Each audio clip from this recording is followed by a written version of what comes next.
swear to God, I will hold you in my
面进3人怎么办？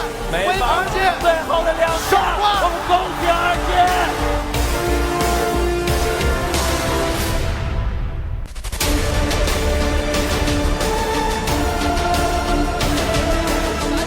看要想摸这一下，哇，小五打到了，哇，无情第4发。SKT 今年的 MSI 还有很多精彩的比赛，我们再次恭喜 RNG。Welcome, ladies and gentlemen, to week 1, day number 2 of our English coverage of the Chinese LPL. I am Max Atlas Anderson, and I am joined by the now published 6.10 expert, Zach Rusty Pie, here on the desk. How you doing, man? Yeah, I'm doing well. I know you had to do that, but yes, Yeah. great to be here. Of course, the LPL, we've had a long break, and I'm very excited to get back into this action on the new patch, as you alluded to. Yeah, of course. And, you know, your article came out on LoL Esports as well. Anyone can check it out at home. I'm plugging it just because I really want to. But also, you managed to see a little bit of it last night. LPL has kicked off. We saw a couple of Kassadin games. Have things been sort of shaking up like you were expecting? Yeah, I mean, the best example, I think, is we saw a Vega, so you never really know what you're going to get because teams are still going to be experimenting, and that's the best thing about a brand new patch. And whilst it's mid-season, it could throw a spanner into the works. Experimentation is the most exciting part about this game because everyone loves new things. Yeah, most certainly. And of course, people like old things returning as well. We saw a little bit of emphasis on Rek'Sai yesterday that we may not have necessarily been expecting. Do you think this is sort of more based on the series at hand, or do you think she's actually quite strong at the moment? Rek'Sai is quite strong, but she's always one of those champions that's in and out of the meta, and it's very dependent on who else is actually currently in it. So if we go back to carry top laners, she might come back as a tank option in the jungle, as well as perhaps we need more physical damage in the jungle, and Graves has been pushed out. So now people will look towards Rek'Sai as a viable tanky option in the physical department. Yeah. Could be very interesting to see. Of course, ladies and gentlemen, we did have a Group A clash yesterday as EDG took on Newbie. And of course, Game Talents then found a victory over Snake that we weren't necessarily expecting. Group A is sort of an interesting group, one that we may not have thought would be as competitive as Group B. But after yesterday, do you think we may need to change our minds about this one? Yeah, look, I think you're right. I mean, Group B looks like the stronger group. Every time we look at this on paper, we're like, wow, this is so stacked, it's unbelievable. But yesterday we saw the team that we predicted coming into this to be the worst team in Group A, take out the team we looked at as third. And Snake, they weren't necessarily underperforming. I think there was hit and miss players throughout that series, but Game Talents, they were good. Yeah, that was a really scary thing for me as I was sort of looking at them play, and I'm like, wow. There's like, this isn't Snake doing poorly. I mean, game number 1 especially, Tank was playing out of his mind on the Lissandra, looked a little bit out of sorts maybe on the Azir in game number 2, and the Victor just was Victor in game number 3. But otherwise, Snake just looked fantastic. I mean, Crystal, back to his very, very aggressive ways, dominated the lane as Lucian, managed to really hard carry in the late game as the Twitch. But then PentaQ picks it up with Savoki. They like get beaten by the lane combination, then take the Karma Twitch into the bottom lane and then beat them right back with it. Like, this is a team that's able to come back from adversity and sort of winning game number 2 and then sort of back-to-back, you do get the momentum. But in game number 1 of a split, that is a really big deal to do, especially when you're a team that hasn't been playing together for a while. Yeah, absolutely right. I mean, there was a couple of questionable magical journeys taken, things like that that we don't really want to speak of. But all things considered, Game Talents coming into this split are starting on the right foot, and I think it all starts with Wushang. Yeah, Wushang's sort of the man that we weren't actually expecting to be playing this game. Of course, Crisis wasn't looking too bad on EPA, so we were thinking, okay, Wushang is there as the sub, but my God, I mean, we were talking about Rek'Sai before. This guy flashing to knock Tristanas out of rocket jumps like every single time. Yeah. Really, really impressive. There's been a lot of really cool things to say, and I think to sum that point up as well, LPL, after having a decent performance at MSI, has come back into the regular split and actually just kicked off in the right fashion that they possibly could look towards, Yeah, really, really strong. And I also really like the fact that we have seen sort of this dragon emphasis as well. I mean, we came into this thinking, all right, this is the LPL. These are the team fighting teams. Everyone likes to just get their fight on as quickly as possible. And we saw that straight away. Newbie and EDG. EDG having their sort of like clump together and kill everyone comp in game number 1, which was beautiful to watch. Scout making his debut quite nicely on that Azir as well.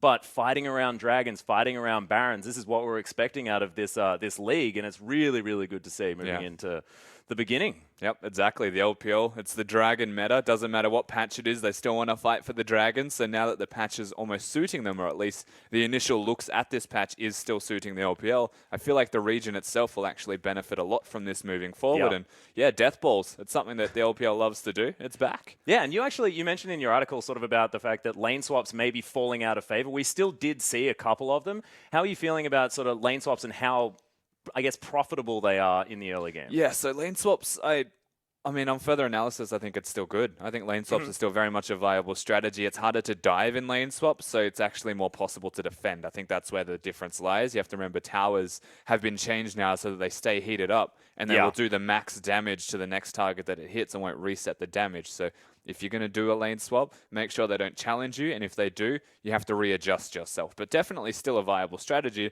because you can go top. If you put into effect, then come back bottom and look for the Dragon. Yeah, well, we'll see exactly what is going to happen as we move into this one because we start off Group B. Now, it will be Group B's sort of debut onto the Rift today.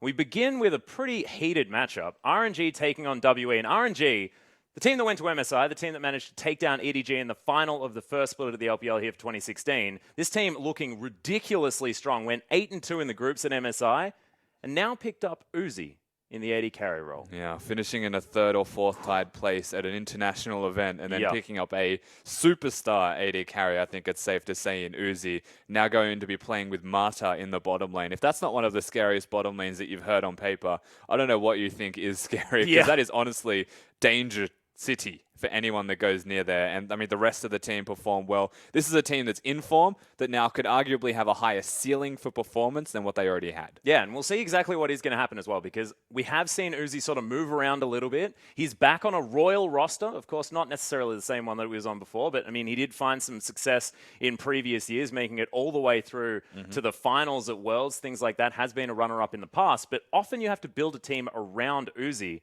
Do you think this is going to clash, or do you think this sort of fits into RNG's style? So I think one of the things we have to consider about Uzi now when we talk about him is he has definitely matured as a player. Yeah. So the original iterations of Uzi was the selfish, everything goes to him, he will hard carry the game, build the team around him.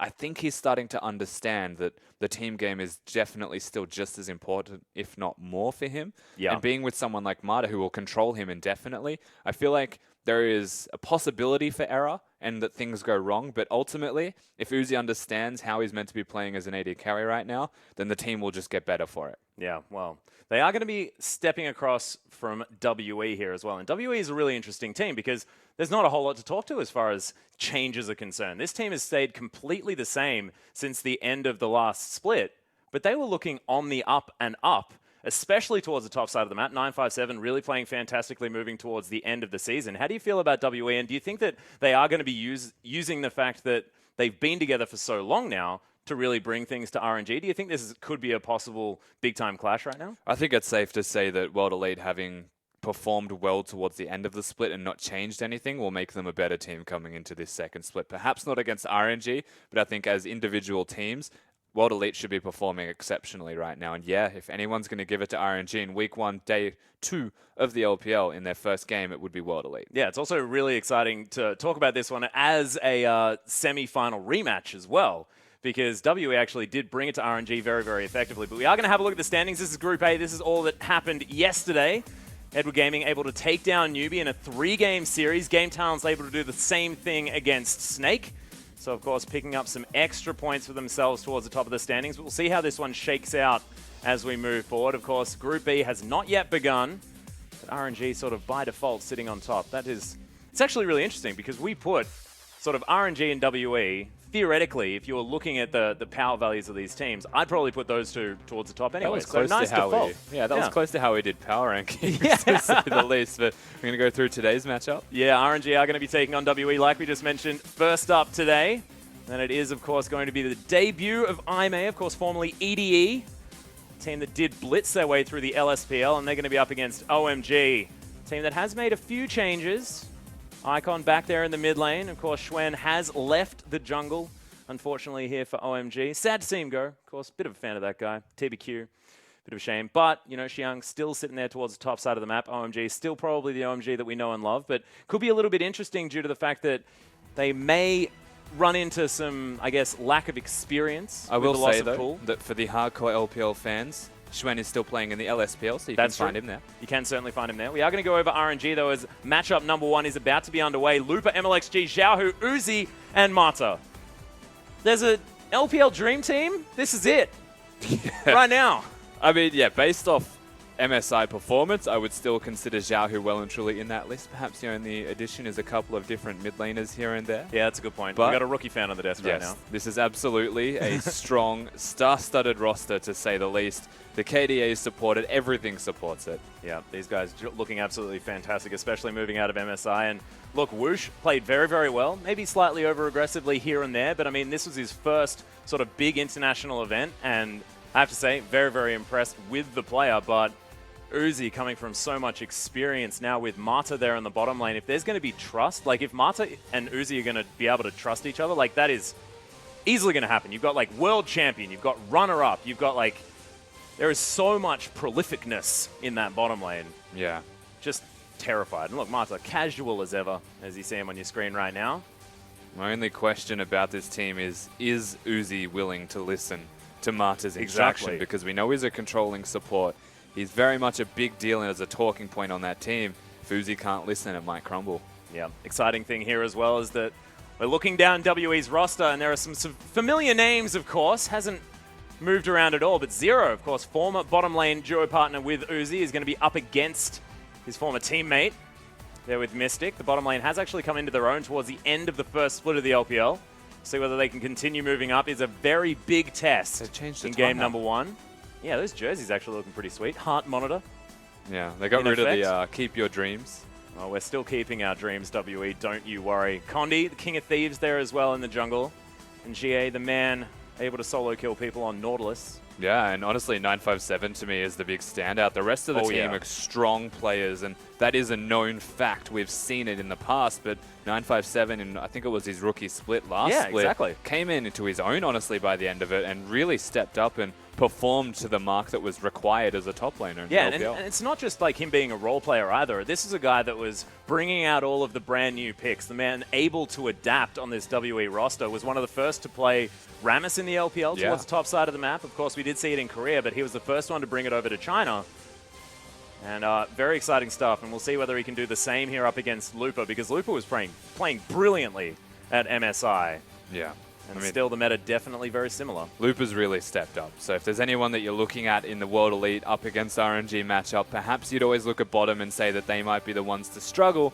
But as far as I'm concerned, Zero and Mystic have always gone behind. They've always fallen back and then just held their own when it came to late game anyway. I'm looking at 957 and Lupa, because you give Lupa the smallest advance that he can then take, he will actually just carry the game with it. Yeah, he certainly will. It'll be very, very interesting to see how things are going to work, whether or not we're going to get standard lanes, and whether or not WE have sort of fixed this issue that they had. And of course, the WE problem is that they didn't really do anything until like 35 minutes. They just made silly moves, lots of errors, 35 minutes hits, and then everything's amazing. Zero sort of gets all of his cavalry together and goes and kills everyone. Yeah, they're labeled as the 35-minute team for a reason, I think. And our initial thoughts was coming into this, they're the Elder Dragon team.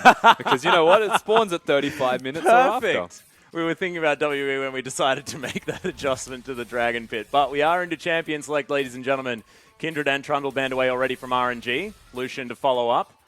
And the Rise and Nidalee have been taken off the board. So very standard. Bans that we have actually seen very similarly in day number 1. Yeah, the Kindred, of course, justifying that ban. And we spoke briefly at the top of this towards physical damage dealers in the jungle going a bit missing. Yeah. And Graves has fallen out of favor a little bit.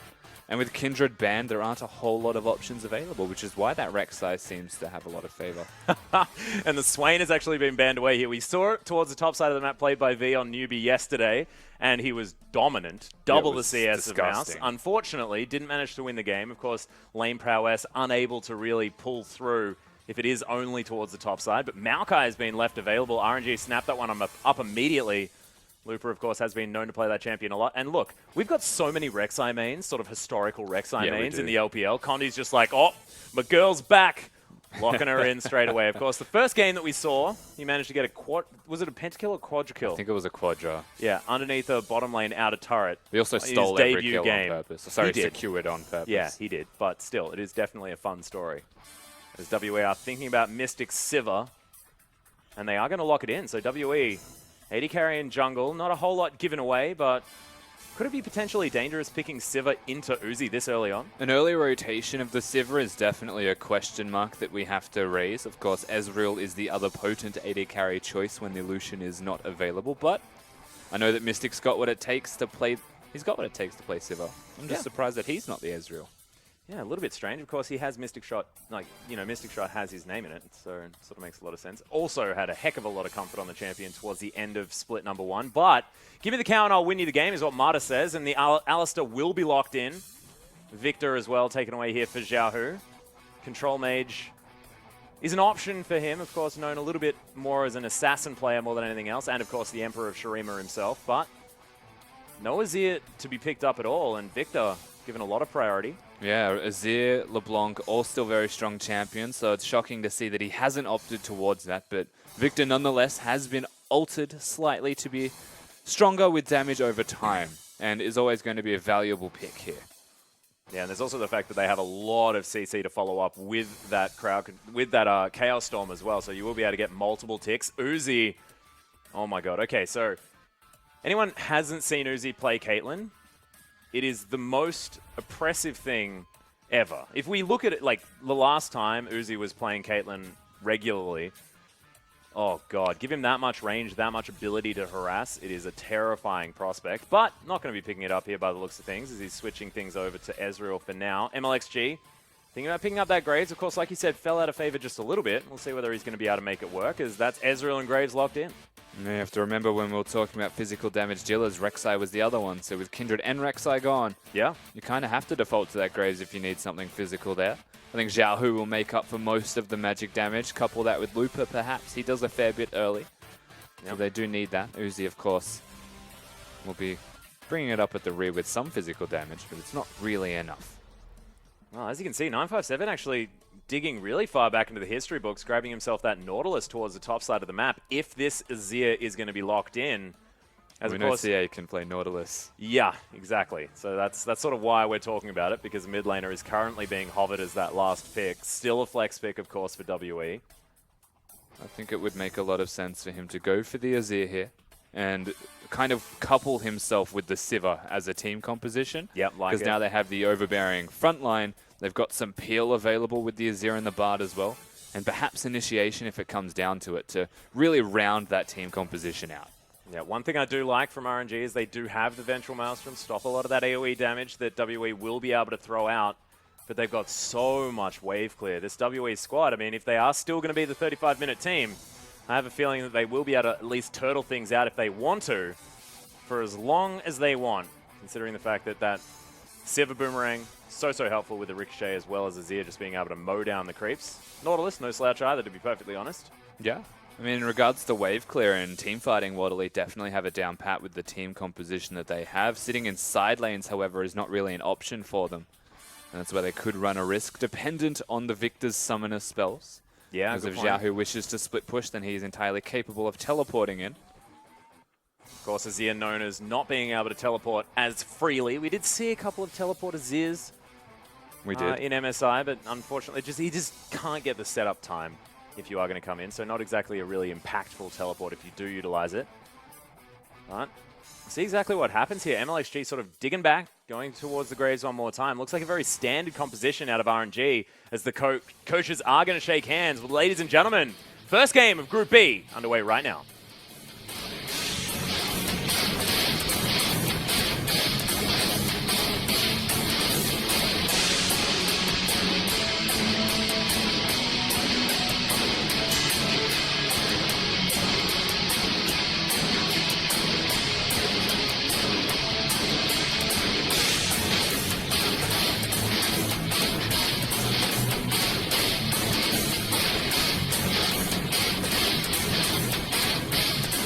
All of us. We come and we go. All of us.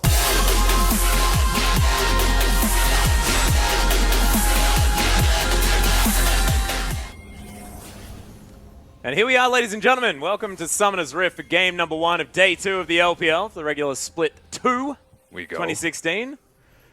Yeah. I'm really of us. intimidated, Uzi. That was real frightening. That was intense. Yeah, I'm really glad. I mean, we got the fresh out of the shower Clear Love yesterday. We got the Uzi today. Wonderful. Zero is going to draw first blood. Makes sense. Perhaps there's just a big video piece that they haven't put together. And they're doing it in snippets depending on who's playing. I don't know. I think it's brilliant. I think it's absolutely brilliant. So we are going to have a look at the Keystone Master. He's actually mirrored across the board, as it is going to be the Thunder Cow. Like it a lot. Yeah, definitely. Of course, not many Alistars will go for the Thunderlords. I think Marta's one of the few. Yep. There's a big debate between Windspeaker's Blessing, Bond of Stone, and the occasional Thunderlords that pops up. The way I see it is Alistar looking to match Zero's damage on the Brad. It's can, like Battle Cow, man. Battle Cow feels like it basically is Battle Cow, yeah. But the point is that you headbutt Pulverize and your Trample can proc it, or you can slap them with a backhand, and it also procs it depending on how aggressive you're going to be. Yeah, potentially being able to hoof people into Thunder territory. And as you can see, does look like a lane swap could potentially be in effect here for RNG. And Ezreal, Alistar, not necessarily known for their laning prowess. They are actually going to start off the red buff here. Is he pulling it into the bush? No, he doesn't want it. Oh, he wanted a small red. Well, Marta has actually found Condi here. You can see how easy that Thunderlords is to proc as he pulverizes him. Yeah, a bit of free gold. Yep, Uzi heading up just to try and bother 957 for a bit. You can see RNG with a massive vote potential here. Oh, wow. 82%. And rightly so, given their international performance. World Elite, no slouches, so it's a little bit surprising to say, but we also saw this yesterday with EDG against Numi. Yeah. Everybody loves the favorites.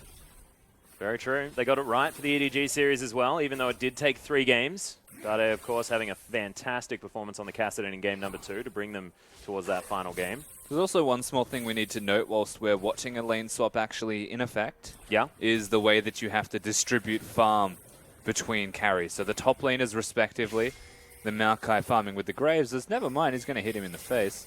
Oh, well, it's a lot of damage there out of this red buff infused MLXG as he just makes a bit of a drive-by into the mid lane. Xiaohu now with Death Ray at the ready and a wave that's completely neutralized. Might have some opportunities here.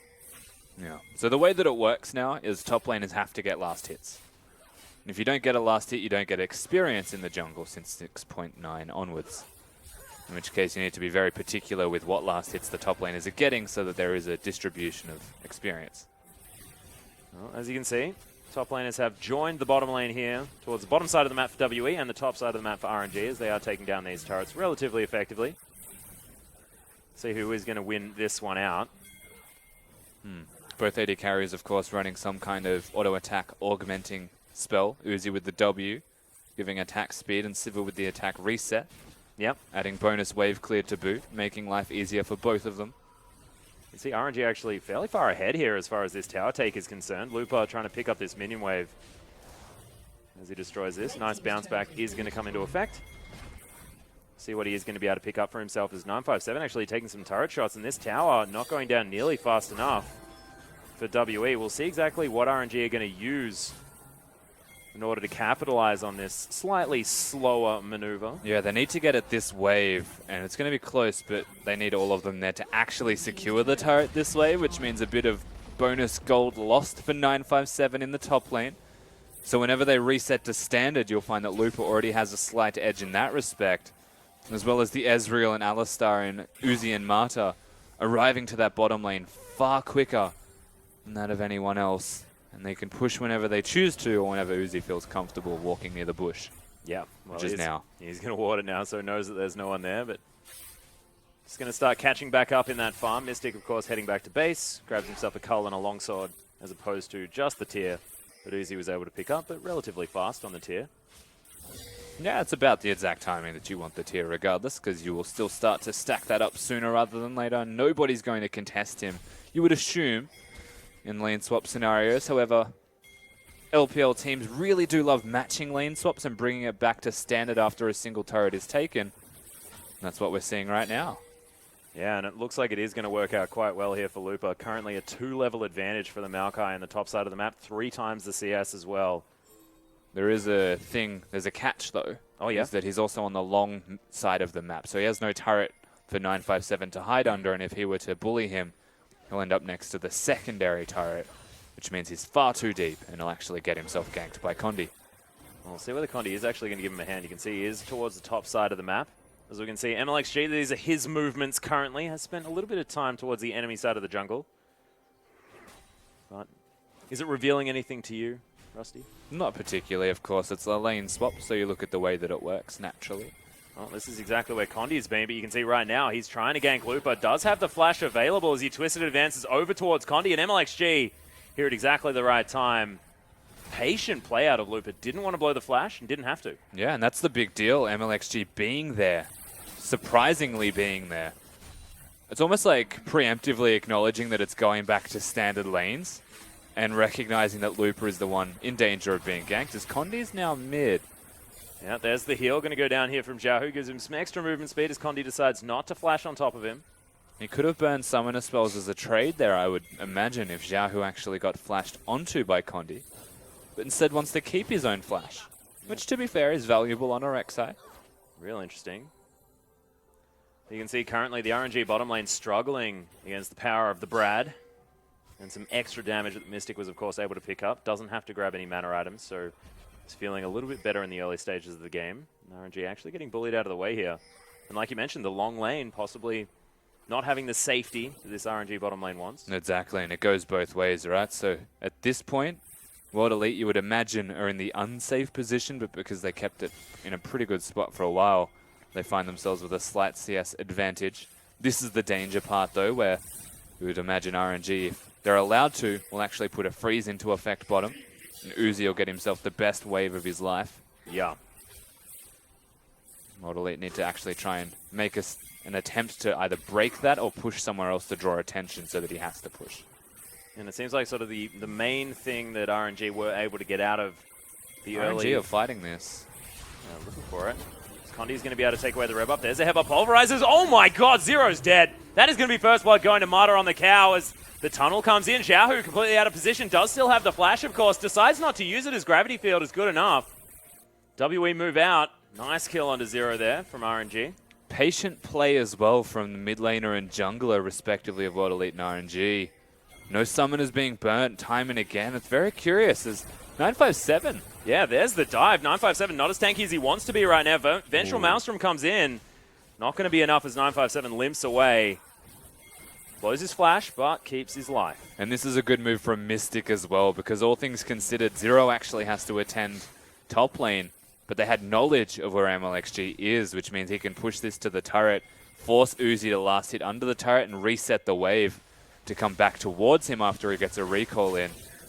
Patient play from World Elite, but it is working out at the very least in an even manner for them. Yeah, really patient actually from both sides as well. Martyr, of course, not using his flash to take down Zero.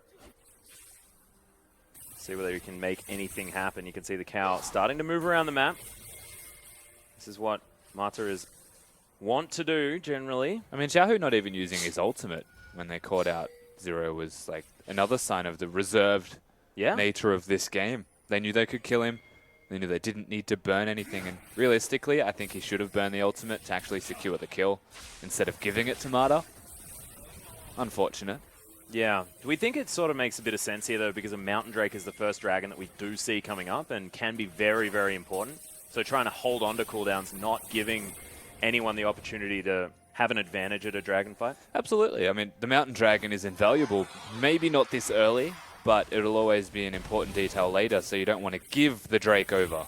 Yeah. In which case, perhaps you don't want to burn a Victor ultimate. They might feel confident enough to do it, but Mountain Drake also takes the longest to secure. Also gives the most time in that respect for people to respond to your advances. So realistically, they just want kills. Doesn't matter what you burn. If you have a numbers advantage, you should be able to go for it. That's a weird spot to be. Yeah, he's just going over to try and get some popcorn chicken. Able to clear out some tunnels there as well. Wants to make sure that it's more difficult for Condi to get around. So there's a very interesting play happening on the board right now. You can see Zero kind of baiting whilst clearing for Condi. Oh, really nice Cosmic Binding comes in. Oh, and the Boomerang there as well into Uzi. Half of his health bar has gone. MLXG just trying to lend a hand towards the bottom side. Chaos Storm comes in the mid lane here as Xiaohu. Lots of damage. Headbutt Pulverize on top of Mystic. Lots of damage out of the ultimates, but they're dodged out of the way with a flash. Now Mystic turning things on its head. Mata in so much trouble. MLXG as well. He's so low, but able to kite things around. They've got a minion wave helping them out. Mata, he's going to fall down. Zero is very, very low. Uzi still kiting this one around. Able to get a fair bit of damage down. Goes forward with the Arcane Shift, but it's not enough. Xiaohu gets here, but it's too little too late, and that is 3 easy kills for WE in the end. Very well executed from World Elite. Kiting around the fight. I think the most important detail that I do hope we see in a replay was the flash out of Mystic, because the headbutt Pulverize was there, but it wasn't enough as GA. Yeah, able to knock a whole bunch of people away as Xiaohu taking some tower aggro. One more shot would have killed him, but he is going to survive for now. Nice use of the ultimate defensively from the Azir player. Yeah, they get summoners and an ultimate out of him, but they don't get the kill, and Looper's wasted efforts essentially are just to hold the middle lane, simply because Xiaohu had already made an effort in the bottom, and he popped his ult mid, he pushed GA out of lane, and then he roamed without it where he could have got kills, and then misses another one mid lane. It's just small things mean a big deal in League of Legends, and Xiaohu just bullying with his ult does not pay off. Yeah. Well, you can see back after Mystic picked up all of that gold, managed to pick himself up a BF sword. He's got a lot of damage in this lane. Uzi only with sort of pickaxe sheen as far as damage sources are concerned. One of the few Ezreals that'll always go for a pickaxe as well. Yeah. Loves to get that damage first, but I would say that on the current patch, getting a mana immune before you're completed at Iceborne Gauntlet would be quite valuable. You want to stack it soon and quick. Just farming with his Q for now, understands that Zero and Mystic very, very scary. Even MLXG moving down here has been pinged out. Vision available from WE right now. As the Dragon wakes up, Condi's presence alerting him for the moment. Yeah, Zero is wandering around. Yeah, exactly right. So no one to really contest for that. This Cosmic Binding does go wide. MLXG will be able to clear out this pink ward very quickly. Death rate does not find GA. Yeah, but both mid laners are just trying to keep each other busy to actually stop rotations around the map, and the reason for that is no teleports. They need to keep each other with their hands full, essentially, to unlock Condi and Zero to rotate together, or on the converse, to actually give Mata room to move and work around the map, because that's where he shines the brightest. Yeah. When he can play for his team, not just for Uzi. Right now, level 5 almost has the Unbreakable Will. As WE move towards this Dragon, so Mountain Drake has been started up. Mystic with a lot of damage to help out. And it looks like RNG may just have to leave this one go. Yeah. They actually think that Condi is at the top side of the map based off that last ping. This will be almost uncontested. Oh, that True Shot Barrage was so close out of Uzi. Did manage to just pick up Vision as Mata threw a ward in. Close, but not enough, Atlas. Yeah, unfortunately, is a very nice Dragon take from World Elite, completely uncontested besides Ezreal. Yep, close but no cigar, much like a Graves at this not stage. On the LPL. Yep, Graves has a cigar. Oh yeah, so close but still a cigar somewhere. They will be able to take themselves an inner turret towards the top side of the map. Xiaohu sort of relegated to underneath his in the mid lane, though. This is such a slow-paced game as well, and might be wondering why. And I would say mostly because with the Graves Ezreal, they want to get an item and actually spike. Yeah. Before they can get things done on the map. Remember, the early pressure of a Rek'Sai is always relevant. Whilst he is a tanky champion, it means that if he is ahead by any means, or if he has his items, then he's going to be tanky and arguably more relevant than the Graves. But he will peter off in terms of skill. You can see right now, RNG are going to be able to take down this Rift Herald at about 15 minutes into the game. Looks like nothing is going to come of it for WE. Not entirely sure what RNG are going to utilize it for, whether, MLXG is going to pick it up, and does look like he is. So not giving it to the Maokai or anything to try and get him split pushing, give it to MLXG. So he can have a little bit more prevalence if he gets caught out in his jungle, or if he wants to shove things around in the lanes. Yeah, heavy damage dealing. Marksman jungle as well can benefit from the 5% damage reduction. Gives a bit of extra damage as well occasionally when he's moving around the map. So, I mean, it's not that bad. It just signals that they don't really want the Maokai split pushing at all. Yeah. They just want to utilize him in a team play environment where they can coordinate their movements kind of just let MLXG do his thing. The lone wanderer. Indeed. Well, there's the flash. Xiaohu may actually have to use his. Doesn't have it available, though. The heal's used. Will be able to make his way back underneath his turret. It was a big play from GA, but his flash is now down. Yeah, I mean, the end result is actually just swap summoner spells because Condi wasn't there. Jumped the gun, CA. That's not something that you need to do this early in the game. Work around your team, coordinate, and get it done. Big hiccup, honestly. Yeah, there it is again. Well, yeah, teleport actually going to be cancelled now. Speaking of hiccups. Yeah, precisely. So WE just looking overly aggressive, desperate to continue this lead. Yeah. That's Although the it big is only thing. 100 gold right now. They just know that they have control of the map. It's not a genuine gold lead. It's not even a map lead. They have momentum. Yeah. And with that momentum, they want to accelerate the game further and try and put it actually into their hands in terms of items. From that point, you have momentum and items, you have the game. But they don't do it. They actually fumble more than once. And RNG are going to be very happy with that because if they want to sit back and farm and get items on their respective carries, it's exactly what they've been allowed to do. Unless people can get kills from just raw laning or simple map movement ganks, which is what World Elite are now trying as well. Yeah, given a massive amount of space for Xiaohu in the mid lane as well, whose flash just came up. GA doesn't have his. He's going to be very, very safe. Next dragon is going to be a Mountain Drake as well. So possible 2 for WE and RNG able to potentially even things out as far as the dragons are concerned. A whole range of Mountain Drakes now available. Yep, Looper going to be able to kill a Cinderling. Says, who would deny the red buff? I believe the answer was MLXG. Yep, precisely it. Clearing it for his own team. Once again, though, I think turrets will start to fall here for RNG as they are organically keeping everywhere pushed. Yeah. 957 with no teleport is actually probably the determinant of this. And it's interesting as well because we looked at WE's comp and we were like, oh wow, they're going to have like really impressive wave clear. It's been RNG that's been able to keep the pressure up in these lanes sort of over and over again. And of course, they do have pushing champions like the Victor. Of course, Maokai, no slouch towards the early stages as well. Especially when you have a Cinder on a champion. Yep. Notably, 957 did not opt towards that. Yeah. As they want Mystic. Yep, Spell Shield is going to go down. Pinkwood is now there in the brush, as you see Uzi still with not a whole lot of battle statistics, but Man Immune has been completed. 2-item spike still incoming. Never underestimate an Ezreal's attack speed as well. Oh, MLXG out of position just a little bit. Does still have the flash available. Quick draw was not enough to get him out of the way, but there's the flash forward. Chaos Storm. Lots of damage here. Out of the way, though. So it's not really going to help out. Condi has to use the flash. And Uzi now having to struggle with... Oh, my goodness. That magical journey takes him the wrong way. Now Loop is in. Yeah, won't be able to get them there. True Shot Barrage over the top. GA is going to fall down, and RNG orchestrated that so beautifully. That was weird. Definitely made it work, though, as they're not done. Yeah, heading wow. underneath the turret. Fantastic Cosmic Binding does come in as MLXG going to flash over towards Zero. Mystic now underneath the turret, and that's just a drive-by here for RNG. They accidentally disengage. Rule number 1 of a Bard is do not stand next to the person you're ganking or diving the turret with. For no particular reason, they get stunned, and Zero can take a magical journey to safety whilst Mystic spell shields and flashes simultaneously to prevent any chance of injury. And all things considered, they get a kill.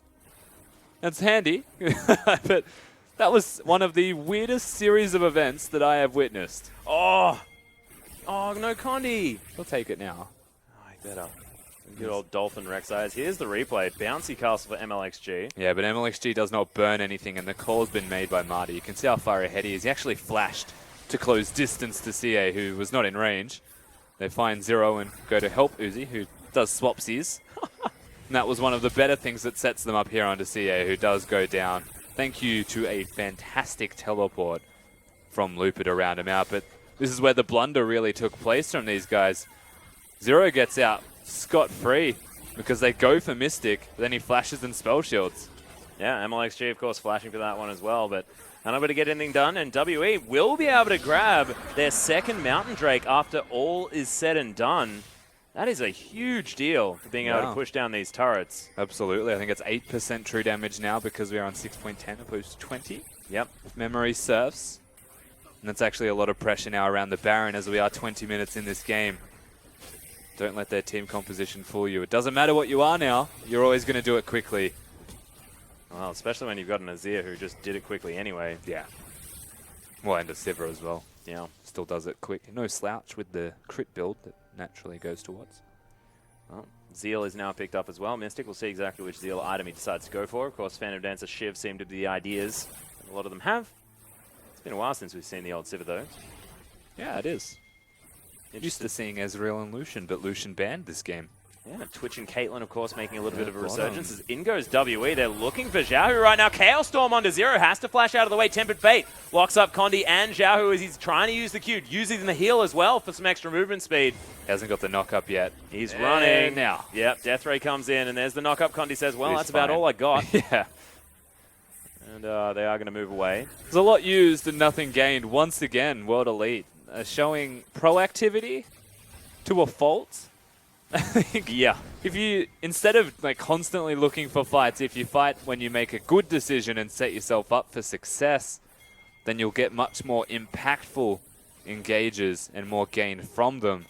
Same thing goes to RNG this game. Everyone feeling sloppy, like they've got the first round jitters. Yeah, a Kinda little striking bit. through them. It's like the team's feeling them out a little bit right now as RNG all moving towards this Raptor camp. MLXG is going to be able to steal that one away. And I've missed tank junglers. That's the one thing I can say about this patch or this week. How often do you see current patch junglers just walking in there and contesting their Raptors, Not really knowing they're caring. not going to take a single point of health in damage? Or also knowing that it's going to take them about, 3.5 minutes to die anyway. So may as well just contest. Exactly. Lots of positives to having Condi on this Rex side. He's going to be a super tank. And it looks like Stolen from MLXG. And it looks like Deadman's played as well, I believe, the build for Condi. Depending on how he rounds out the next part of his item build. A little bit more on-hit damage available. Never mind Randall. Oh, yeah, looks like Randall. Which makes some sense. Look, it was a cloth armor before we went to the gold. Okay. Don't worry, I trusted you. I trusted you. Xie is going to move away from the Death Ray, though. Xiaohu now with the Rylai's Crystal Scepter completed. Couple of levels in that Hex Core. Only the perfect round to go next. And so we're at a point in the game where the map actually stagnates quite heavily. And you have to remember, because the mid lane turrets are standing, they even managed to keep the outers in side lanes, and that's the interesting thing that's now taking place. World Elite of lane swap. They've realized that they've got 3 objectives sitting on the top side of the map they can work towards. 2 mountain dragons also. Means taking this is a lot quicker. Zhao really likes this. Yep. Flashes the Tempered Fate there as Mystic is going to spell shield, but actually blocks the Chaos Storm. It's now Mata and Xiaohu trying to fight this one out. True Shot Barrage does snag Mystic, but no one really committing to anything. That was a 2 versus 3 that RNG decided to take. And it wasn't a bad idea. Like, the amount of damage that Xiaohu does can kill Mystic 100%, but he misses the timing, which is really unfortunate on the Sivir spell shield. He was close to perfect, and that's what he was going for, to surprise him. Yeah. Wasn't enough. Oh my goodness, another one. Thanks, MLXG. What a jerk. One thing I do want to talk about here is the sort of build that Victor's now going as well, because we have been seeing a very quick, perfect Hex Core. And I love this. Given the fact that you have so much more power of the follow-up of Chaos Storm, giving it that extra movement speed that perfect Hex Core gives you has become so much more important. All of your damage is over time now as well, so like you can be more reliable in actually upgrading that Hex Core and actually augmenting it, as you mentioned, to give move speed and whatnot. So smart decision in that respect. But Morello's is still a very good item that you could look towards. I will say, though, you can go into the perfect Hex Core and then look for a defensive item as well, because they all give cooldown reduction, and that's where the alteration can also be implemented. Of course, you're mentioning the Abyssal Scepter and the Zonia's Hourglass that are now building out a Fiendish Codex. But Rylai is also very invaluable. So the rule of thumb now with the new Victor is it does a lot of damage in a pulsating effect, so every 2 seconds, it might be 1.5. It actually pops and does a base damage of 150, 300, or 450, depending on the level of your ultimate. So at this stage, 300 per pop, not including AP. And Rylai's actually keeps them within that storm if you're using other spells on them, which means the consecutive follow-up damage will be massive. It's just harder to actually hit, which is why he goes for the item. Oh, very true. You see, Uzi actually mixing things up with the Ezreal build just a little bit. Berserker's Greaves have been picked up. Interesting. I'm not justifying that. I'm not against it. Perhaps he has cooldown runes. Yeah, what is sort of the attack speed limit for his passive. You know, if you've got full stacks, how much he'll is be redundant? fine. In terms of attack speed, he'll be fine, but that's very much like an on-hit build that he's doing. So the way I see it is tank shredding because he's got Condi and 957 to contest with. Oh, see if he builds a Black Cleaver, gets the 40% CDR. I will be shocked if he goes Black Cleaver. Imagine it. It has been changed a little bit. Who knows what's going to happen as MLXG steals away another big buff. GA missing out on 15% extra AP. Yeah. RNG actually continuing that pressure load and putting down towards Border Elite's jungle. And once again, they've got a damage-dealing jungler that can take creeps a lot easier than Condi. Why not rotate around the map? Yeah, Weird balance. RNG at the moment just looking to try and contest for this dragon. It's going to be a Cloud Drake as Drake number 3. So the couple of mountains that WE picked up, they're probably feeling pretty happy about that. Probably don't want to waste too much time on a Cloud Drake.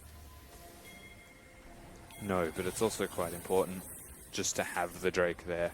Thinking about the Elder Dragon and what it actually means. Yeah. More bonus damage and whatnot. World Elite also primarily showing that they want to have Dragon control above all else. That's what they've been setting themselves up for all game.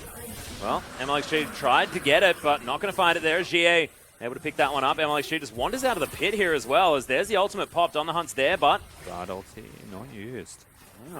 Just looking for disengage, saying, all right, well, we've got 3 dragons now, feeling pretty good about it. And it's no surprise that coming into game number 1, World Elite have shown that they're going to be an Elder Dragon team. Oh, yeah. They want that 35-minute mark.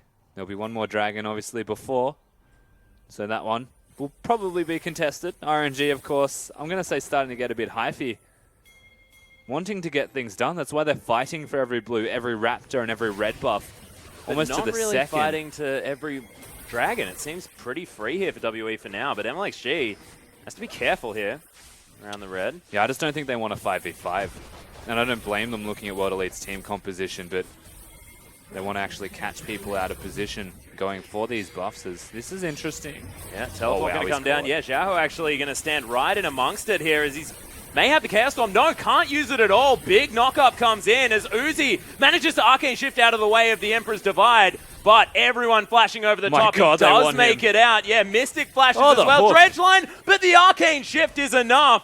And Uzi's just like, come on, guys, leave me alone. They've just won a team fight. They're chasing Uzi instead of getting turrets. He gets into the Dragon Pit here as well. Wild. 957 trying to flank it. All right.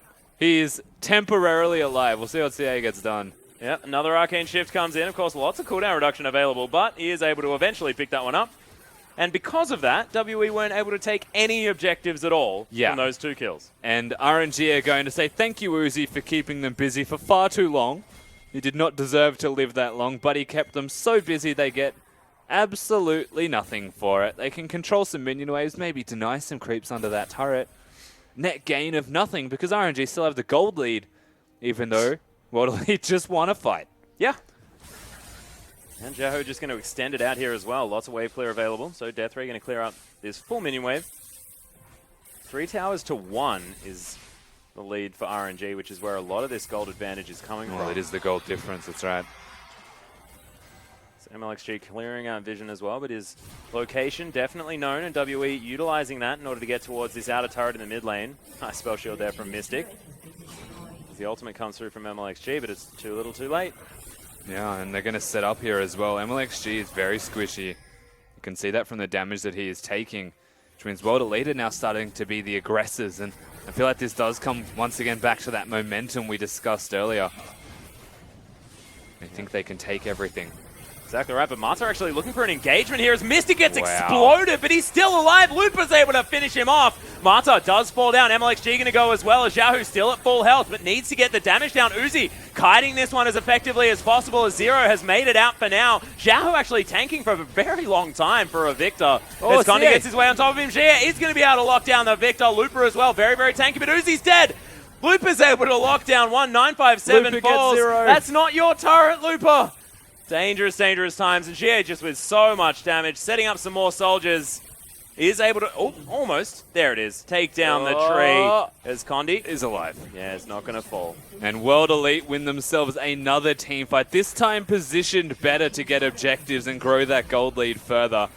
Very well executed once again, and I'm looking at the Azir and saying that he is the big deal in all of these team fights, because whilst the engage was great onto Mystic from Marta, who I will say baited that spell shield perfectly, they catch Xiaohu out.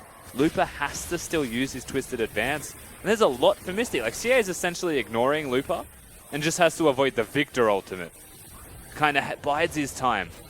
And once the attention has been changed, you can see the Azir sets himself back up, even flashes into position for this with Zero. So the coordination is unreal between these guys and sets those Sand Soldiers up again. Very well executed as a team, recognizing that when you're low health, you don't just run away. You actually commit to the fight and you go back in. Zero, ZA, members of the team with no health know they can still do more for the fight. Yeah, and you can see Jie definitely able to do that. That's a lot of extra damage. 3 times the amount of his next highest number. As WE now looking for this Baron with 2 Mountain Drakes as well. This is doing a lot of work. Zero Magical Journey's his way out. Marta's going to follow him. The Baron is going to fall down. As now MLXG finally in here. Marta does have the ultimate, but he's going to fall down. Oh, they got Lupa. Yeah, fairly overly aggressive, potentially, from Marta. Lupa now tanking a lot of damage. Xiaohu and Uzi now together. Lupa's they not are the right gonna try target. oh my goodness. The Emperor's Divide only onto Lupa. He's dead now. dead. GA is going to fall. MLXG very, very low. Uzi as well with a lot of health, though. Condi, Empowered Recall, is going to possibly get him back here. RNG, they do theoretically win the fight afterwards just because they had control of the area, but it's a 2-for-1 in favor of WE, and they grab the Baron. Yeah, exactly. So the Baron buff now stands on World Elite's roster, and that is the big deal because somebody still has the buff in their hands. They can reset now, utilize that, push down more turrets, get a bigger gold advantage, and everything's still going right here for World Elite. We've seen glimmer of hope, though, for RNG based off that last engage, things that they can still do right. Condi is a bit deep here. Yeah, trying to steal away this red buff. Uzi, True Shot Barrage is going to do a lot of damage here to the Rek'Sai, but pretty tanky right now. And Uzi's going to say, well, at least I got the red buff. Well, that's all he really wanted. I don't think there was too much of a chance of killing Condi. Randuin's Omen, not going to be too useful this game. I'm very curious that he's gone for it. Just wants the slow, I think, more than anything else. It is. It's for the slow, but you have to remember it reduces critical strike damage to him. Yeah. And I'm looking at 0 members who have critical strike besides Graves with like a Phantom Dancer, so he's a 30% crit champion. Yep. Not worth it, realistically. But that to me is when I look at the team and I'm saying, well, where's your Frozen Heart instead, perhaps? He's not a mana champion. I think it's fine. Randuin's for the slow. The active, still quite valuable. World Elite now looking for the Dragon as well. This one considered, I don't think it matters who gets it. It's the fight for it that's important. Yeah. RNG should fight. Just getting destroyed here as well. Tempered Fate is Xiaohu going to find caught. Xiaohu one more time. Uzi, decent position here as well as Mystic right in the back line, but he's getting demolished by RNG. Lupa locks him down. Chaos Storm on top of Condi only. As GA still hasn't committed to this fight. Uzi, very, very low. 957 trying to escape. GA, full health, just hasn't been able to do anything in this one at all. Empowered Recall is going to get Condi out, but RNG easily able to win this fight. True Shot Barrage. CA's going to do a Mystic now. Yep, Teleport is going to be used from Lupa, so they've managed to get the flank in. We'll see what GA is going to be able to do here. Marta's going to fall. It's opened him up some time. MLXG in trouble. So much auto attack damage out of these soldiers. As Lupa says, yeah, try and get that much damage down onto me. I'm a big, burly tree. The CA's got no mana, otherwise he'd probably continue fighting. I don't know how deep Lupa's going to go because Zero's here. He's kind of just checking out what happens when he pressures him. But World Elite get the Dragon. So like every single time that we've seen a fight that RNG have now won, they're still showing their capabilities of winning these fights, but they're not winning the game because they keep losing the Dragon, losing the Baron, or even having even trades in situations where it's undeserving of them. Yeah. This next fight, whether it's for the Baron, whether it's for the Elder Dragon, which will be up in like 5 odd minutes, whatever it may be, RNG need to actually get there before the objective's taken. They need to be there on time. And now it's sort of the denial game for RNG from this point onwards. As you mentioned, 35 minutes is when that Elder Drake is going to be coming up. Actually, no. Well, I think there's still one more dragon to be taken. I think it's 39 minutes. So no, if it's going to spawn, after 35 minutes it will be an Elder. So the next one is an Elder. Yep. But it'll spawn at like an undefined time by our knowledge. I'm going to say 39. Yep. Well, there's your gauge. Will mean that RNG just have to play denial here with the dragon. And we'll see whether WE are going to be able to trade that, potentially grab themselves a Baron and say, all right, well, you can have an Elder Dragon that doesn't really do anything for you. Yeah, and Take that's where down the dance another starts. sieging buff, yeah. We have to choose, right? So do we deny the Elder or do we get the Baron? Yeah, Chaos Zero. Storm now on top of Zero. It's doing a lot of damage now that it's perfect with that Hex Core, but Zero is going to survive. Some chunked members here from WE. No Also, Ocean Drakes to speak of. I have to question Xiaohu's item build as well. He's gone for the Lich Bane, and like it's not a bad item on a Victor. I just mean he is against 2 tanks that are going to have MR. He Yeah. doesn't have his Void Staff, instead he opts towards the Lich Bane for damage, which means he has to be hitting carries. But even the carries, like you've got an Abyssal Scepter on CA. It means you have to be hitting Mystic, and he has a spell shield that has been used to actively shield Xiaohu's ultimate almost exclusively in a lot of these fights. I feel like he needs something to actually get past the tanks or do damage to anybody on the map, because right now Jie with his own Void Staff and 4 completed items is actually huge. just beyond massive. There is nothing that I think Xiaohu's going to be doing in these fights. It comes down to Uzi. Uzi is everything.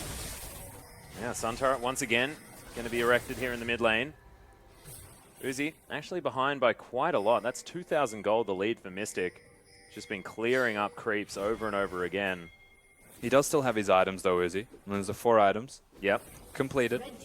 Whereas the 4 items that Mystic have, maybe more expensive, but I think Ezreal's always going to be doing his job. My biggest concern is always going to lie with the mid lane. Yeah. And the magic damage that is being done across the board for RNG. Completely negated. Oh, 957 cancels that back. WE looking to try and get some pressure here towards the top side. You can see Condi was pushing that one out. Xiaohu is looking to head back to base. We'll see whether they are going to be able to defend this inner turret. Whether WE have got the inside track. Lupa also heading back. They have some damage available here. Yep, True Shot Barrage clears out part of that minion wave, but look at that damage. Double Mountain Drake, man. It's dumb. Yeah, that was a lot of damage, as well as the Azir, remember, with the W. Yeah. Arising soldiers to just, like, I guess they're kamikaze soldiers. I Yeah. don't really know what you'd call that part of his W. Yeah, It's a bit interesting. just put soldiers inside the turret to attack it from the inside. Explosive soldiers. Yeah. Don't know.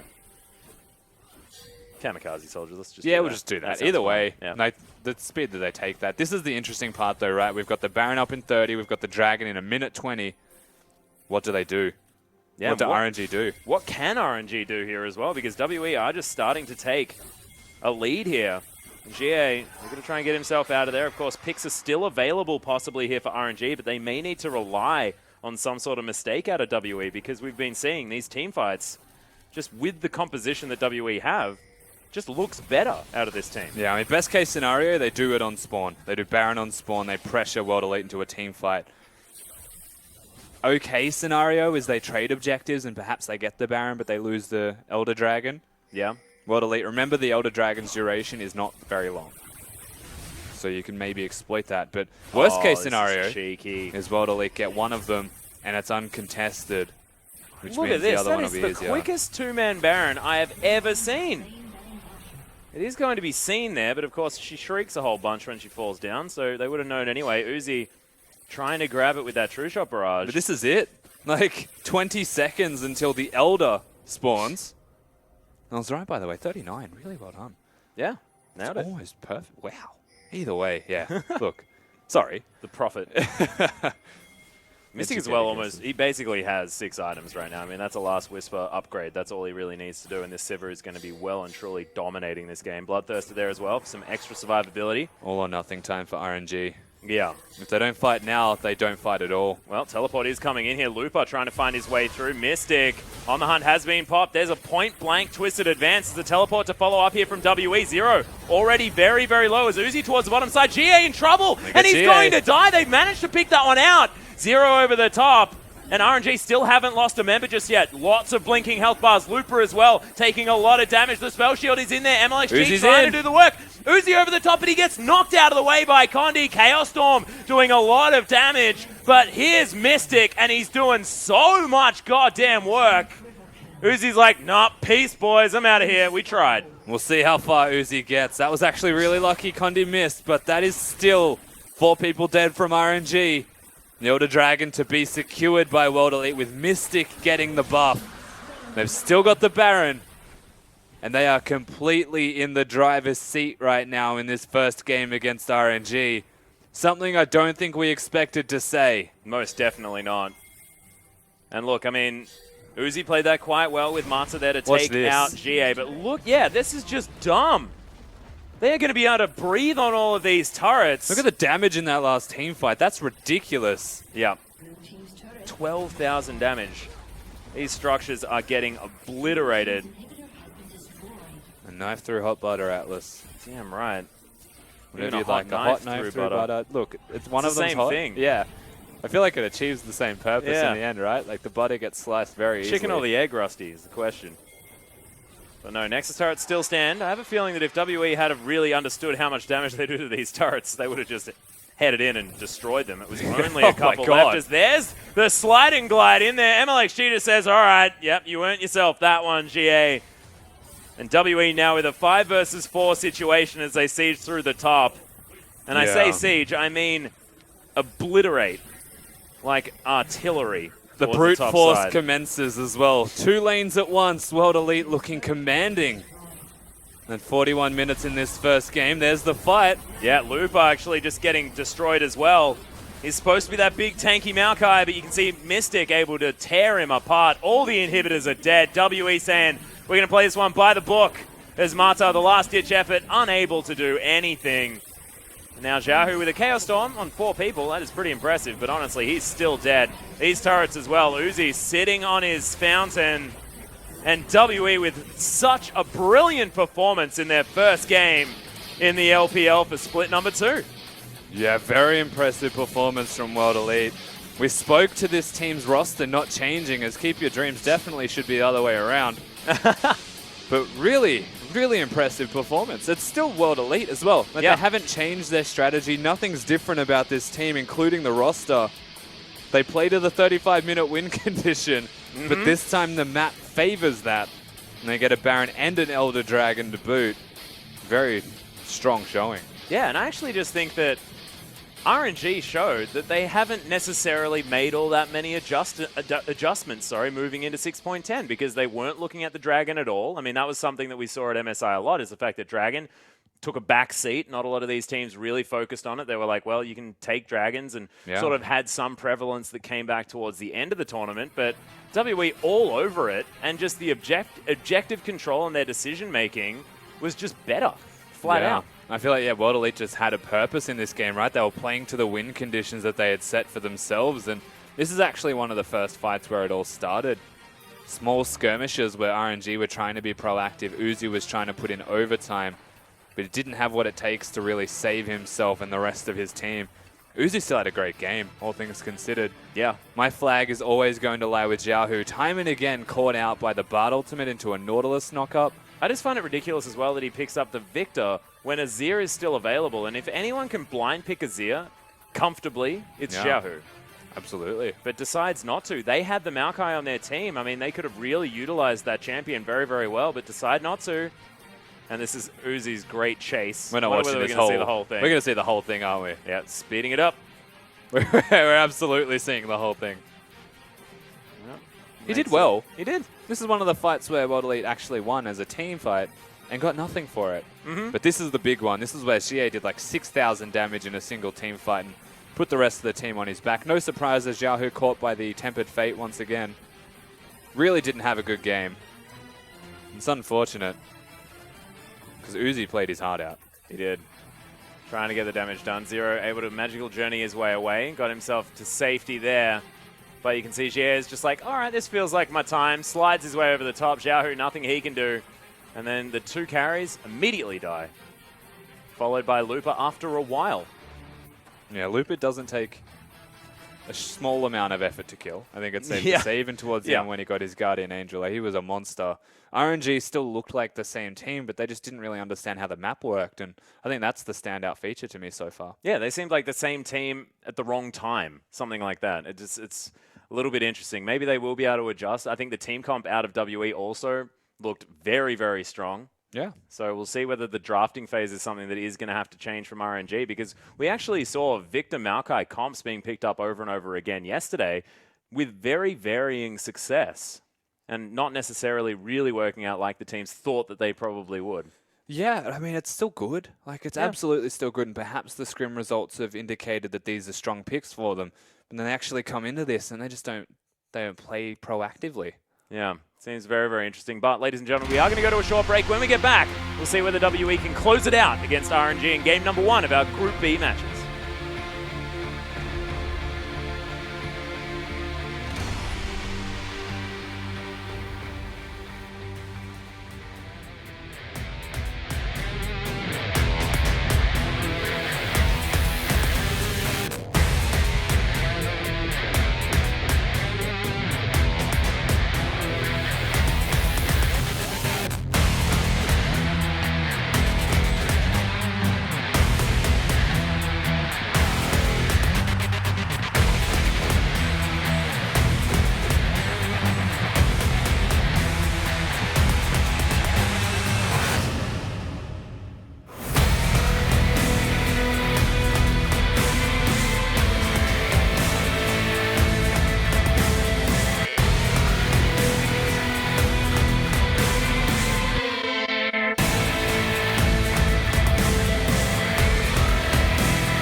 Welcome back, ladies and gentlemen, to our English broadcast of the Chinese LPL. I'm Atlas. This is Rusty joining me right now. We are one game in to RNG versus WE. WE coming out ahead in surprising fashion, to be perfectly honest. I mean, we were expecting a lot of things out of this RNG squad and maybe some first game jitters, something like that coming in. Not entirely sure. I mean, there could be multiple reasons for it, but I think ultimately it was just RNG not knowing how to play the map properly. I think plain and simple. Of course, they've played well at MSI. We're looking at a team that actually performed well, but coming into the new patch after having a slight break, not actually having the same amount of time as everyone else, they looked respondent and not actually proactive at all. That's exactly right. MVP is going to go to 0 this time around. The Brad doing a whole bunch of work. 90% kill contribution, 1, 2, and 18. My God. We expect a lot of things out of 0, but man, this was a good game. You can say my God. I'd probably say my 0 based off this game.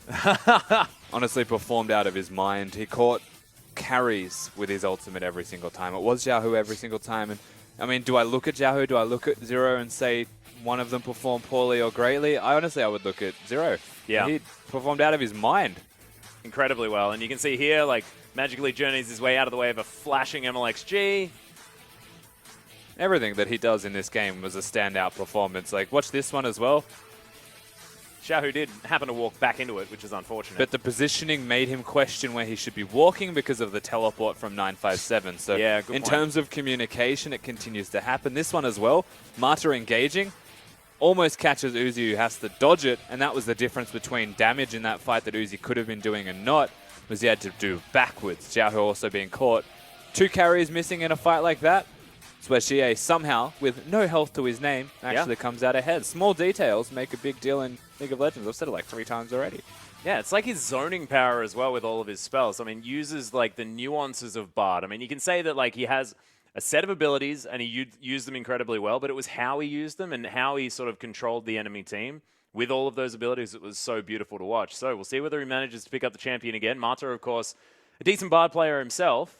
We'll see whether that's going to be a contested pick because something needs to change in the drafting phase, I feel, for RNG to come out ahead. And I find it so strange that the Emperor of Shurima himself, Xiaohu, did not pick the Azir given the opportunity. Yeah, and his Victor was definitely lackluster.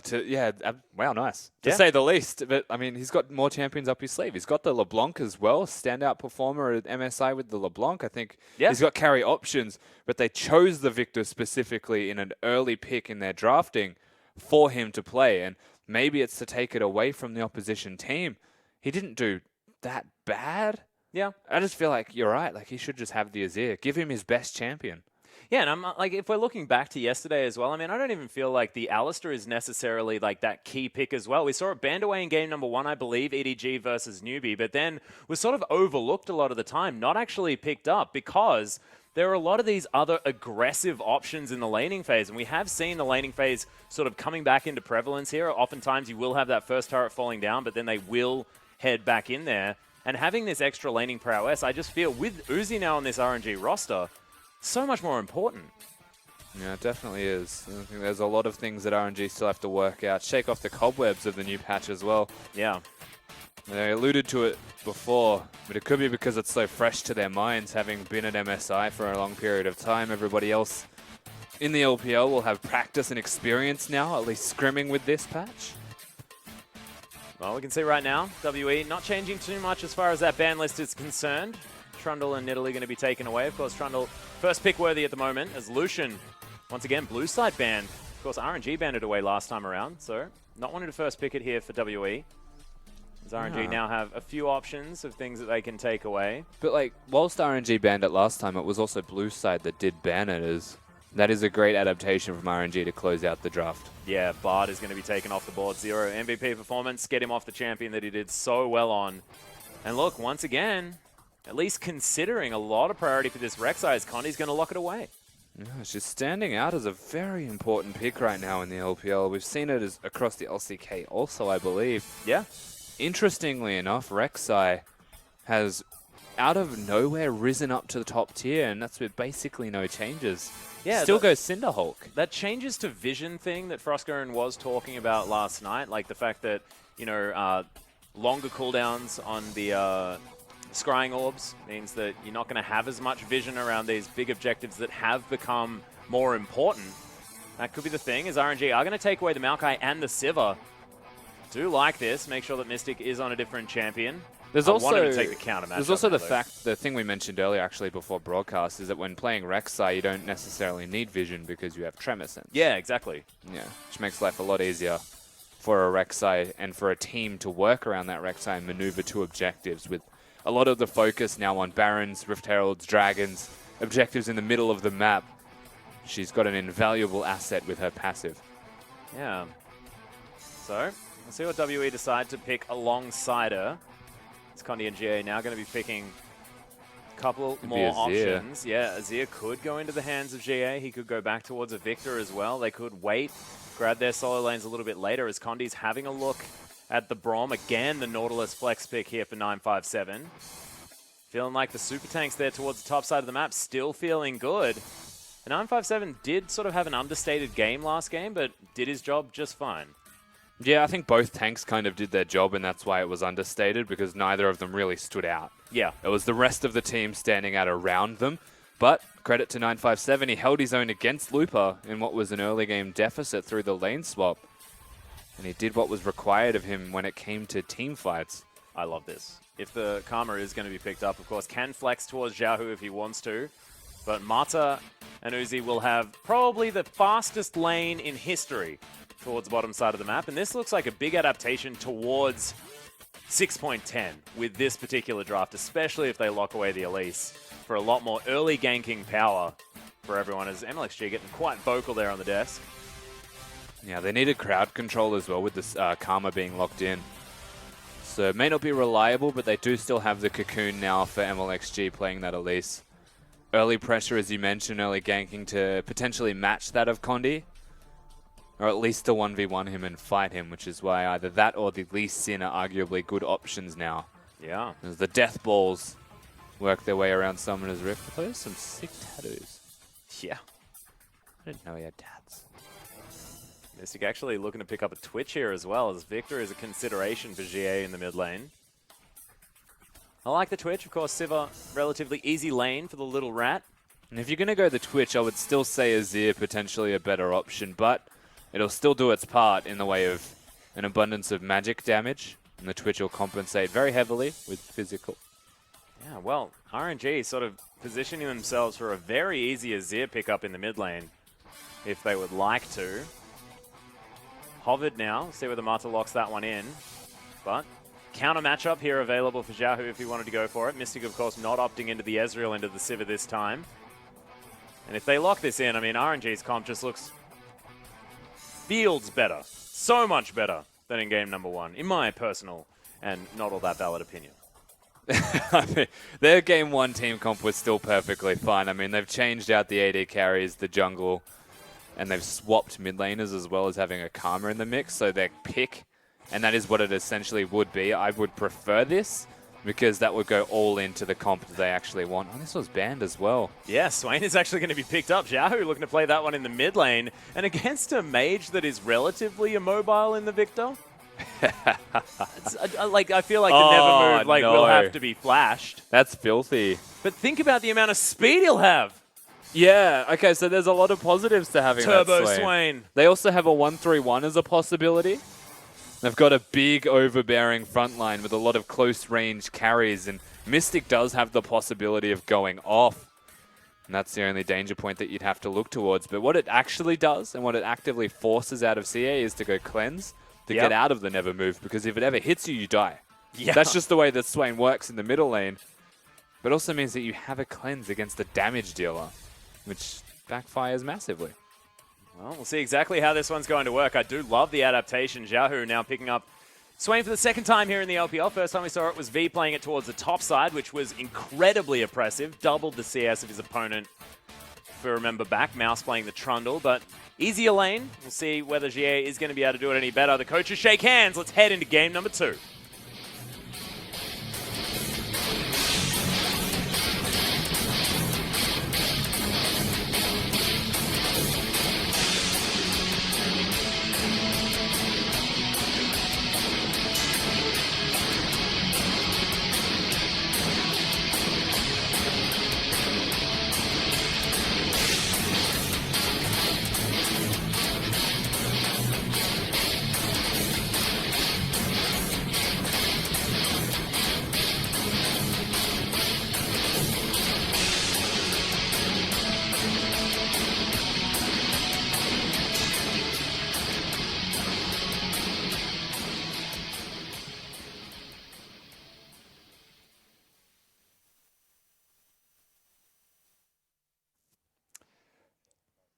Yep. Looks to me like we are going to have a pause to start this one off. A little bit unfortunately there, as we saw Looper on your screen, so we'll see exactly what the problem is. We'll try and get us back in a game as soon as possible. We did manage to have a full game without a pause last time around, so it's probably not too much. Of course, yesterday, a few of the pauses were due to some ping issues that people were having, so we'll see whether we are going to make sure that everything's going to be fine straight back onto the Rift. But Swain is the last pick. We didn't get to discuss it too much, Rusty.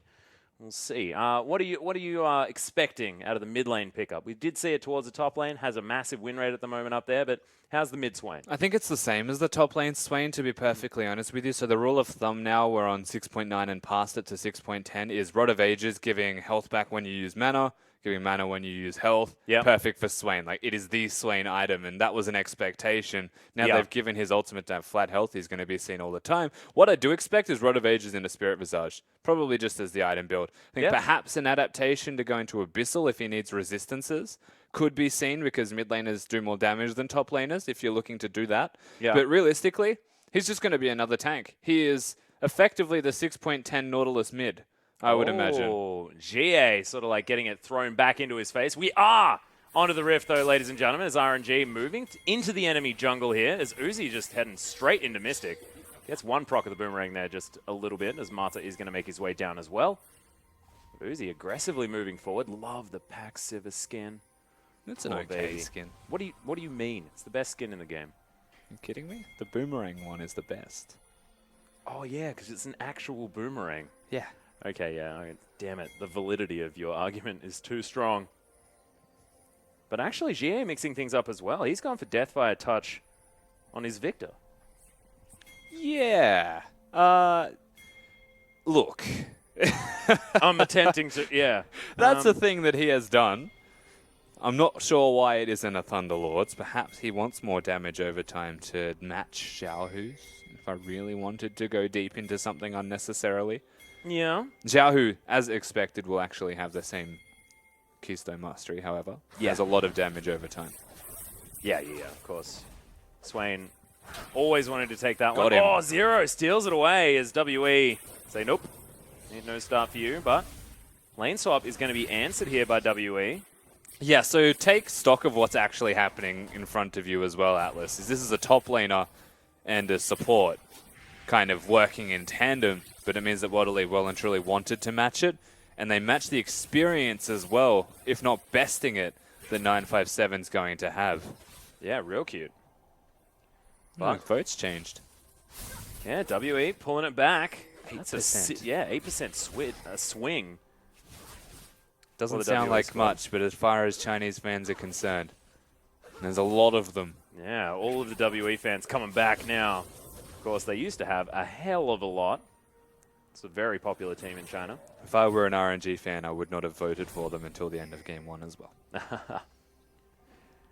Well, you can see the tanks just smacking each other here towards the bottom side of the map. WE doing their very best to pick up as much farm as they can as the Sivir oppressively MLXG shoving the wave in. early ganking. Yeah, MLXG, level 3. Looking for the cocoon on a 957, just holding onto it. There's the flash. Probably could have held it a little bit longer there, but they get summon a spell. It's what they wanted. Yeah, it was actually timed perfectly in the way of the flash because it was at the same time as the cocoon, which potentially could have been held on for a bit longer to force the flash. They get the result they were looking for. Condi's too low to do this, unless he has Smite. He's level 2, smites the red buff. Is Mata actually looking to try and get on top of this? Oh my god, Condi! He's going to fall down. First ball goes to Xiaohu as he just sneakily throws a bird over the wall. Yeah, and gets double buffs for his trouble as well. Definitely doesn't place a ward. And has a great time in this middle lane, honestly, because Xie... That's going to be a hard enough lane as it is. Yeah, good luck is all I can really say to the Victor now that he's against this Swain. As levels start to actually come through, you'll find more and more strength in Xiaohu's hands. Yep. Once again, RNG capitalizing on good movements from Mata. Making sure they know exactly what they can do. Teleport comes in from Looper to get himself back into this lane. That was too much from Condi as well. Like, to be fair, we saw it happening. Like, we know that MLXG was on the bottom side of the map, so Condi tries to respond. But it's a Sivir Karma. Like, there are very few situations where a Twitch or Braum can actually rotate and stop that from happening. Yeah. Well, Focus Resolve comes in. Mystic gets stalled for a little bit, but you can see Zero doing his very best to try and stack up this concussive blows. Mystic got out-traded, though. Yeah. You have to remember he's against the poke lane, so they can fight. Oh, actually has to flash 2v2 here on the side of Mystic at the same time. Zero in trouble. Boomerang could have been held for a little bit longer, but really nice spell shield out of Uzi. Gives him all of that mana back, and they'll just continue shoving this one through. Backs have to come in, and WE struggling in this lane right now. Yeah, they absolutely are. And they actually, by having to go back, put themselves even further behind. Just mentioned that they can't fight a 2v2, yet they tried. And needlessly tried. And we'll stay on top of that. And they pay for it, as MLXG's even here. Yeah, there's the flash cocoon. MLXG actually looking to pick this one up. Easy pickings for the Spider Lady. He has boots of mobility. That makes a lot of sense as to why he got the kill, but I have no idea why he had mobility boots. Well, they just paid off. Exactly right. Steals a Grump with him as well. Actually doesn't use the boots for that. As Condi takes a cheeky auto attack from Uzi. But he's going to get dove. Yeah, he's actually going to flash underneath as well, as there's the repel. So MLXG keeps himself safe. And Uzi doesn't pick up the tower aggro. Nicely played by Condi, though. That was very cute. Actually getting a positive summoner trade from it, all things considered. So Condi makes the best of a very bad situation. Yeah. This is why you don't go for mobility boots when you're playing Elise. The thing is, and like... He's looking to get Cloud Drakes, man. Look, Cloud Drake is going to spawn first. That is quite amusing. Imagine all of the out-of-combat movement speed. No, that is actually very amusing. Of all the Drakes that could spawn, perhaps that is MLXG's. He would have seen that at the very beginning. I know. mean, oh. What I'm saying is perhaps that is MLXG's strategy. I was actually trying to have the same point as you. Yeah, no, good. Sorry, just overly excited. Massively high degree. And the reason that I would imagine he also can afford to go for it is the changes to experience gain from jungle items, where he had the Hunter's Talisman, and actually gives full experience for camp clears as well, so you don't need both aspects. Teleport coming in. They're looking to capitalize on the lack of flash from Mystic, who does have the ambush, but the vision is all there, and Xiaohu just says, you ain't never moving. And Uzi picks up the kill. Both carries grabbing stuff. Of course, MLXG getting one as well, so RNG off to a phenomenal start this game. Yeah, the Catalyst picked up and even a Null Magic Mantle for the teleport mid laner in Xiaohu. And this has just gone from bad to worse. It feels like they've just awoken the beast in RNG. Oh, yeah. And they come into game 2 and they just start destroying. Yep, and it's not over yet here at Zero. He's going to get stalled out. GA is going to try and get over there, but Mantra... Oh, my God. Okay, Mata would have almost killed him there with the second proc. There's Laser Bird. It's being frustrating again. Yeah, he's in a very poor position here. Yeah, there is nothing that he can do to get himself back in this lane. He just wants to farm. And honestly, Swain's not going to let him farm for too long. But that's the only victory that you'll get, is Loop is actually in a weird spot. Yeah, a little bit of trouble there. It's Mystic. Yeah, trying to gank this lane. 957 taking a lot of damage, but in goes Condi. He should, yeah. Yeah, Looper turning things around. He gets a heal. So, I mean, that's good. But Mystic is going to be able to lock that one in with the Contaminate.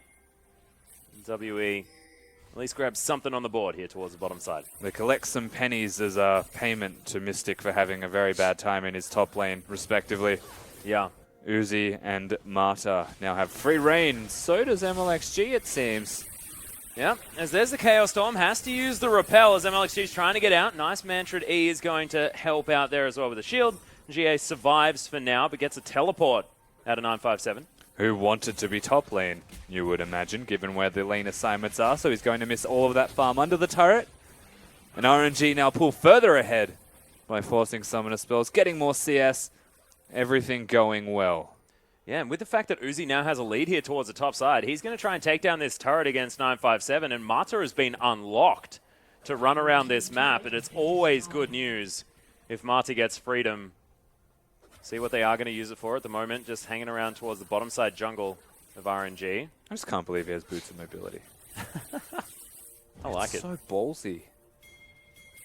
The sad thing is the second he got them, he got the kill. Like, the best thing that you could do right now, if you were RNG, is make sure that turret falls. He was ideally trying to get it to reset the minions, but one minion's okay. Like, it will eventually push back from World Elite. Uzi should now recoil, look towards Dragon with the rest of his team.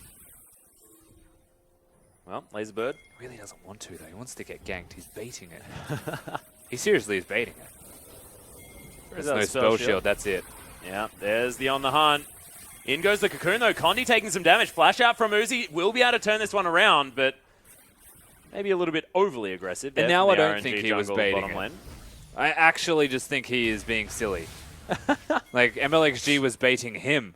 Like, I think that's the best case scenario, is that nobody died. But you don't use a spell shield for a Riptide's third proc if you're baiting. Wanted to get himself some mana back. He absolutely wanted to die. But he didn't, thankfully. The same MLXG was indeed there. Very true. Well, that non-magic mantle for Xiaohu was turned into some Mercury Treads. So, still not sure whether he's going for that Abyssal Scepter as his next item, as he's now moving in towards the bottom side, red side jungle for WE.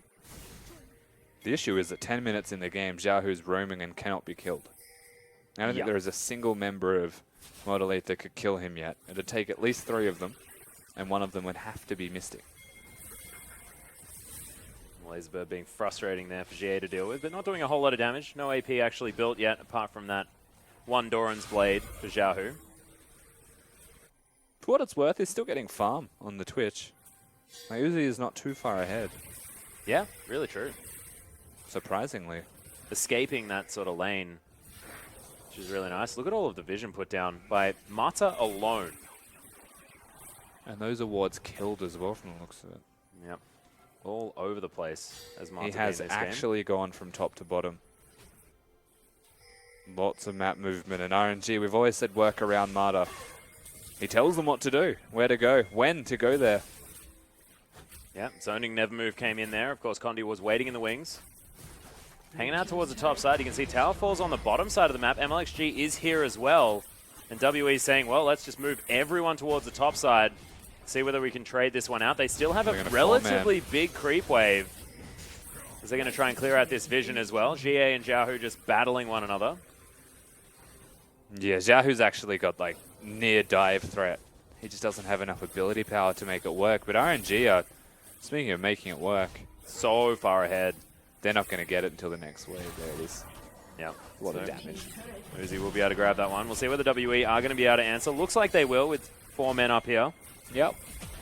But just an even trade. Of the extra person, though, is perhaps the difference, as Loop is kind of just hanging out. Yeah. So unfortunately for RNG, the trade is evened out in a situation where you would imagine they should have actually been ahead because of how fast they were to get there. Better positioning now on the Dragon, though, for RNG if they do want to go for it. They have pinged it out. Lots of pings towards the bottom side of the map as MLXG already there. Xiaohu with his control in the mid lane means that they will have an opportunity to do this. And Cloud Drake going to be started here for MLXG, so I like it. Just start prioritizing the Dragon, please. Yeah, and it goes to show how much effort they put towards going for the Dragon as well. It was a slow and arduous decision for them to make, but due to mid lane's control, due to Xiaohu actually having that ability to zone away CA, they can take it freely, opposed to contested at all. I'm looking forward to when MLXG gets hovered over and we see that movement speed number. You know, extra 15 as well as the... mobility boots as well. Yeah, mobility. He's got the Cloud Drake. He's got the, what you call it, from his Runic Echoes that gives him the move speed. Aether Wisp. Yeah. Very true. Little cheeky 7% or so, something like that. Yeah. The biggest deal right now, though, is that Rod of Ages. 2,600 as well. It's a bit cheaper now. Oh, my God. Yeah, MLXG's going to And he has a Karma and a Sivir. Yeah, precisely. This guy's going fast. In terms of RNG dragons that RNG could have RNG'd. What? They got themselves the best one for their team composition. I think besides perhaps the Cloud. Yep. Sorry, the Ocean. Oh, WE now poking their heads around. MLXG and Mata, best friends club. We did see used to such great effect in the games that they managed to win at MSI. The rule of thumb is they're not best friends. It's a dictatorship. Well, that's a good point. Mata says do sometimes red buff and friendships hits are it. like that, you know? Do the red buff. Come on. Look at the pings. He really wants to go in. There's the teleport to flank, actually. Yeah, in goes Looper straight away. Actually, a 0.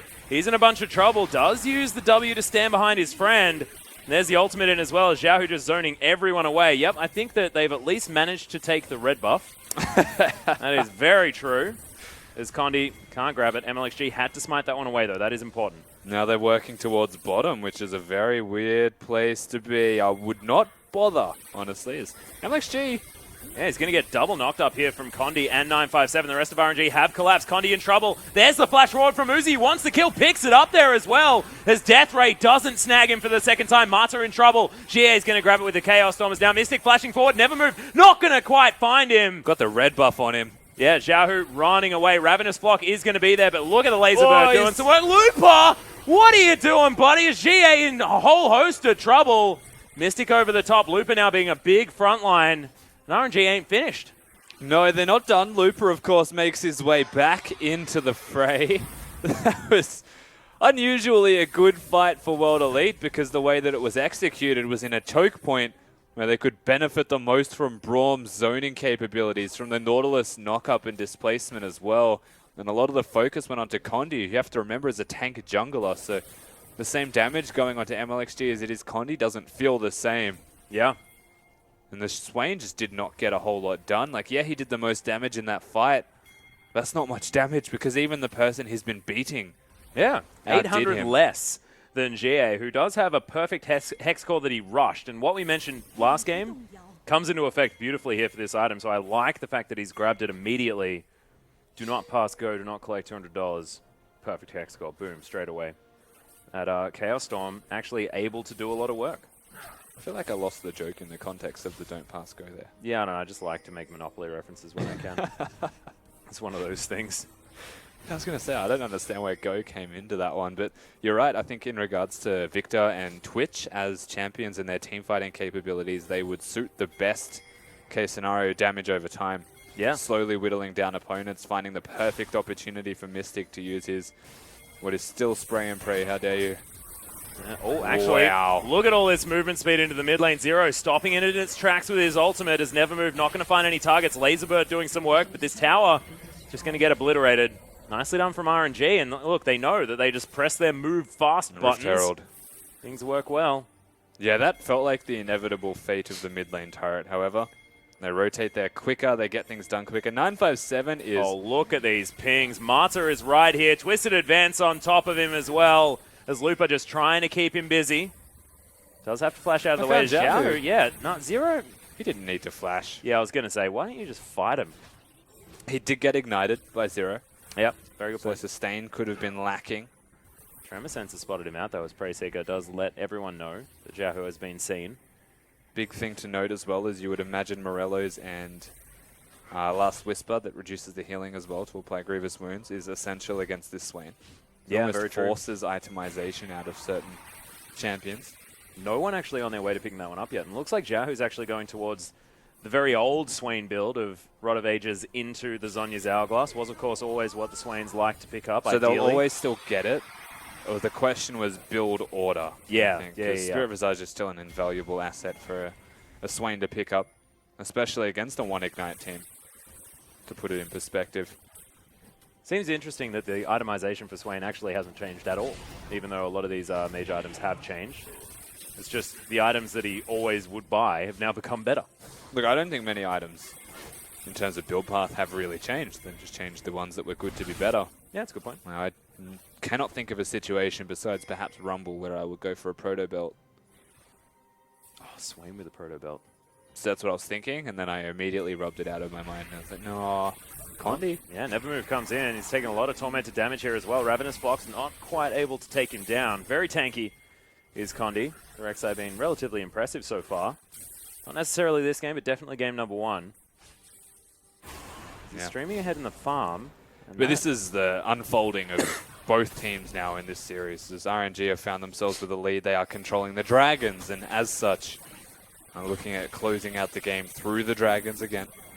Yeah, well, look, it was WE that was in control of this buff last time around, but now RNG grabbed the first two very, very quickly and effectively. That's Infernal Drake, definitely a good one as we move later and later as far as that scaling is concerned. And when they do have champions that can use these flat stats quite nicely, looking at Uzi mostly is very important. Problem here for World Elite is that they can't split push, but Xiaohu and Lupa can.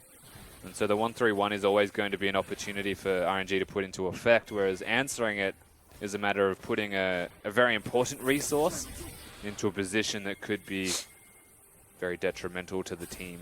Yeah, really true. Well, RNG now moving around the enemy jungle.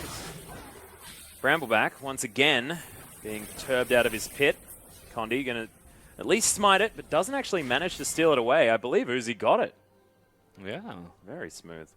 I don't think Conti could get in range to even use this. No, he smited. He did, yeah. There you go. He got his health back. I was and he's giving him like, benefit oh, of the doubt damn. as well. It's like, surely. Yeah. No, he didn't. No one gets Harold. Yeah. See you later, Harold. 20-minute buff. Healthy Herald. Not going to happen this time around. Of course, no one really looking to split push as their main option when you've got these super tanks towards the top side of the map. But we saw it on MLXG last time, so it doesn't really matter. Yeah, It's still true. just an extra bit of power and gold that goes to everybody that's now just gone awry. Well, RNG, they have managed to finish off the 2 items in the mid lane. Jahu now with the Zhonya's completed. Uzi looking for item number 2. We'll see whether he goes for Phantom Dancer, which is what Mystic went for last game. Whether it is going to be the Shiv continuing to wave clear things effectively. Swain not offering quite as much, and yeah, you're right. So Static Shiv has come in. And I do like it, the fact that they are lacking a little bit in the wave clear department. I would imagine the big thing World Elite on the flip side are looking for as well is the Runan's Hurricane. Yeah. Once they get that on Twitch, they can do a lot of damage in team fights. Zia is always going to be doing his job as he has finished his items respectively. This is going to be the Crystal Twitch build as well that we saw from yesterday. Saw a couple. Pentakill decided to go for the Ghost Blade, but Mystic opting in to that Blade of the Ruin King, much like Crystal did. And I agree with this build simply because he's against a lot of health stacking tanks. Xiaohu just not caring at all what 957 does. Swain. Yeah. Swain. Why did we do this to you? Rusty questioning himself a little bit. There's no bad experiences that I've had. What are you talking about?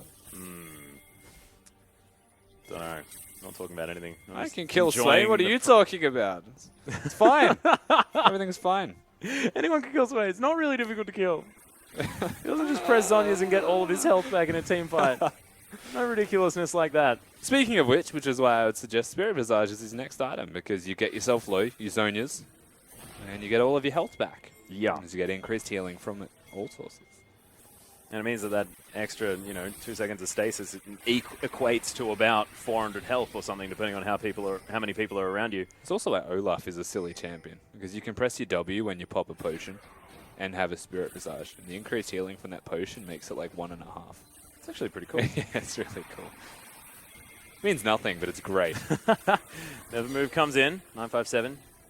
Not moving a whole lot, but is still moving. Jahu has Probably no mana rename that pool one. to work with, and that's the real issue for the Swain. If he wants to fight 957 and try and push the Nautilus out of lane, he needs a blue buff, which thankfully he has right now. That will inevitably run out, as will the bonus AP that he gets from that. No, is he actually looking to try and put a dent into the bottom side of the map? But they have already taken down that turret. So RNG probably needs to move their sieging capabilities around this map. Yeah, I also think that Uzi was in a position that the team didn't want him to be in. He just rotated after clearing the middle lane to kind of have a look at bottom and see if he could get his eye in there. Just see what's up. Yeah, maybe put some damage down and say hello to 957. Because Baron is definitely where MLXG and Marta are putting all of their attention in the way of vision control, even just movement around the map and denying World Elite the position. Yeah, WE also recognizing that that could be a point of power. So they are positioning themselves all the way up there. Twitch is hilarious. Ambush has been popped here as well. Mystic looking for a position. Repel immediately used there from MLXG, who gets himself out. That is the Chaos Storm flash out of the way, but massive Glacial Fissure here as Looper well and truly in the backline. 957 doing his best tank impression at the same time. Looper is finally going to fall down, but can Uzi get the work done? Xiaohu's just gigantic. They've got another tank. Don't worry about it, guys. The backup tank right there in the backline. Uzi as well, barely even needed. Xiaohu takes almost no damage from most of that fight, and yes, it was Looper tanking, as was 957. It's still a 2-for-0 trade, however, for World Elite. They still have to get the hell out of there. Yeah, but they don't exactly win the fight. They can't get anything from it. And this, once again, choke point fighting. World Elite's exact forte, what they want to do with the team composition. The Twitch, he was locked down by Looper, and yes, most of the damage dealt in that fight from Mystic was to Looper. But the Victor just sits there, puts the Chaos Storm down, maybe throws a laser in the chokehold, Yep. And it's simply because Zero is setting them up with 957. The Glacial Fissure was beautiful in that fight. Yeah, exactly. That and the Nautilus knock-up as well, keeping everybody in an area that's going to take damage from the Victor. This is something that was missing in that last game, but I feel like it's a team composition thing. Yeah, well, RNG not quite able to win the fight necessarily. We'll see whether they can gather things back. Xiaohu building towards an Abyssal Scepter by the looks of things for item number 2, as the Negatron Cloak as well as another Fiendish Codex. Yeah, getting cooldown reduction, which is missing from his boots as well because he went for max, but also stacking resistances. I still question his mana pool. Yeah. It will start to run out. If a team fight extends, which is actually what World Elite want to do, right? It's something that we've alluded towards now multiple times. They want extended duration fights. Swain will run out of mana by the extension. Well, Ocean Drake is going to be taken for free here by WE. RNG deciding not to actually contest that despite having full vision of the area. And once again, that's perfect in terms of Drakes that World Elite could get. Extend the fight, kite back, deny the mana regeneration from Xiaohu that we just said was missing. Yeah. Well, in goes the Mantrid Q. RNG actually looking for a fight here as MLXG right in the front line on the hunt has been popped. We'll see whether Uzi can get some damage down. 957. Quite far away from this as Nevermove heads down on top of 957. He's in so much trouble. Zero as well. The tanky members of WE are melting in this fight, but look at the damage Mystic's capable of. The Chaos Storm also doing a lot of work. Another slow comes in. MLXG creating room, but look at the Nevermove Mystic. He's going to fall down. Uzi grabs the kill. Xiaohu grabs one at the same time. 957 running. RNG looking for the Baron. Yeah, they can go straight to that Baron. Whilst their health bars are in fact low, they've got a Swain, so it shouldn't matter. Oh, I think Condi's actually going to cause some problems here, though. Yeah, Uzi trying to turn this one around to 0. He's got a Winter's Bite to throw out. It takes a boomerang to the head. Yeah, flash forward. Oh my god, Uzi. It's a lot of damage. 2 hits, 2 crits. Yeah, he's on a rampage. Better players crit more, you know that, right? They can't Baron now. If they do, of course, Condi will have his ultimate, so he'll just come straight back out. Let's just revel in the needless health regeneration that Swain always has. Balance, balance, balance. Feel it. See what he's going to be able to pick up for himself. More balanced than a circus. They have beams for that. He's a tightrope walker. But you can see, probably just about ready to grab himself the Abyssal Scepter, which is why I wanted that next wave. We'll see whether they set up for another fight around this Baron area. Still positive for RNG this time around, however, the tower was still taken by World Elite, so they're getting some gold in the back pocket. Promising signs from a losing team in game number 2. Yeah. They're still waiting on big item spikes. They can't kill that Swain yet. And whilst it's MR actually stacked, it's still a Rylai's being done by CA because he needs that crowd control to slow them consistently because they just want to keep Mystic alive. If ever there was a time for Mystics to step up to the plate, it's now. Damn right. That being said, his opposite number, Uzi, just finished his Infinity Edge. There's Siva. This is her spike. This is what she feels good in. Yeah, I wonder how much money Mystic has. Yeah, probably wants to be able to grab an IE pretty quickly. Yeah, the question is, does he sell the cull to get it, or just to get an item in between it, like perhaps the pickaxe or the crit cloak? He's recalling now, so we'll see. So whether he can actually afford it. If he can get the Infinity Edge here, that could be a very big deal for WE. Yeah, and like an outright buy of that is like a lot of money, so no, he's not going to be able to. Yeah, not quite. So, does have a Cloak of Agility. Bit of extra critical chance will be good, but nowhere near the effectiveness. Do you find it weird that a Cloak of Agility is its name, but it gives crit, not attack speed or move speed? Yeah, but if you've played any other games that involve agility or dexterity, you know, they often give you critical strike at the same time. Going back to like D&D rules and things like that. Yeah, I know. Wow, we just submitted our nerdiness pretty effectively there. Well, I also knows loved how fun it sports. is. Loved sports a lot. Yeah. How's them OKC, by the way? Spawn will be happy. Oh, yeah. Yeah, basketball. Yeah. Oh, look, I was serious about that one. Yeah, I was seriously not knowing anything. That's Stephen Curry guy's pretty good. Oh, God. RNG, though, setting up some vision around this Baron. You can see there is a ward that has spotted them at least. There's MLXG trying to use that Raptor sense to clear things out. Sorry, you tilted me by saying Stephen. Stephen. Is it Stephen? Steph. No, it's Stephen Curry, right? Tilts everyone, though. It's Yeah, I brilliant. know. It's so good. WE They are in a decent position to try and get something done. Xiaohu getting caught. Wow. Yeah, everything being thrown down here as he uses the Zhonya's. Look at the amount of health he's going to get back. Really flashed. mistimed dredge line there out of 957. Never move. Going to cause him to stop. But we just saw a glimpse into how much damage CA still does. And that's an MR stacked Swain. Yeah. And whilst his sustain is definitely high, I mean, he got a lot of health back from the Raptors as well as the Victor when he used that Zhonya's. Means he's definitely still killable. The tank is not exactly a tank if he has nothing to heal off. Well, that's all of his health back now. As the siege is on. Mata and Uzi with a lot of movement speed available. Nobody's 957 gets a massive knock-up into the backline, but RNG still very healthy. Xiaohu right in the front line is going to get thrown back into that gravity field. Zero's going to die. Uzi picks up the kill. This Infinity Edge is doing so much work as Lupa grabs another. The turret is not long for the world. Uzi finishes that one off at the same time, and WE, base has been broken towards the bottom side. Mystic was farming top, so it's just a very quick rotation from RNG, and they pull the trigger very effectively. If the Twitch isn't there, RNG have control, and now that there's 2 dead, they definitely still do. Welcome back, Xiaohu. Can teleport his way in. Home guards as well, and that is the inhibitor dead. So Baron inhibitor, my god, they've got so much extra control. And this dragon spawning, 20 seconds. The last of its kind, whichever it may be. The last of its kind. As the Elder will spawn at 35 minutes. Mm-hmm. Now I feel like if I talk with a deep voice at all, I am a voiceover. I feel like it's just Skarner now. What was the intro video for Uzi? What did they say? We come, we go. Oh, I don't know. I was too busy being intimidated. We go. It was beautiful. Ocean Drake, number 2. There you go.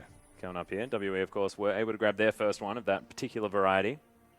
Cloud Drake and Infernal Drake in the hands of RNG. So Condi, before we actually look for any contest, you have to remember, he is the King of Thieves.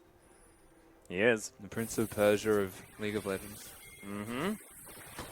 If there's anything that he can steal on the map, it's usually an epic monster. He's on the wrong side of the map this time around, however. Void Rush in there. Doesn't actually have too many tunnels towards this side, so MLXG will be able to grab that one. They're trying to catch them all right now. Only need a mountain. So Mountain doesn't actually spawn. Yeah, not going to happen. And I mean, it won't actually spawn. There's 3 elements that spawn in any one game. Ah, you can only have 3 elements. Yeah. So they've got all of the elements. Except the mountain. Close enough. WE setting up. Raptor Sense going to go up. Condi going to be able to clear out a ward. It's now RNG. Will probably want to move towards the Baron. Exactly right. They've grabbed the most recent dragon. Still 6 minutes on that. And RNG. Uzi just throwing out boomerangs. He's just celebrating. This is beautiful. Uzi wants to do this. Like, this is a 100% crit chance Sivir as well because of the Zeke's Harbinger. Oh yeah, the occasional 100% crit that he will have is unbelievable. Yeah, actually. Just understand where you're going to press that W. As Mata, yeah, possibly caught out of position. Focus Resolve comes in. Condi slowed down as the teleport's coming in right in the flank. Yeah, Mystic can't actually get into this fight. Has never moved. Flashed out of the way off WE. Have consolidated their members. But that is a teleport to answer. But they're fine, right? And that's the big deal. They are still here if they want to contest this. That cheeky ward is going to spot that they're doing the Baron. And whilst it's cleared, they are going to face check. Yeah. They have to. Nevermove comes in. A lot of movement speed now available here for RNG as Uzi right in the backline. Big knock up there from Zero one more time. As yeah, exactly. Rat-a-tat-tat doing some work. 957 melting though as Mystic's been caught out. Uzi grabs it. It's a double already as he's so incredibly low. Gets a triple. Isn't going to fall down as 957's running as best he can. Actually, no, he does. Chaos Storm is enough to finish him off, but RNG say, yep, we got enough.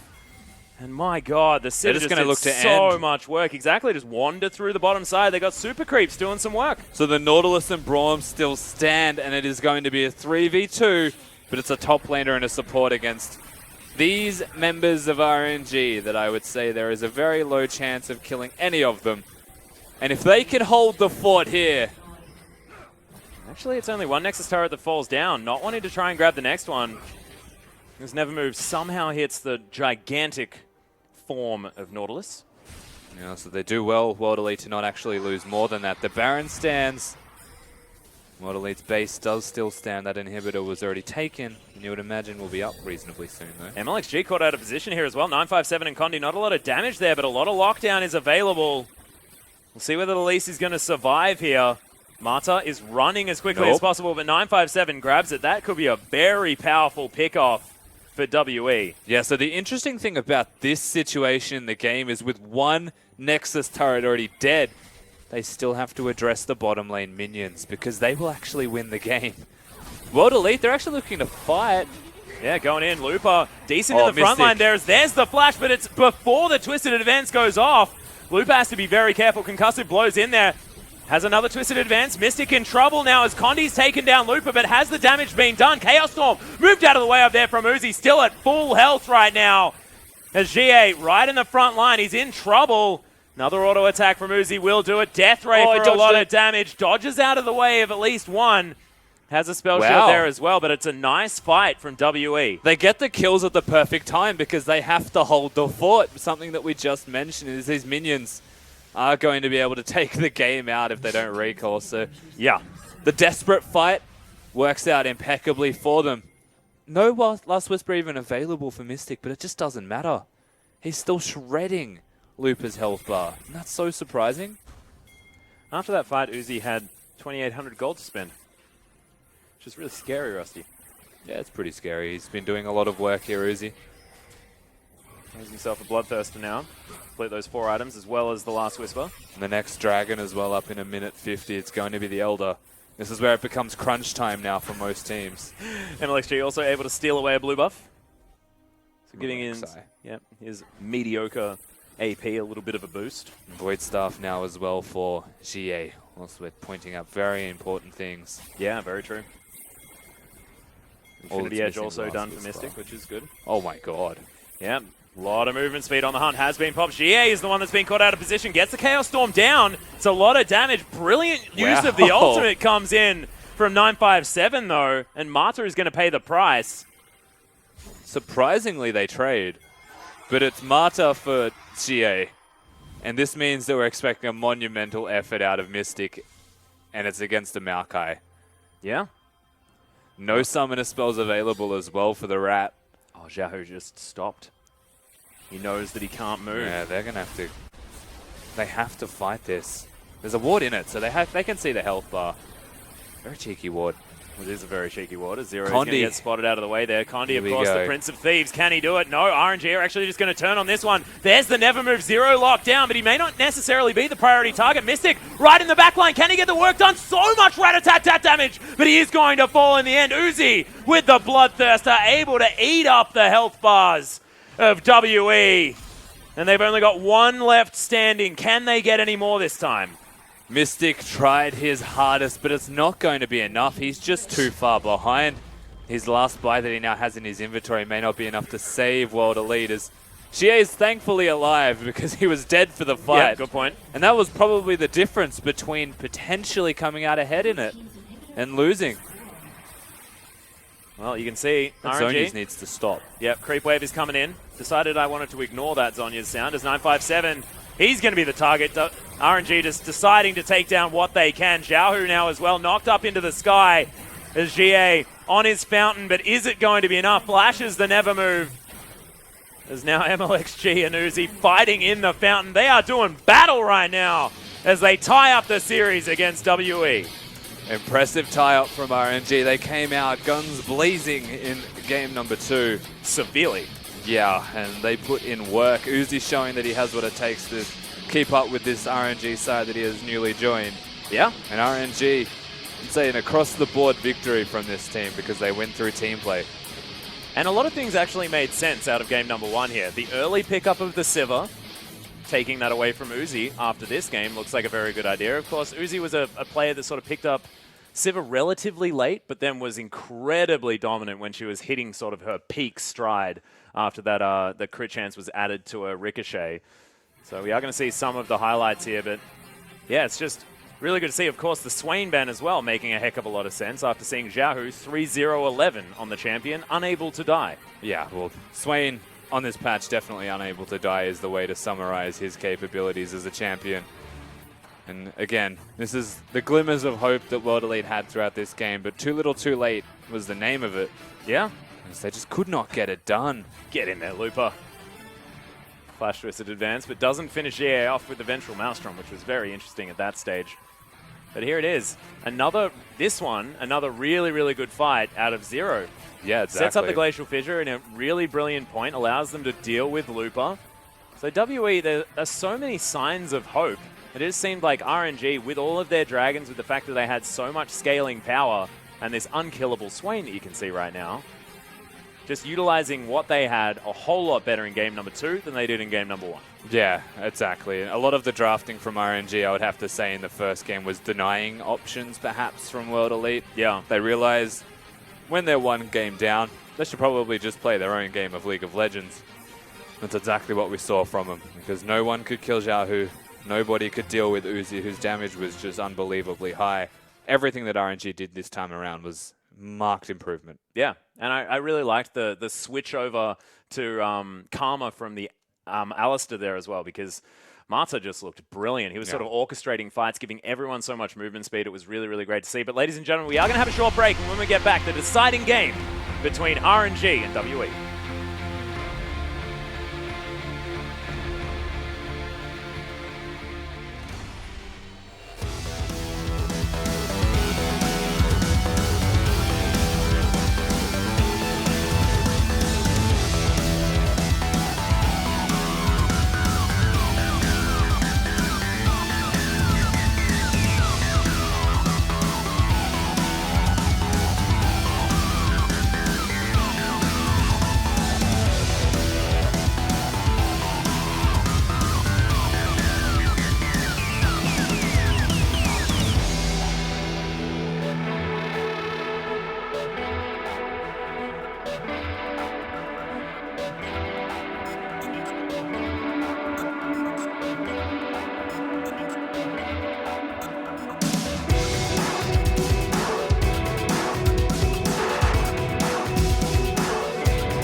Welcome back, ladies and gentlemen, to our English broadcast of the Chinese LPL.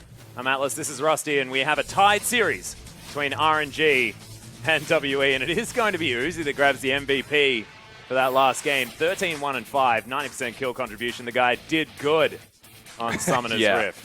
I would have been shocked if he wasn't MVP once again. I mean, Xiaohu didn't die, but I mean, Uzi only died once. He was a Swain. This guy did so much damage. That is close to 38% of the is team. ridiculous. Yeah, exactly. And like, I say that every single time. 35% might be the average for carries. So Yeah. anything above that is unreasonably high and should be noteworthy. So 13-1-5, respective from his damage share. He didn't just kill steal. Yeah. He actually put in the work. We are going to have a look at some highlights here as well. And I mean, I believe he went down at the end of this fight. To a By looking Victor at it. pulsation, Yeah. if memory serves, because it's the kind of thing that you don't often expect to take. And that was, given the level of the game, 450 damage, not including AP, every tick. As you will see it here. Look at this. He died to it, exclusively the Chaos Storm. Unlucky.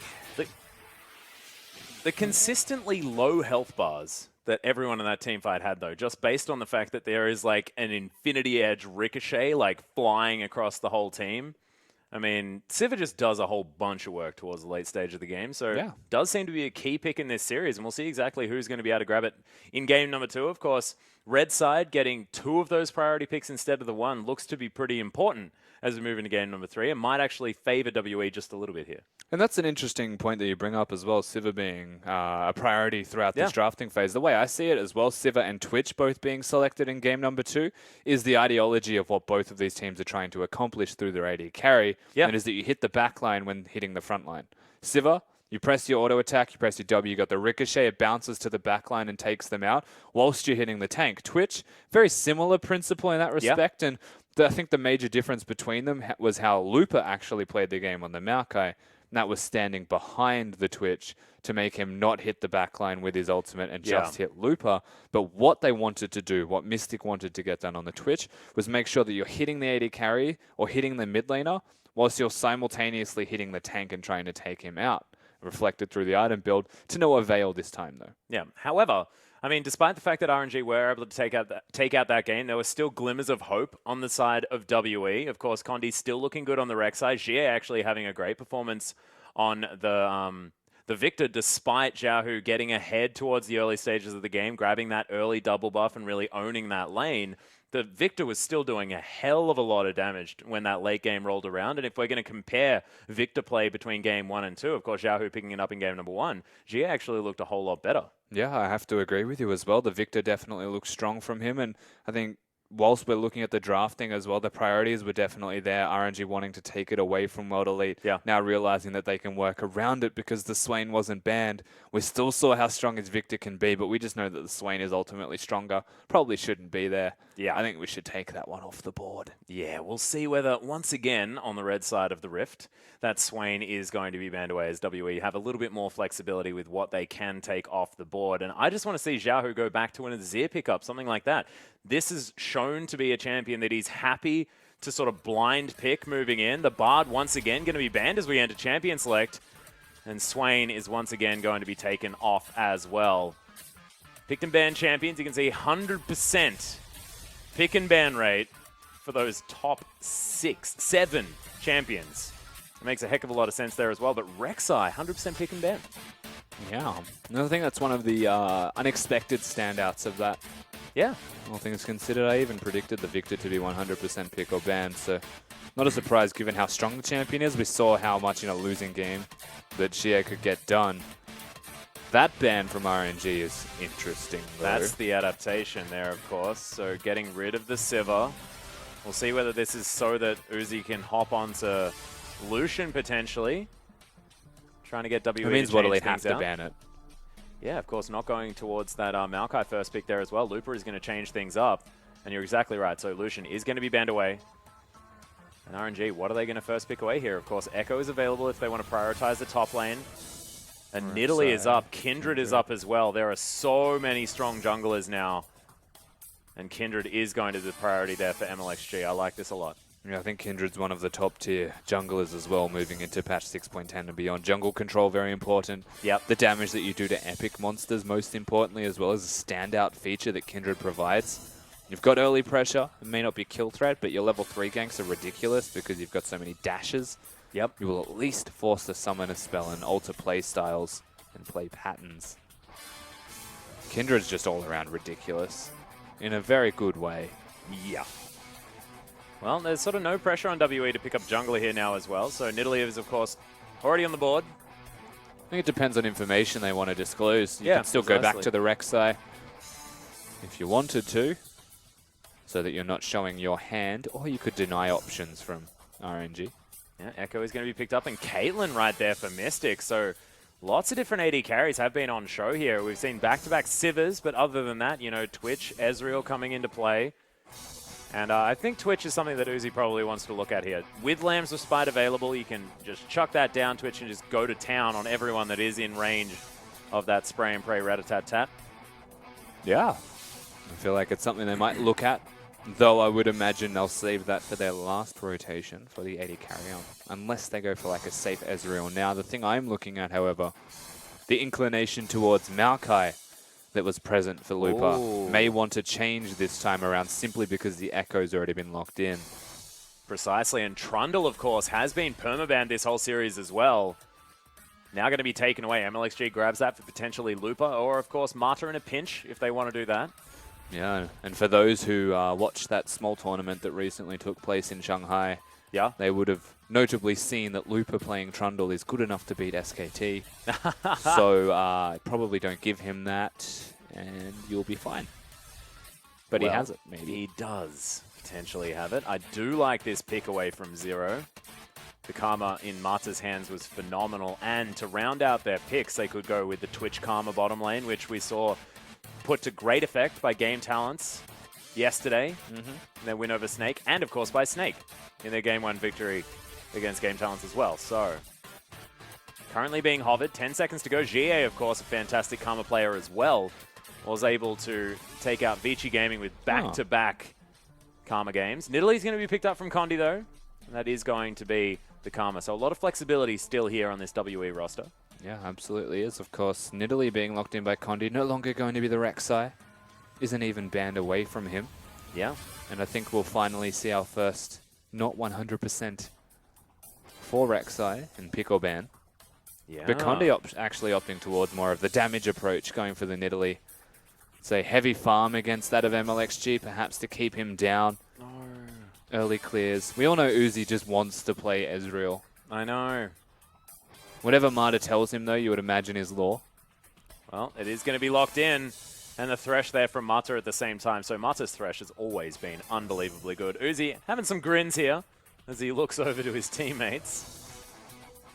But GA now considering heading towards a Kassadin pickup, meaning that Zero will be playing the Karma.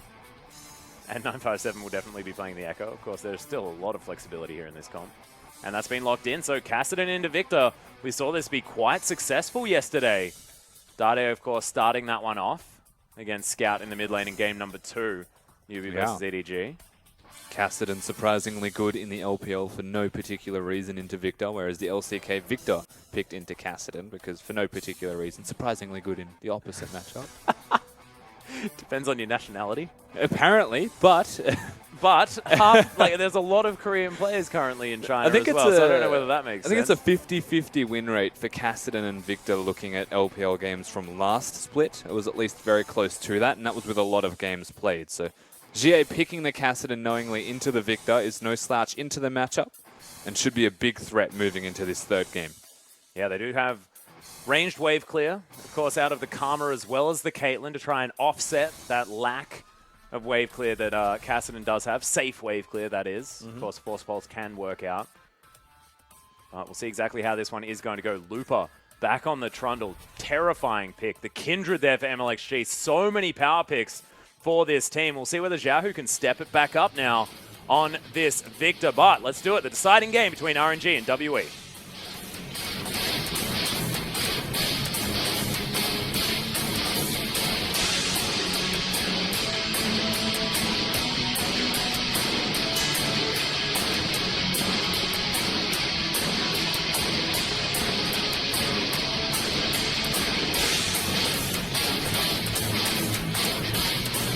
All of us.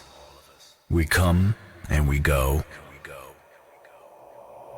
All of us.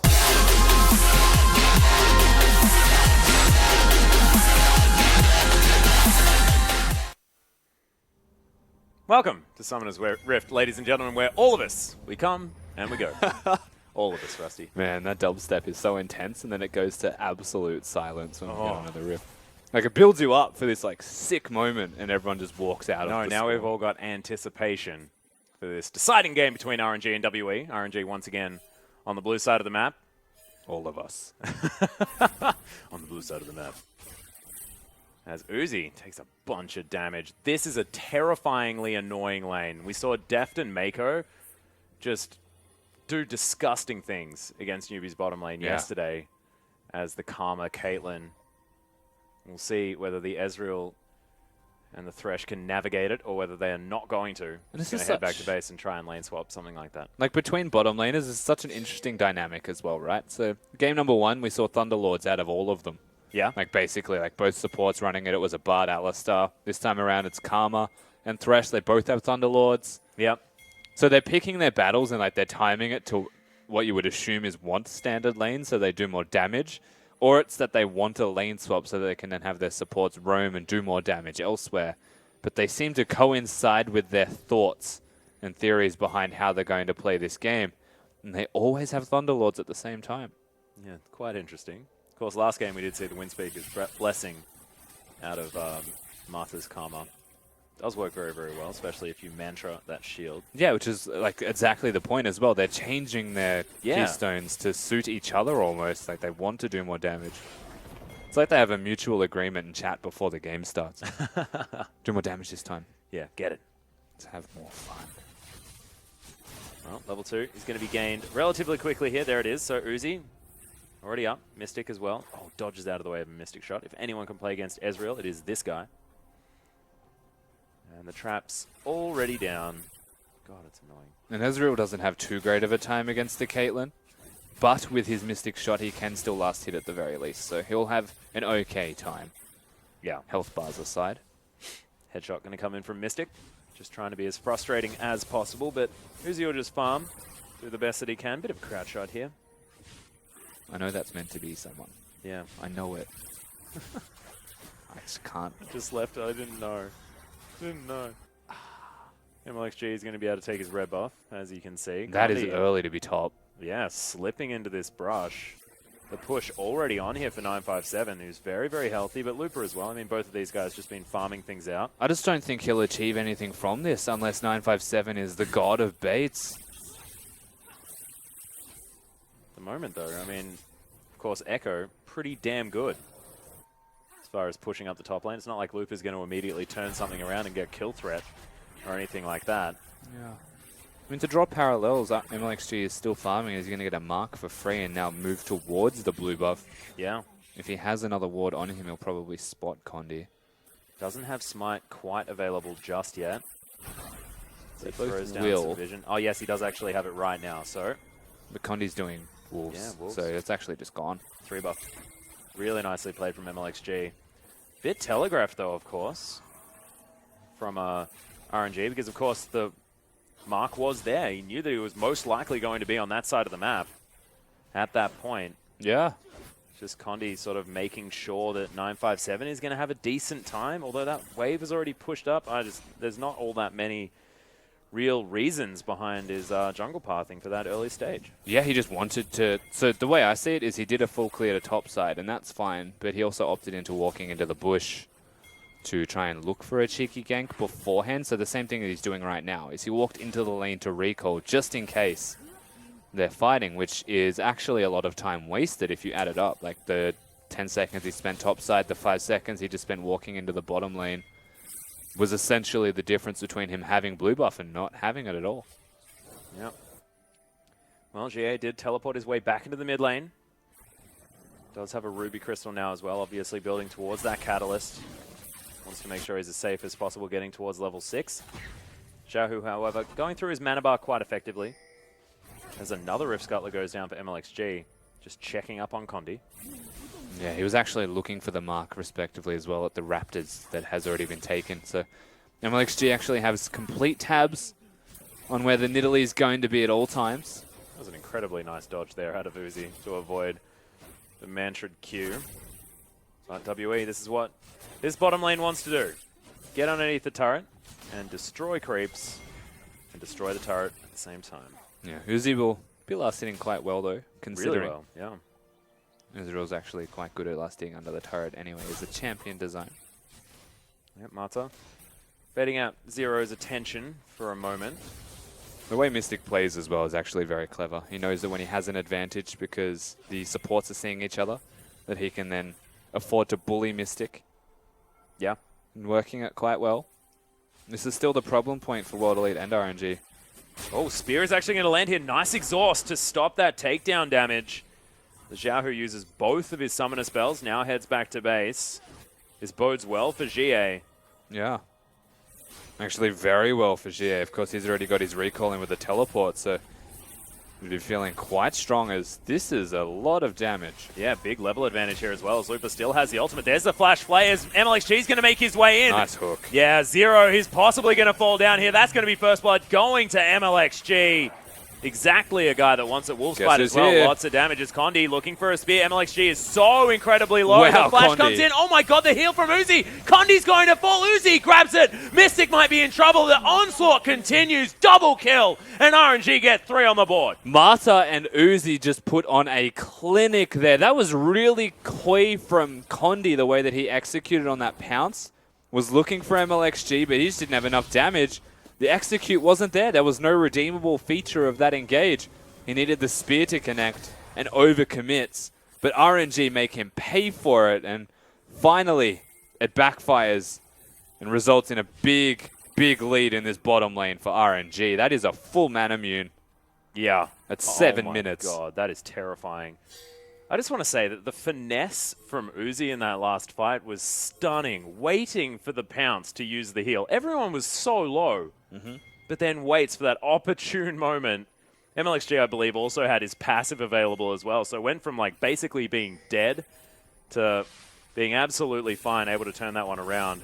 Oh, on the winning end of that fight, like RNG played mechanically brilliant, and something I didn't even realize was possible with the way Condi played that was the like animation cancel of his flash and pounce almost. Yeah. Like as he got like the full range pounce, he flashed and did all of the damage to MLXG. So credit where it's due as well. Really cute He play. tried hard, but he didn't succeed. Yep, in the end, it's 3 kills to 0. As Uzi continuing to stack up this Manamune, but 8 minutes into the game, the fact that he has that item is just awful. Like it's just got rid of all of the problems that Ezreal just generally has, right? in the Ezreal early and stage of the Caitlyn game. lane, huh? It's just done. Yeah. It's like, let's just skip having a tier ever. Don't even need to worry. Still stacking it up. It means unreasonably quick it will be stacked as well. He did Yeah. forego the Sheen to finish the Manamune, but it's definitely still worth it. Caitlyn being an auto-attack heavy champion, wants to weave spells, but Ezreal will always match that damage. Just means that Uzi's going to be a lot more auto-attack focused himself. Yeah. Well, Condi looking to try and take down this Rift Scuttler. Also marked, Jiahu's going to make his way over. Just saying, yeah, no, this is my jungler's Rift Scuttler, you jerk. Hits the spear, takes it away. Condi says, well, you called me a jerk. Don't say that. Actually didn't. That was all I me. don't think he said Yeah, it. Jiahu is going to move over a ward, though, back towards Jia, who has a level advantage in the mid lane. Kassadin doing work. Yeah, and the way that this lane always works as well is once Kassadin gets that level 6, he exploits the fact that Xiaohu doesn't have a lot of sustain. And the Catalyst will actually help Jia out a lot with that, as well as being able to get on top of the Victor. Yeah. The major conflicting difference was usually the flash and exhaust that a Victor will have in his back pocket. Not currently available, at least one of them. Yeah, still about a quarter of that cooldown on flash to go. As Dragon's just going to be taken here from MLXG. Doesn't quite have the Blood Razor just yet, but still able to do a lot of work. Yeah, so they don't actually need it in regards to doing a dragon by himself. Depending on the dragon, you would imagine. Yeah, that's very true. The fire, at least the Infernal Drake in particular, can be taken at level 7 with just the recurve bow and his jungle item. I've seen that on more than one occasion.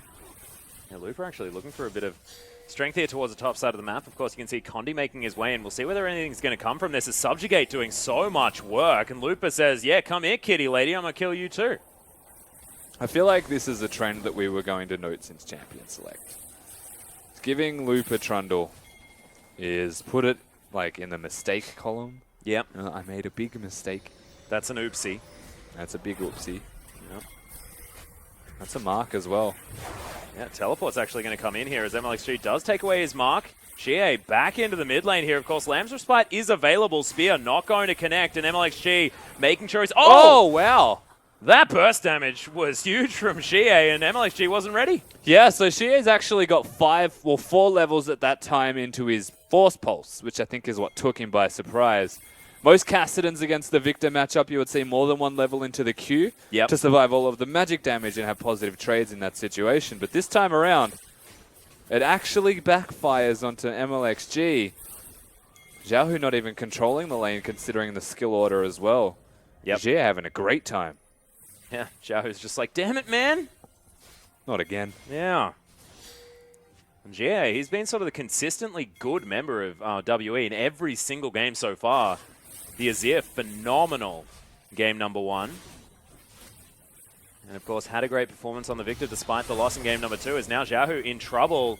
Xie throws out a Q, but we're not going to find the spear here from Condi. His death ray does. Yeah, just more pressure from Condi. Something you'll note from this jungler as well for World Elite is just how quick he's clearing the jungle camps. So yeah. Every time we look at him, you'd think it's time wasted, sitting in a bush, sitting in a side lane, maybe looking for a gank somewhere, but it works out fine because he's still ahead in farm by 13 to that of the Kindred, who every time we've looked at him has, generally speaking, been farming. Precisely. Well, Xiaohu looking to head back, wants to heal himself up just a little bit. About a creep wave behind Xie here. Uzi just clearing out wards, clearing out minions. Just reveling in his advantage in this lane after that first skirmish. Lots of clearing. Yeah. Having a great time. And Caitlyn's always going to be fine in laning phase. The question will be arisen of past this stage, how will Caitlyn do in the mid game? Yeah, well, Condi actually running pretty quickly. Got him. Oh. First one, I think. Lupa doesn't really care all that much, though, as Mata, he's relatively low. There's a True Shot Barrage. Mystic in trouble, but does blow the heal. Is going to be okay. Shield picked up as Condi. Wolf's Bite is there. Condi's MLXG picks it up. And this bottom lane, it's fighting as well. Oh, my God. Uzi able to pick one up. Picks up the double in the 2v2. Wow, Uzi goes off. RNG across the board, except for that middle lane, essentially just destroy World Elite. Condi dies. The bottom lane dies. Uzi 4-0-1. Yeah, MLXG as well is about to kill 957. That death sentence was so close. But this is just so much damage from the AD carry. It was an early heal popped as well by Mystic, and overstaying their welcome, I will say Mata, actually in an active attempt to block it. Also an active attempt to die because he knew that Uzi would be able to pick up the double. E-flash to get the auto attack off. Like, that was so well done from Uzi. Oh, does that mean that he also gets the arcane shift damage as well? So I don't think it did. Okay. And it shouldn't. The auto attack is still what secured it. Well, still very cute, regardless. Now WE looking to try and take away red buff. Of course, the other one was stolen by MLXG as Mata. It's right in here, had vision. They don't miss a beat with aggression, though, World Elite, when it comes to jungle camps. Yeah. You have to remember, they just lost the team fight top lane and bottom lane. They're 3k gold behind, and there is vision everywhere that Condi is. But he knows that he's safe to do it. MLXGs are fighting for the greater good. Yeah. As it were. Taking down this Rift Herald as well, and this game is one where they really do want to take this one because Lupa, Tiamat already built up. It will be massive in that split push. GA looking to try and get a gank towards his bottom side. They have to try and keep Uzi down. The ultimate comes in. Uzi trying to get something back. Spear is going to miss. What can he do underneath this turret? He'll die. That's exactly what he'll do. GA might die. Yeah. Oh. Close, but well done from World Elite. They get something back on the board for their team. However, a lot of damage towards the mid lane. As Xiaohu easily able to get back up in farm at the same time. Couple of Hex Core points built up. Checking out Condi's heat map. I believe that's MLXG's, yeah. The Kindred. And That's the other one. yeah, so that's going to be Condi. Not spending too much time in the enemy jungle. If we look at the time he's actually spent in side lanes, so there's actually red dots there to indicate that that's a lot of time. Pretty hot. Yeah. Hot damn. Yeah. Well, the rest of WE looking for Looper here. Does have the subjugate that he can throw down to try and make himself a little bit tankier. But he'll just wander casually out of the way. Yeah, walks it out. Yep, walk Team it off, WE walk it off. showing some proactivity though. Level 11 on the Kassadin could be the other big thing. Yeah, they were looking for the death sentence there as Condi is going to lend him a hand. Primal Surge going to be helping him stay healthy in that mid lane as well. Also noteworthy that he put levels into his W over the Qs when he had the choice. Interesting. So maxed his Force Pulse, then put it into the W. Auto attack reset. So not really too worried about giving himself more of that magic damage shield. No.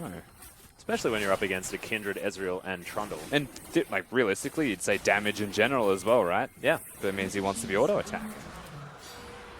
And the W does do a lot of damage. It gives you a lot of mana sustain.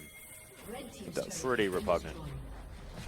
There's RNG organically taking the bottom lane turret. 957 possibly in trouble here. True Shot Barrage flies through. He'll have to use the ult. Might be able to get back onto his... Nah, it doesn't.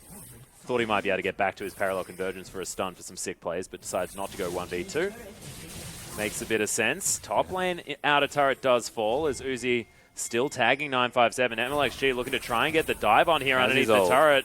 Yep, there's the chrono break, but has he used it at the right time? Nice stun comes in as WE are able to take down the Trundle at the same time.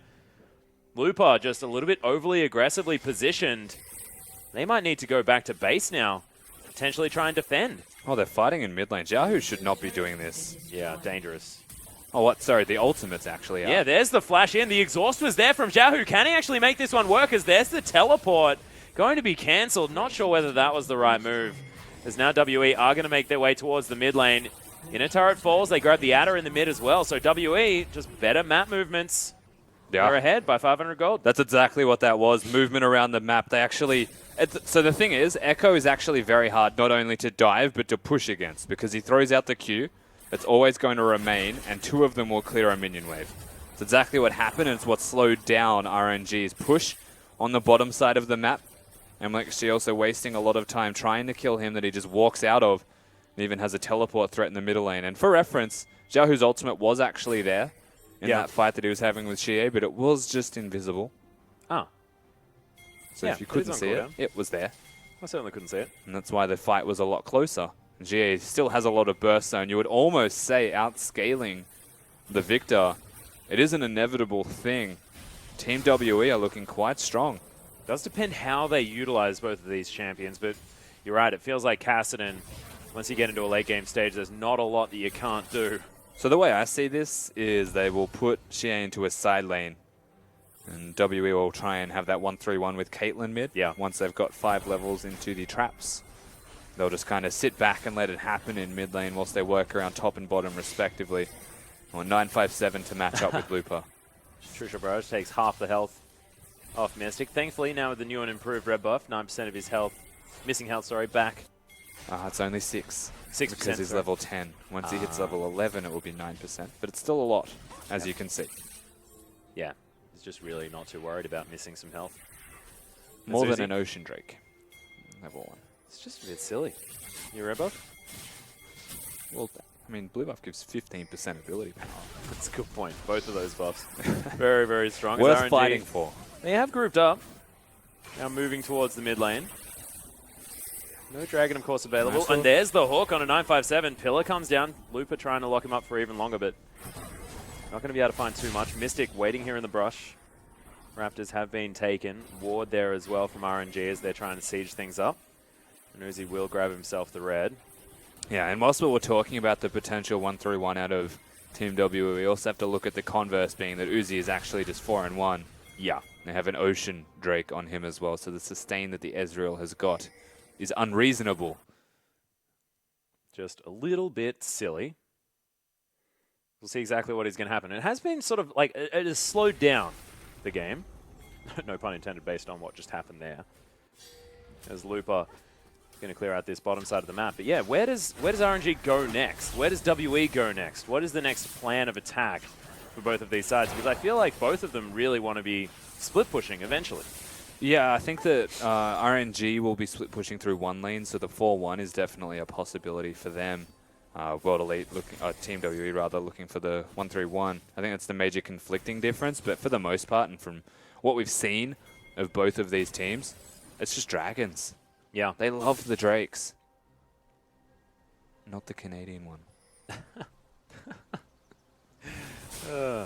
Something about a cell phone.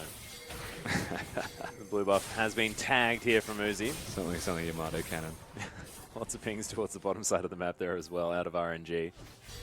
Mystic just waiting, clearing things out in the mid lane. Both AD carries, in fact, doing exactly that. I still think there's a very big concern for this Ezreal. Like, Uzi is just so massive. Do they need to act on it, though? Because, I mean, Mystic, he's got 2 items now as well. 3 items, generally the sweet spot for Caitlyn. Do they need to make something happen here in the mid-game while Mystic isn't as strong and, of course, safely strong with that massive range? So I think the saving grace is mostly that it's going for a more of Malmortius on Uzi. He hasn't even finished his boots yet. Nice. Yeah, MLXG, well done. He's now skating. He's ice skating. Whee! Damn it. Why would you auto attack? It was the best. So sad. It was the best. No, what I think, and why I say that Uzi could be a problem, is that if these two are 1v1ing, Uzi can still beat Mystic. Oh, yeah. As long as there's a minion wave, Uzi has control. This is the opposite to that, however. GA starting to outscale Xiaohu if they stay in a side lane.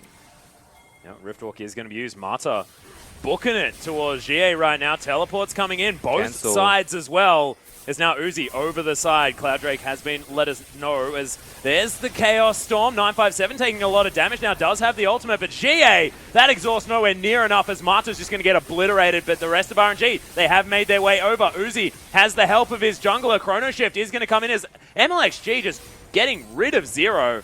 This is delicate, though. Uzi's still big. He is still big, but he has to kill 4 people now with a man disadvantage. MLXG does have Get his into ultimate it. now. As GA has to stand on top, but he's going to fall down. MLXG picks that one up as Xiaohu in a whole host of trouble. Uzi, can he clear this one up? That's the first one. That's the second. Triple kill comes in for Uzi. As now Condi clears out some vision and says, okay, Uzi, I'm going to leave. So, Uzi comes up massive for RNG. He is the Fed member of the RNG roster, and he does exactly what is required of him, and that is get the triple kill. Very well played from the Ezreal, but Team W, I keep saying it, are still doing well. They're still fighting well and executing effectively to at least have trades in situations where you would almost question it. So this teleport, I expected to be cancelled, but Condi was already here. Uzi's late to the fight, so that's the almost saving grace of WE. And GA does too much damage. It's actually quite silly, considering he was exhausted.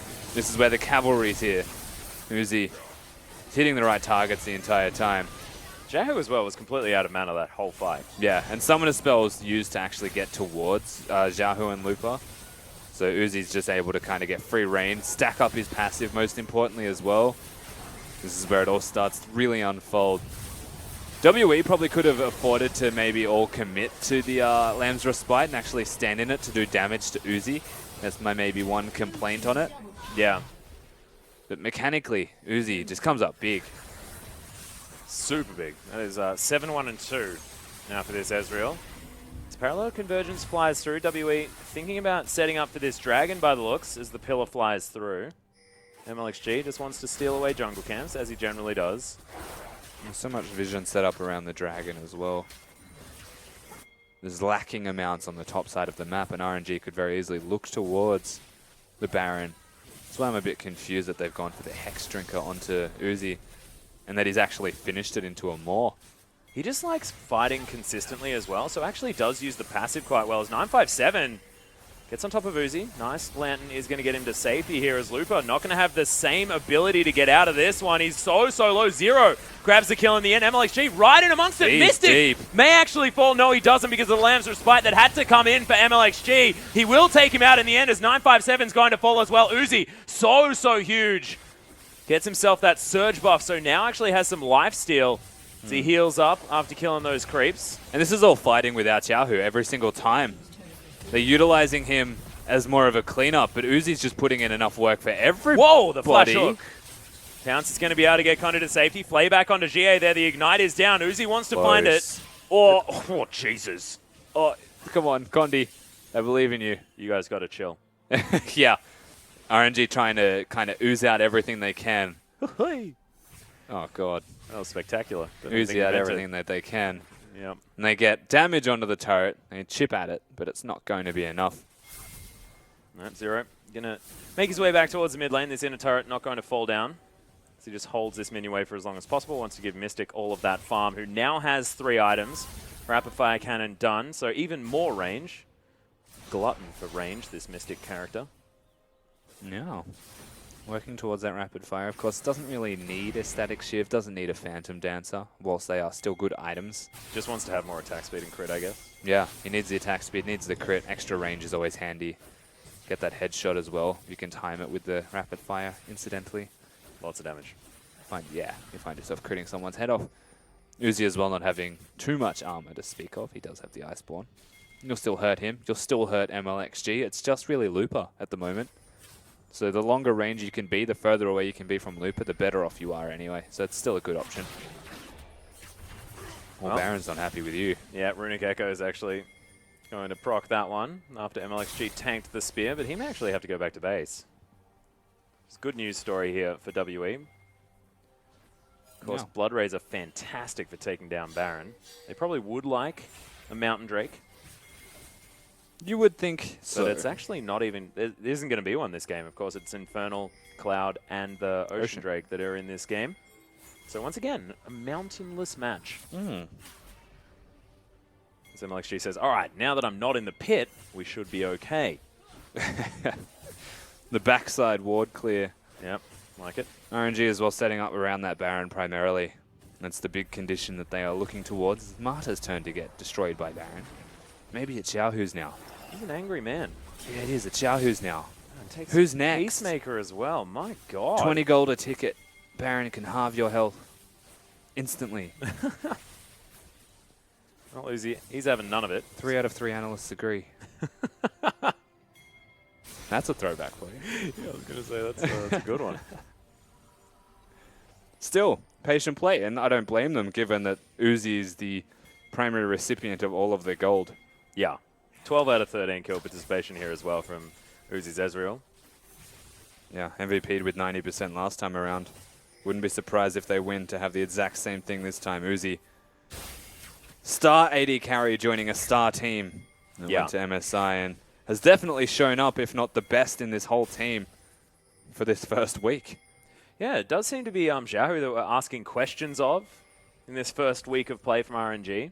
He was sort of the star player for RNG at MSI. But so far, not necessarily found comfort in everything that he's done. Yeah, Actually going for a Lichbane once again. And I don't disagree with the Lichbane build. It's just that he's like, game 1 in particular, he was against magic damage carries. Or magic resistance, rather. Yeah.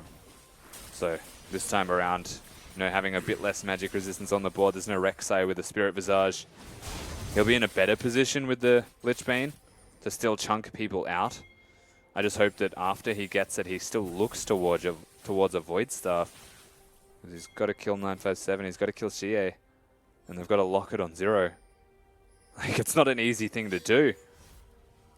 And you would imagine they'd be looking at armor as well for Uzi, so...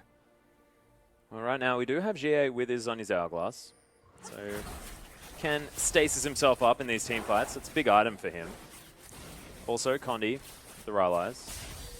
957, lots of slow power. Yeah, 30% CDR there as well. The Echo, which is very, very good. And Mystic, we were talking about 3-item spikes. Now also has some lifesteal at the same time. Going for the red and yellow build. Like it a lot, like it a lot. Color coordination always very, very important. Yeah, no, the game's completely stagnated. Yeah. Not a lot of gold separating the teams. I think we've found a trend in this series where Dragon is the be-all, end-all for team fights. Well, Dragon is actually spawning right now as well, as Parallel Convergence is going to come down, but RNG actually moving away from the pit. Xiaohu moving his way in. And Mata looking to try and catch him out. There it is. That hook somehow hit.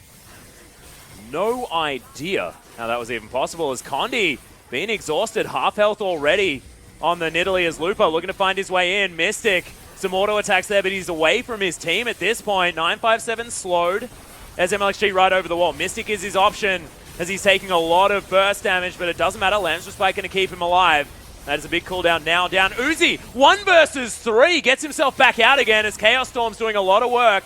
And RNG, have they chunked them enough to grab this dragon? Not entirely sure. Chrono Break going to be able to get 957 out, and Xiaohu taking a lot of damage. Lupa has to grab himself the ace in the hole just to avoid his mid laner dying as MLXG looking to go back to base.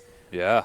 Dragon was started. Uzi wanted to get it, but they're just going to give it up. Yeah, so it looks like they're going to try and not even steal it, honestly. They just have to give that up. The fight was close, but nobody dies. The thing is, all of that health now missing from all of RNG, they would just get poked out. 957 was too healthy. Yeah. He was able to just be that frontline threat. And with the assassination options of GA as well, level 16 on that Kassadin, you can't afford to overstay in a bad position because you will actively just be losing yourself the game like that. Giving over a dragon is perfectly fine, however. Royal Elite getting there first. Exactly. Still a big one that RNG would have wanted. 2 Infernals, 16% AP and AD. That being said, it's not the end of the world if they do lose it. Exactly right, Rusty. So just playing a safe game. And this is that point now where the crunch time, so to speak, of Dragon and Baron comes into effect, where they put all of their emphasis around the map. Well, at the moment, trying to get some vision around that Baron pit. GA as well, picking himself up the blue buff. Important now with 3 items. Grab that extra 15% AP. Gromp as well, giving him some extra money. MLXG moving towards this Baron pit. So Bloodthirster done for the Kindred. Yeah. Full offense Kindred build. Yeah. Had a lot of Relying the on his kills ultimate a as lot. well, so in that respect it makes a lot of sense that he's doing a lot of damage. And Xiaohu probably could have went Rylai's instead of Lich Bane, given that he has none of the gold, none of the kills, just farm. Bit of a tankier build may have actually benefited him as well, as these fights seem to be going for quite some time. I'm still just confused. There must be personal preference for him. Oh, Spear is going to help out taking down this Baron. You can see RNG, everyone's here.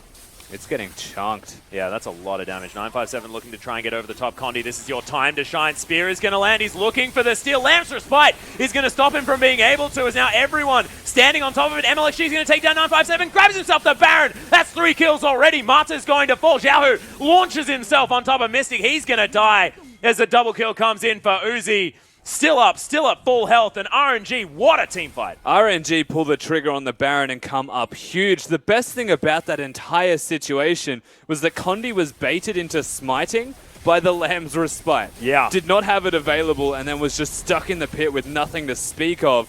And now RNG, with that Baron buff, with their key members alive in Looper and Uzi, with Xiaohu to boot, they have a lot of damage they can do to structures. It looks like they want to at least get one of these turrets and perhaps the entire game. Yeah, they got 2 auto attack enhancers here with the Iceborne Gauntlet and the Lich Bane. Xiaohu does a lot of damage to these structures. The Nexus is just going to get torn apart. This is going to be game for RNG.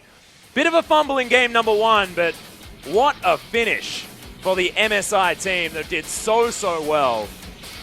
And RNG, we expected them to be strong, but WE, they impressed me a heck of a lot at the same time. Yeah. Both of these teams, I mean, if they're the tops of the group at the end, makes a lot of sense.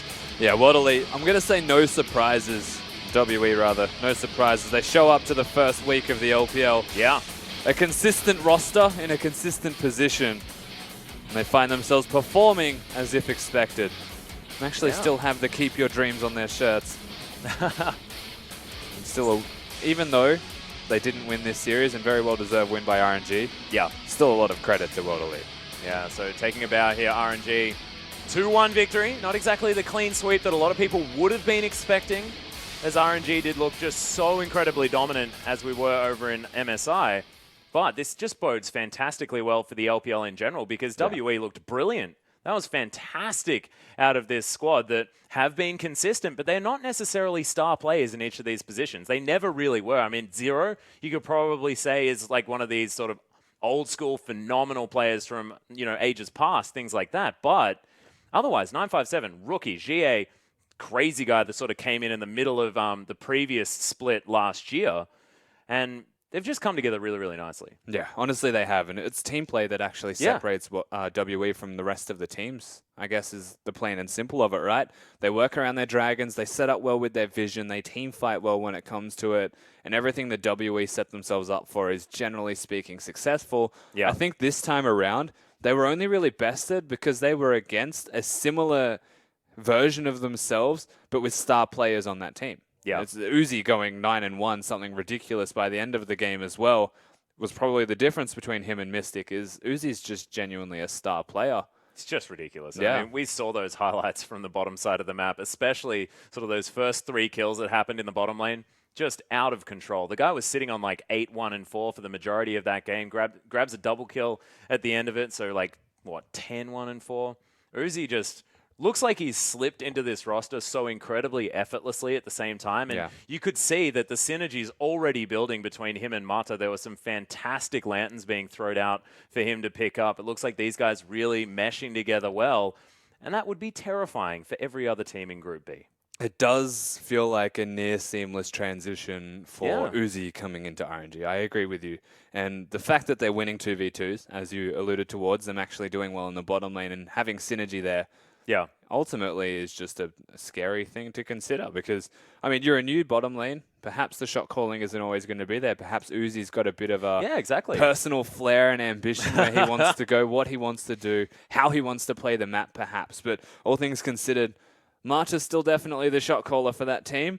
I don't think Uzi joining the roster has actually influenced that in the slightest because the minimap indicated Mata did everything. He most certainly in the way did. of pings, in the way of moving, he was always 2 steps ahead of everybody else. And I really like the fact that what they did with their like early advantages that they managed to pick up in the lane, even in the Karma game that Mata was playing, where he just left the lane. He just like, all right, well, Uzi, your Siva, looking ridiculous. I'm just going to peace, and I'm going to go like put wards everywhere, clear out vision, join MLXG, start to invade, start to grab incremental advantages around the map. He did it once again when he was moving around the map in game number 3.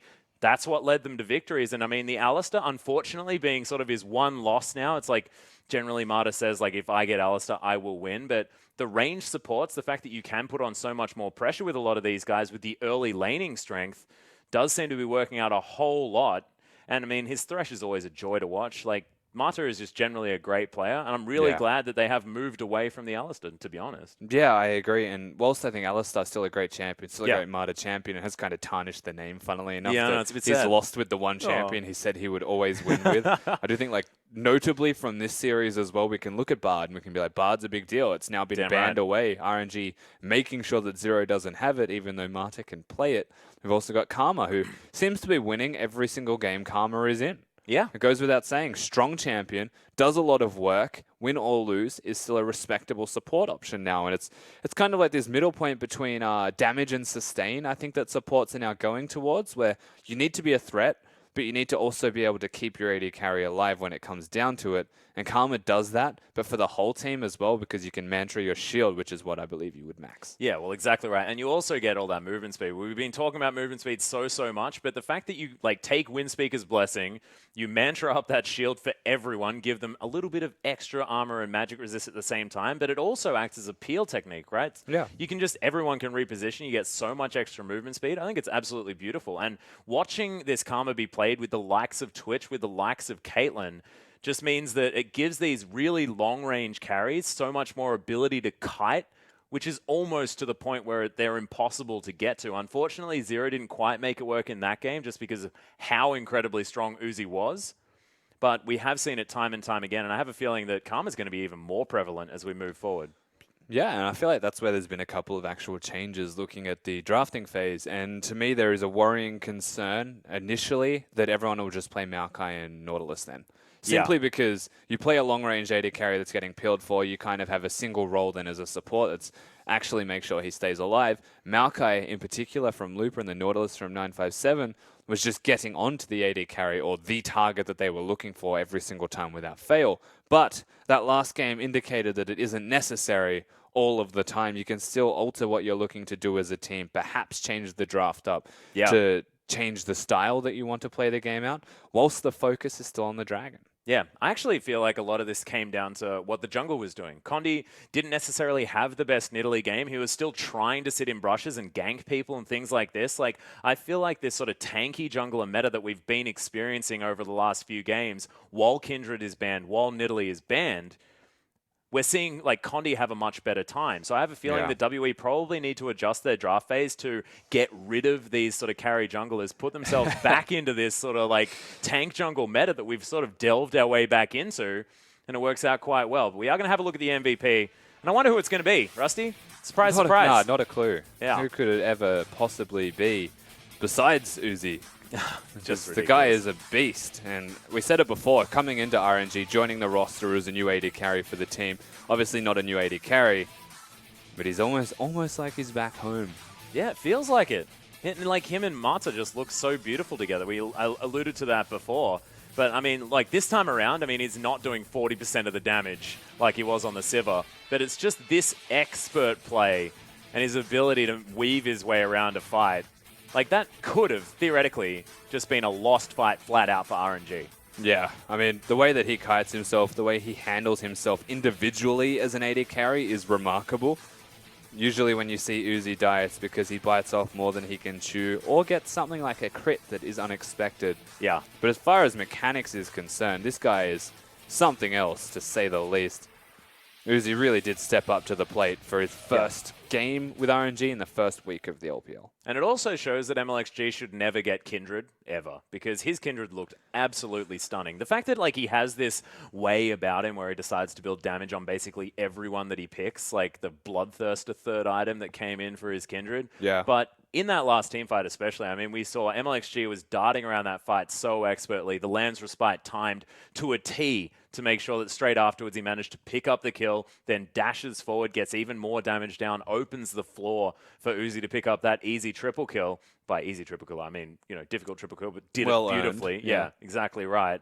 But it was all like a team effort in the end, and the Kindred, stunning from MLXG. So you know the funny thing about the Kindred and even the Nidalee that you mentioned beforehand is simply that they were banned every single game. Yeah, exactly. It's like RNG were the ones actually banning the Kindred in game 1 and 2. Nidalee was actually being banned by World Elite in game 1 and 2. Yeah. And then they come into the third game. It's like, throw everything out the window, guys. Let's ban Sivir and Bard. Let's play the champions that we were actively banning. And yeah, it's funny because I feel like they were actually picking them to take it from the opposition then, but they can both still play the champions well enough that the end result was like no net gain, except that it worked out better for RNG as a team composition. Yeah, and it also changes up how you're supposed to play these games as well, because you have a whole lot more damage coming out of the jungle. And I actually really like the fact that RNG were like, well, okay, let's ban Maokai first up. Not going to put Lupa back on like that particular super tank once again. We're going to grab the Echoes out. We're going to grab the Trundles out. We're going to have sort of this split push style and get a lot of extra damage in these fights out of our jungle position. And MLXG, when he can get into a carry role,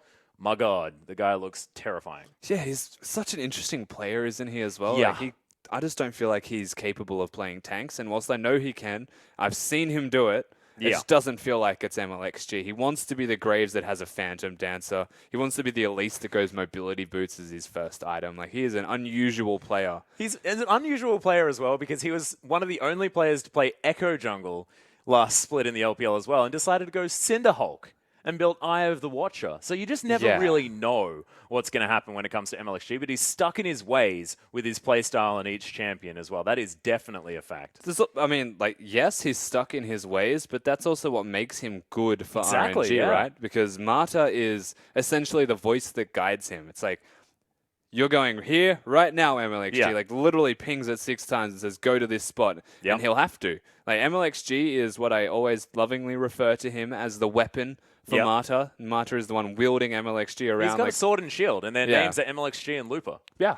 Basically right, and that's Mata in a nutshell, but it's also MLXG's strengths, is that he is the sword, and like he does an abundance of damage. He's a strong mechanical player. He's stepped up at MSI even, and now coming back into the LPL for the first week, he's still performed well, even in that third game. Yeah, and this is exactly right as well. What I love about it is the fact that Lupa looked completely lost without Mata when he was playing in the LPL prior, and there was same can be said for MLXG, who has always had phenomenal mechanics, but often made decisions that you'd just be like, in which world would that ever work? But not happening at all now, just because, you know, Mata keeps everyone on a leash and makes sure that he's just using them for their phenomenal mechanical play. And this is exactly where they can perform, because they have this sort of in-game coach of Mata making sure that every decision they make is good. You could almost akin it to High from Cloud9 in that way. I would say that Elimination's notebook. Mata makes a team out of players. Yeah. Whereas the players themselves are always going to be good. You could get 4 challenger players, arguably,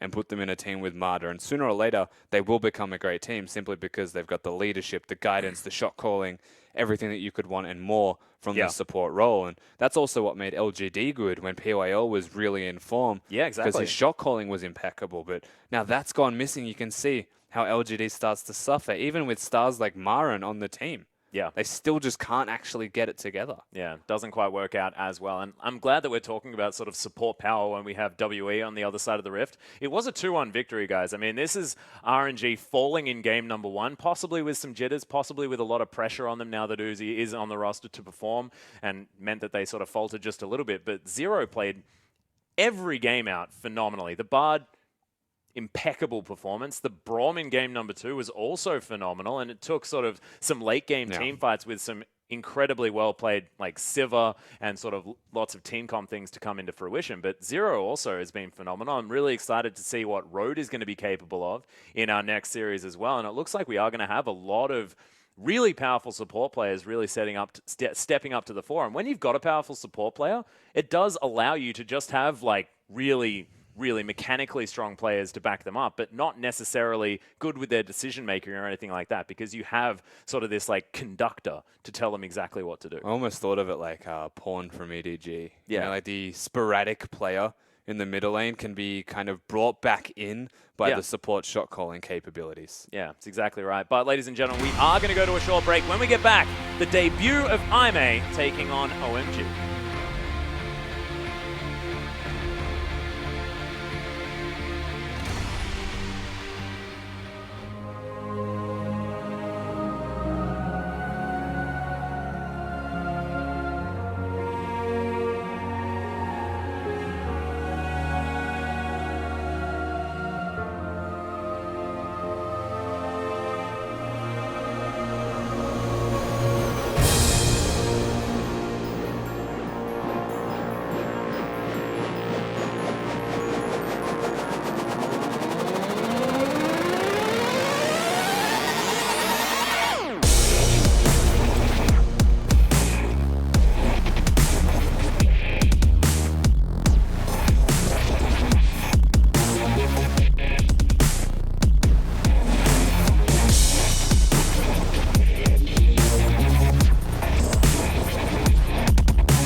举反了，往里面进3人怎么办？没办法，最后的2下，我们恭喜RNG。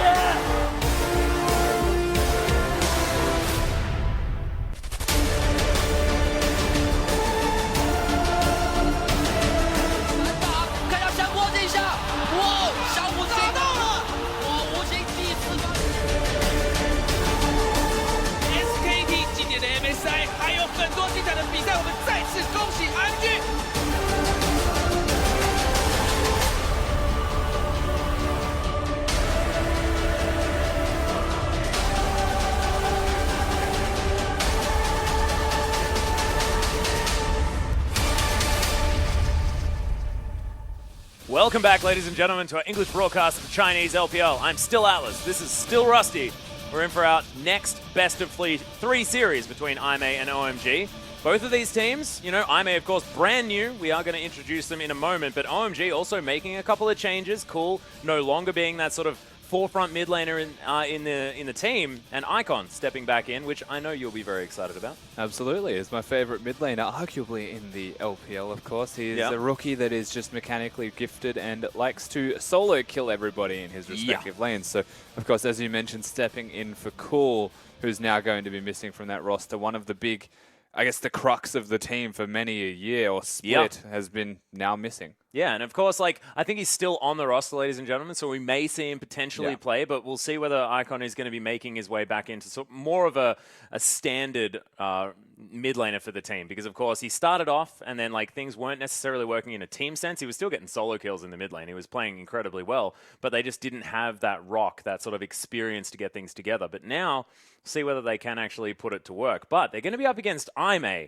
a team that was formerly EDE, sort of came through the LSPL incredibly strong. Of course, auto-qualified, so we didn't see them in the promotion tournament. But it's Amazing J again, of course, formerly of EDG, formerly then prior of Energy Pacemaker, the guy that picks Garen on purpose. Like, what a beast. And a whole lot of other phenomenal players. Like, you've got Jinjiao there towards the bottom side, has Road in his back pocket as support. I mean, Jinjiao plays Draven, like, the guy's ridiculous. But Road, I'm so excited to see him play because he's been hyped up so much heading into this. Yeah, look, Road has been defined as a very proactive, aggressive support player. There's a lot of positives to him, but we'll get to that in a minute, Atlas. Yeah, we're going to start with OMG. That is cool. Still towards the top side of the map. Yeah, World 6 is going to be back in the jungle, of course, formerly of Vici. But Cool is going to be playing. So we were expecting Icon, most likely, but Cool, we just wanted to have a cool head there in the mid lane, which is exactly what he brings. It's like the pun's there, but let's ignore it for now because this guy has the experience, has the shot calling to get things happening. And look, we may actually see him play as Ari. Of course, a lot of his comfort champions now feeling a little bit better in the mid lane as far as that meta is concerned. SMLZ in 5, SMLZ playing incredibly well towards the end of the first split, 2016. We'll see whether he's going to step straight back into that. As you can see, of course, lots of money per minute, but of course does consistently over 30% of his team's damage, which is huge. Yeah, he's been a very impressive performer for OMG as we hit the later end of last split. So really came into his own as a player and in OMG as a team now, and they learned how to work around him. 5 as well, actually, a very impressive Thresh player. Yeah. To back up SMLZ in that lane, and Cool, that level-headed, experienced player now still in the roster, able to provide some shot calling where necessary and keep the team's mental in place. Yeah, and I think that's really important here as well because a lot of young players, a lot of players that can get fired up, and you need Cool to just be there, make sure that everyone stays okay. But let's have a look at IMA. New team in the LPL, flew through the LSPL. Like we were saying, Amazing J there towards the top side. Athena is actually stepping in the mid lane. Thought it was most likely going to be Bamey there, but not going to be. Athena, of course, formerly of Ever, then formerly a sub for EDG. Played a couple of games, if you remember. But we're looking towards the bottom lane for these powerful players. We're looking to go off, and they're going to be up against 5 and SMLZ. Could be quite difficult. Yeah, it's not an easy task, to say the least, so there's definitely a good first step for IMA. Yeah. Showing off what they have capable to them in the LPL. And a Voidless as well, coming in, I believe, one of the LSPL teams, Young Glory, rings a bell, but not entirely sure. But of course, was playing in the LSPL for quite a long time. A Voidless has a lot of experience under his belt as well. Yeah, he definitely does. Now you've just got me thinking. I'm not entirely sure. Yeah, Amazing Jay as well. We saw him in the promotion tournament. Yeah, we did. Can't quite put our fingers on it for this moment. There is still the secret experience, of course, on this roster. Athena is a young player. Yeah. One of the Koreans, but Amazing Jay has actually taken his craft with EDG internationally. Yeah. He's now here to represent this new team as he makes it into the LPL in his own right. And no longer is he a sub. Exactly right. And I actually want to start there for like the matchups that we want to talk about this game, because Amazing Jay has always been this guy that plays carries, plays really weird champions, is more than happy to try something new if it is going to be able to throw a curveball and get them a victory. Xiang plays tanks all the time. Of course, was formerly a mid-sub, I believe, also played support, has been playing for a very, very long time. Still a very young player, but I believe he started playing when he was like 10, something ridiculous like that. Like, this guy has been playing for a long time, still very young, but does play a lot of tanks, does sort of play that role-playing role where he can just sort of get into the back line, disrupt things, be that CC bot. Up against Amazing Jay, not entirely sure what is going to happen, because, of course, this is a guy that loved Teleport, Ignite, Hecarim, loved playing Fizz there towards the top side of the map. Garen was thrown in, and he got a double kill despite the fact that he lost the game. But let's hop into Champions Select, see exactly what is going to happen. Do you suspect anything's going to change as far as this draft phase is concerned based on these teams? So it's really hard as a preliminary assumption to say what IMA are capable of playing at all. Yeah. There's a couple of niche picks that SMLZ was always a big fan of, but I don't think we'll see them addressed at the moment. The meta champions have always been overbearing in their strength as of late. Yeah, exactly right. Amazing Jay, though, is going to have that Trundle banned away from him. Makes a lot of sense. Nidalee and Alistar, 2 picks. Alistar being banned away from Road. Like that a lot. Lots of playmaking potential in the champion. We saw Mata actually picking up first loss in the LPL was on Alistar. Really, really weird thing to think about. But Ryze went through, and OMG are going to pick that one up immediately. Cool, of course. Lots of experience on the champion. And honestly, they must have a plan. I'm a must have a plan for this guy. Perhaps it's Swain. Always something that needs to be considered. Of course, Ryze being locked in. Remember, on the current patch, the Rod of Ages has been changed. Thank you, Amazing Jay. Amazing Jay's just given a shout out to his historic Garen game, which was a momentous occasion. It was. And it's never going to be seen again. If it is, I will be shocked. You'll cast the heck out of that game, though, Rusty. It'll be the best. Every time he spins, he wins. Damn right he does. Except for the Nexus dying. Never will. Well, it is going to be the Sivir locked in. Rek'Sai there as well. Jinzhao, that doesn't look like a Draven.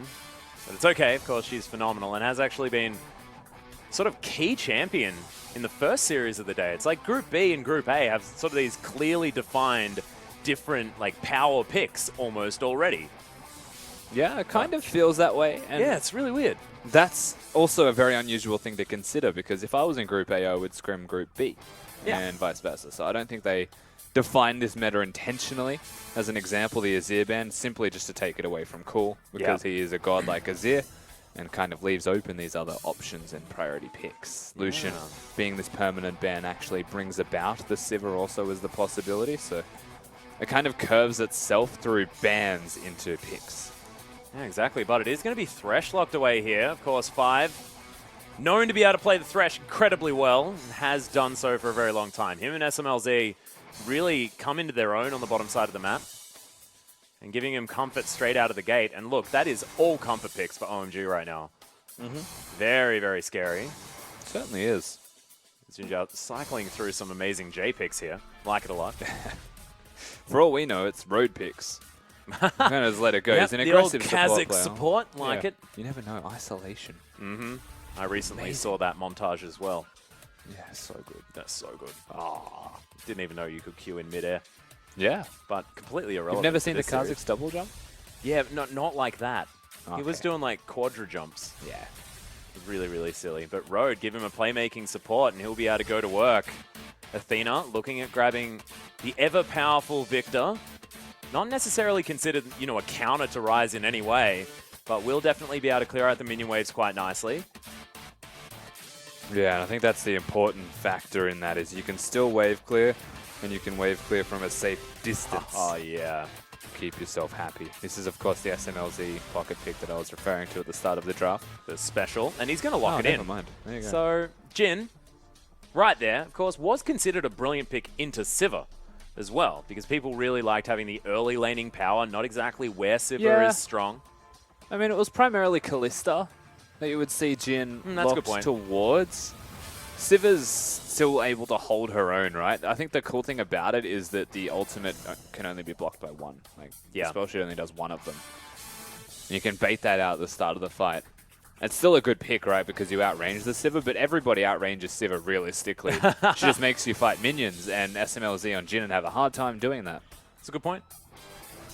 But of course, Jin Thresh, powerful lane in its own right. As a last pick, Echo is going to come in for Amazing J potentially, and that would be pretty ridiculous. We've seen a lot of priority on this champion, a lot of bans, a lot of picks. Solid draft if they lock in the Echo IMA. Of course, the first time we've seen this team in the LPL. Yeah, a lot of maneuverability, but also a heck of a lot of wave clear. And it's into a Maokai, so he knows that he has the, I'm not going to call it counter, but the better hand in this matchup in the top lane. So there's a lot of availability to IMA in terms of drafting and what they've set themselves up for. Concern always going to be that Arise exists. Yeah. Always a pressing issue. And there are, like, in 4 of the roles on OMG, you have the ideal champion for that player at this point in the meta. Like, maybe not Jin necessarily. He's more of a Tristana guy. He is more of a Tristana guy, but I mean, SMLZ known for his Jin play, but Jin not necessarily the pick of the meta at the moment. Yeah, no, Jin's going to be perfectly fine, and I agree with you, except for perhaps the Azir that was banned away. Yeah, so precisely. Gragas maybe for World 6, but either way, they've got a lot of comfortable champions, OMG. First match in his best of 3, first match in the LPL. Yeah. I don't mind them defaulting to comfort whatsoever. No, neither do I. And Avoidless as well. I mean, he was known as a bit of a Rek'Sai player. Of course, everyone was known as a bit of a Rek'Sai player. But Avoidless, first game in the LPL, going to be very comfortable. And Amazing J, you give him a champion that can be this frustrating, I'm quite frightened. I mean, for a debut, like, Amazing J is going to want to go off. And he has the tools to do so. Absolutely does. Athena there as well. I mean, this is a champion that he was sort of known for as well, as they were doing so well over in Korea.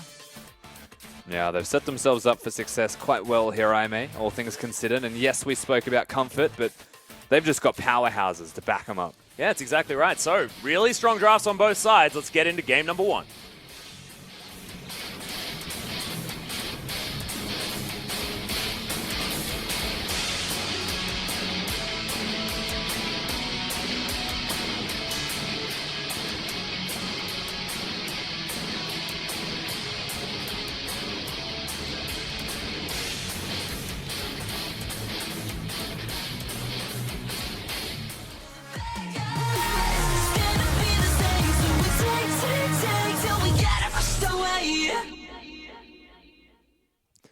Oh, these are great. They're fantastic. Onto the Rift, ladies and gentlemen, for game number 1 between IMA and OMG. Oh, every single time. This is just brilliant. I hope there's just one for every single team, so we're experiencing new ones, like almost every single game for the first couple of weeks. It's great. Stunning. All right, SMLZ going to throw a ward down in this brush. Doesn't want to go toe-to-toe, though, with the Sivir Bard. There's no point giving Bard free gold this early in the game, and as you can see, Thunderlords would smack him for some health at unnecessary. Meat slap, man. Oh. Yeah. This is the one thing that we always deliberate when looking at Rise is which Keystone Mastery they will be choosing. It's my personal favorite, actually. I agree. The move speed as well makes the necessity for Ghost. I think the main thing is the fact that you get like a slow reduction. So you can keep up your movement speeds, keep closing distance on these carries, despite the fact that you may be exhausted, you may be slowed, like crowd control can be coming through, because you have to get so up close. Have to do the damage first. So precisely. It only procs once you've done about 30% of someone's health, I think it was. Yeah, 30% within 4 seconds. Yeah, which means, ideally, the exhaust isn't at the start of the fight. And speaking of, there's only a Ghost for Athena in this middle lane, and that's a curious thing. Whoa! That is a massive vote there for OMG. Still keeping their fans. So OMG, of course, a very prolific Chinese team. Yeah, well, let's just preface that with saying they definitely have a lot of fans, and our expectations of IMA coming into the LPL are questionable. Well and truly unknown. I mean, they had a great LSPL, but are they going to be able to do the same thing here in the Premier League of China? Fantastic Cosmic Binding to bring things out, though, from Road. I think the rule of thumb, and something that we should say about IMA, is that as far as how they have come into the LPL, we'd put them at close to Xiaogu tier. Yeah. Or Snake tier from the split beforehand. A team that we expect to excel, if not now, then later in this split. Well, this is really interesting. We've got backs instantly towards the bottom side of the map. Of course, Jin not exactly known for his ability to lane swap. And they are just going to try and find these standard lanes as best they can. Now moving towards the top side, we'll miss out on maybe a couple of creeps. No. We'll see whether it is going to bite them. As it's at the moment, 11-14. Slight lead there for Jinzhao. It's a price that you must pay, in a way, when you want to get the standard lanes. Something that isn't ideal naturally, but if it's something that you want, and if it's a lane that you expect to do well in, then the end result is what matters, not how you get there. Which is naturally with the CS deficit, because it's just kind of what happens. Well, hopefully it is going to be worth it here for OMG. World 6. It's going to find Road, so... Yeah, actually, may find both Amazing J and Road. World 6 just, okay, casually wanders through. Will quick draw his way to safety. I feel like, yeah, ships in the night was what really happened, but I thought that IMA might have been able to turn on that one. Happy to call that one ring around the rosy. Yeah. I don't know if Amazing J was aware that Road was there, which, by the way, is a level 2 Bard, currently bottom lane when his AD carry is top. Now mid lane, while his AD carry is still top, and here's the gank. Yeah, there it is. The flash comes through from Cooldo. Is going to get knocked up, but it takes a long time. First blood goes to Amazing J. And that is a 4-stack in the mid lane. Road not even getting an assist. And as if the Prophet Froskuren predicted, Road likes to not be where his AD carry is. Wants to be roaming. Makes Relatively plays. ironic name, isn't it? Hit the road. Yeah. Something like that. I guess that Name works. Jack. It's not as ironic as I thought. Yeah, it's not really at all. Yeah, off the beaten track is what I was sort of thinking. But Either way, still not getting an assist sucks, but you know, it's the point that he's actually coordinating the team, seemingly. Yeah. To be in these positions, to rotate around the map early and be proactive with their plays. Gets them a nice early kill onto Cool, who can't even afford a tier on his first back, and that's a big deal. That is really sad. And teleports back into the lane there as well because he had to. So SMLZ doing well now that he's got back into the lane, even things out completely. There's a Voidless. That's very efficient farming. Yeah, that was really nice. It's not always great to go into a burrowed form when you're playing Rek'Sai and you're trying to clear. She doesn't do too well when burrowed, you know. Can't auto attack. So if you last hit with the Prey Seeker and use your tunnel to the next camp, absolutely one of the best ways to do it. Oh, the Voidless already impressive. There it is, Curtain Call. Not going to quite find the damage. Does at least demonstrate the fact that Sivir is entering the brush. Nice spell shield. Yeah. Jinzhao understanding exactly how to play out this matchup by the looks of things. So the thing is as well though, whilst he can spell shield effectively, it's still a decent matchup for him. Rose sacrificed a lot of control of this lane by not being in it. And it's at that point that Jinzhao has basically zoned himself into being behind. And speak of the devil, the man's walking through 2 pink wards with some chimes to collect and a mid lane to look at with a magical journey to flank Cool. I like it as well. I mean, he gets to go around and grab the chimes. If there's ever a champion that you want to be and are leaving the lane, Make them second guess where you are. it is most certainly a Brad. Yeah. That's always the mentality behind it, right? Is he chiming? Or is he actually ganking mid? And you'll find both times your mid laner will still back off. Yeah. Currently not doing too well. Oh, Cool. Yeah, Athena with a big minion wave shoving in there as well. So Cool will be able to at least even this out somewhat. I don't know whether there's quite... Actually, no. He'll be able to do quite well from this one. So evening things out completely. That first blood not affecting him too much, but we'll see. Big gank top lane. Yeah, exactly right. There's a Cosmic Binding. SMLZ will be able to take the Lantern and survive somehow. That was very well played from 5.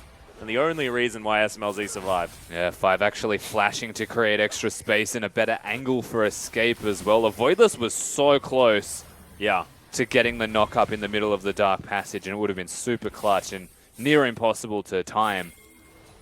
Wushang would have been able to do it. Well, he would have also flashed into it probably. Yeah, probably. Makes it easier.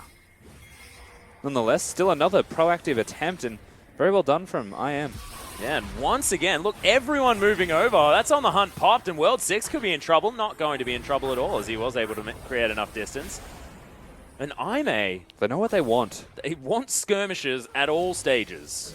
It makes a lot of sense. Remember, Rek'Sai, early pressure jungler, where Graves wants to be farming. Bard, early pressure jungler, very good at support, very good at skirmishing. Wants to get those 2v2s and 3v3s in his back pocket so they can get kills.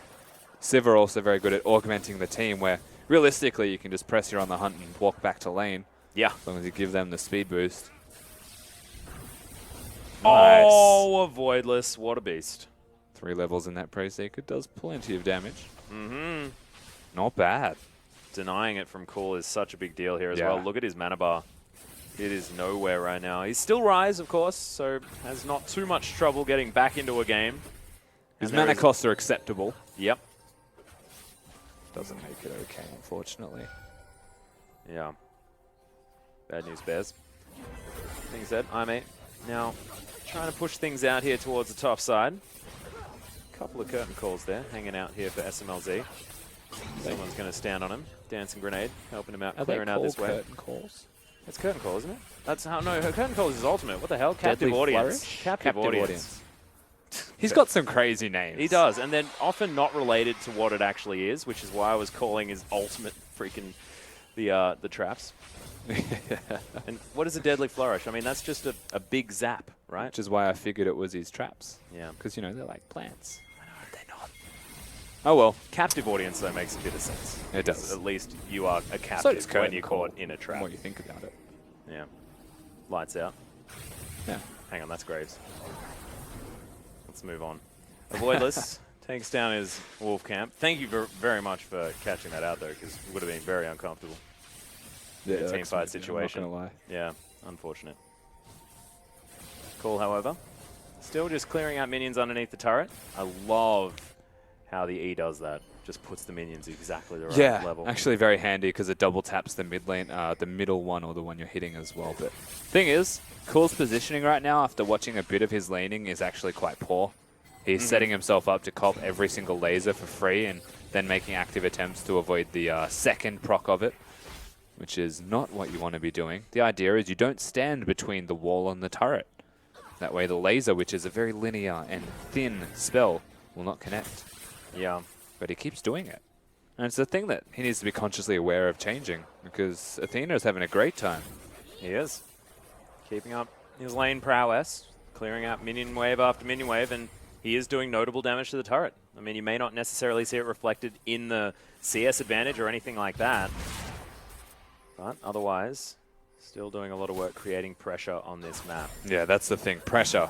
And with Road roaming around the map, with pressure from a Voidless as well, coupling. Oh, God. That's a lot of damage. Yeah, SMLZ, however, still strong. Yes, with all of this pressure that's being put around the map from multiple parties, Yeah. you'll find that Athena actually just keeping him busy and pushed in as a saving grace for IMA. If I may say so. Get it out of the Cheeky. way now. Cheeky Cool. Oh, no, I was laughing Yeah. at Cool's teleport, but that was an excellent pun. But look at how much damage he's done to the turret. Yeah, you can That's see that. stupid. Whoa. Catalyst now done, though, so Cool, I guess, having a better time Yeah. as far as being able to return his health and mana. Even going refillable potion to acknowledge the fact that he will be taking a lot of poke. Yeah. And he just wants to have more efficient potion purchases. Oof, that's alliteration. You know, a lot of peas. Yep. You can see, see whether they are going to be able to find something here. Oh, very last minute flash, but does get SMLZ to safety. The Yeah, fact he that you does can well. basically demand a flashes Bard is pretty ridiculous. Yeah. I mean, he was out of position because there was no support with him, so couldn't take a lantern, couldn't really feel like he was safe if he actually got hit by it. So rule of thumb, flash it. You can see how he flashed late is because it actually took him a second to work it out. Yeah. Like, do I actually need to flash this? Can I dodge it? No, flash, default to flash. So very well done from Road, because considering Summoner Spell cooldown to Ultimate cooldown, one's already a quarter of the way back to being available. Yeah, precisely. SMLZ without his only escape tool quite some time. Voidless starting off this Ocean Drake in full vision of OMG. Ocean Drake. Yeah, they don't want it at all. Naturally having splash damage on its auto attacks. Not actually intentional, because it does. Brilliant. League of Legends has a sense of humor. Yeah. Oh, wow. that play was so sick. Curtain Call has come in now from SMLZ, so as Jinzhao taking a fair bit of damage. Road is going to survive for now. Nice exhaust onto World 6. He's sort of on his own here as the teleports come in. OMG may lose their jungle. A nice flash comes in. There's the heal as SMLZ saves his jungle. They do lock down Road as Amazing J is trying to get a stun. Parallel Convergence doesn't get it. There are 5 members of OMG in the top lane. Yeah, OMG here in a Voidless is not. He had no tunnels to use his ultimate to either, so unfortunate stuff here for Aime, the Rek'Sai. Not able to help the team. World 6 does really well to live, because he actually bit off more than he could chew. Yeah. Gets wrecked by Jinzhao and Road. Thanks, SMLZ, I think is what he meant to say at the end of that one. Well, he also took the magical journey, and he thought was going to put him in a good position. And it backfired. It is magical. Not the journey he was looking for, however. But OMG putting in work. Yeah, get themselves on the board. Except 800 the gold mid lane behind, turret. unfortunately. Yeah, they actually did manage to pick up that turret. So that's why this gold so even. After slight CS advantage. Look at Athena. Like, in terms of positioning, he deserves to be hooked here. But Cosmic Binding is actually going to put 5 out of position. Nice pickup there from Aime. No, OMG, they were trying to make a play. Turns out, wasn't what they were doing. They were playing into the Aime hands. Absolutely right. They were looking for something that they couldn't find for themselves. 5 with no summoner spells available puts himself in. Oh, SMLZ thanking his Swifty boots profusely right now. Yeah, but once again, you can see Road. He knows what he wants, and he will actually just pull the trigger with no hesitation. Fortunately, doesn't find his target. However, they get a kill onto 5. They get themselves the enemy red buff and Krugs and Raptors and set up vision in the area, which means World 6 is not going to be safe in his own jungle. They'll be able to monitor his location at pretty much all times. Yeah, like it a lot. SMLZ as well, doing well. Continuing this CS advantage. As you can see, that's a lot of tunnels. It's a crossroads. Yeah. Oh, you don't... He could have got rid of 2 tunnels at once there. It would have been beautiful. Doesn't. Athena, though, continuing to stay ahead by a small margin. 5 CS here in the mid lane. Not in terms of farm, though. And we already alluded to this fact as well. Is like he's just going to keep it pushed, and Cool can't leave. The good thing about the Rise, however, is he does have that teleport available to him, so whilst he can't leave, he can. Yeah. Still a few seconds before that one's back up, but is very, very close. Skull did use it to get towards the top side of the map. Netted themselves a kill, though. And this team will get more and more powerful as the game moves on, especially in that mid lane.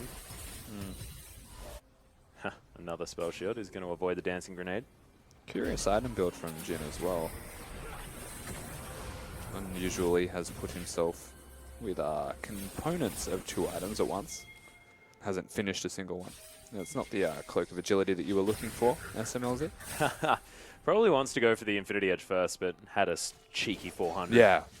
But that also means he can't buy the Cloak of Agility till he has the 1500 for a full Infinity Edge. Because he did get that refillable potion. Which, that's fair. As long as he gets the 1500 and doesn't have any major hiccups as a team beforehand. Yeah. I don't mind it. He'll be perfectly fine. Nice work, Athena. Death Ray going to score himself a blue buff as Cool moves towards the top side of the map. Amazing J getting pinged back. There are a lot of members of OMG moving up here. Is the flash going to come out? No, OMG. Cool holding onto it. Cool starting to make things happen, but look at mid lane throughout this. They've also just given knowledge of where Cool is. Ooh, Tempered Fate avoided there from SMLZ. Voidless actually going to get hooked up. Not deciding to go in as 5. Does mean that this tower will be under fire. Turret falls down on the top side of the map, equaled on the bottom side. Yeah, and that's the major trade-off, is Cool has to come back middle lane because Athena is still pressuring. So everything that IMA are doing is traded, but it's also traded near positively, simply because Athena is being tenacious in his inability to leave the middle lane. Yeah. It's working out. Yeah, most certainly working out. SMLZ now trying to take himself down Krug camp here towards the bottom side. He's slowly accruing further and further a lead. But if we're talking about Jin, I mean, how do we feel like he's going to be as usefulness is concerned in comparison to a Sivir in the late game? Well, he'll definitely still be useful as far as late game is concerned. Once he gets his items, I'm looking at probably 2.5, maybe even 3 items. Yeah. He'll be doing stupid amounts of damage. Infinity Edge now done, actually, as you mention it. Yeah, and I guess the problem's always going to be the Echo and Rek'Sai as to how they're going to get onto him. But based off their items at the moment, I think Jin will be perfectly fine. Yeah, does have a Maokai and a Thresh to help peel for him there as well, and Cool will need to be dealt with from this IMA squad. That is some big carries on OMG that That's have to be dealt actually with. like the best part, Yeah. is that he outranges the Ryze as Jin. Yeah. And so he can sit behind the Ryze and still be doing damage whilst they have to get through him, through Cool, to even hit him. Amazing J, though, slowly getting himself into that frustrating Echo stage. Not deciding to go any damage items at all on his particular build, not even opting for a Sheen early on, anything like that. Is Magical Journey going to be taken? And 5 not going to be able to find the hook to catch him out of it. Gave it a good go. Would have been very, very cute. Dragon. Yeah, Mountain Dragon actually going to be taken here by OMG. So IMA did manage to get the first one. Was an Ocean Drake, but OMG have started this Mountain Drake up. Road does have Tempered Fate. This could be a really big deal, as Amazing J does have Teleport, can make his way down. Ulti. Yeah. So there's the Tempered Fate. Flash comes out, but SMLZ can't get his way out of it. Takes the Lantern. Nice. That is a good position. Look at that, Cool. Immediate explosion onto Road, and now can they find more? 5 is going to fall down. Athena grabs it with the help of the Chaos Storm. And look at the curtain call. Amazing J taking a lot of damage, but like we mentioned before, very tanky. The Flash comes in. There's the Rune Prison.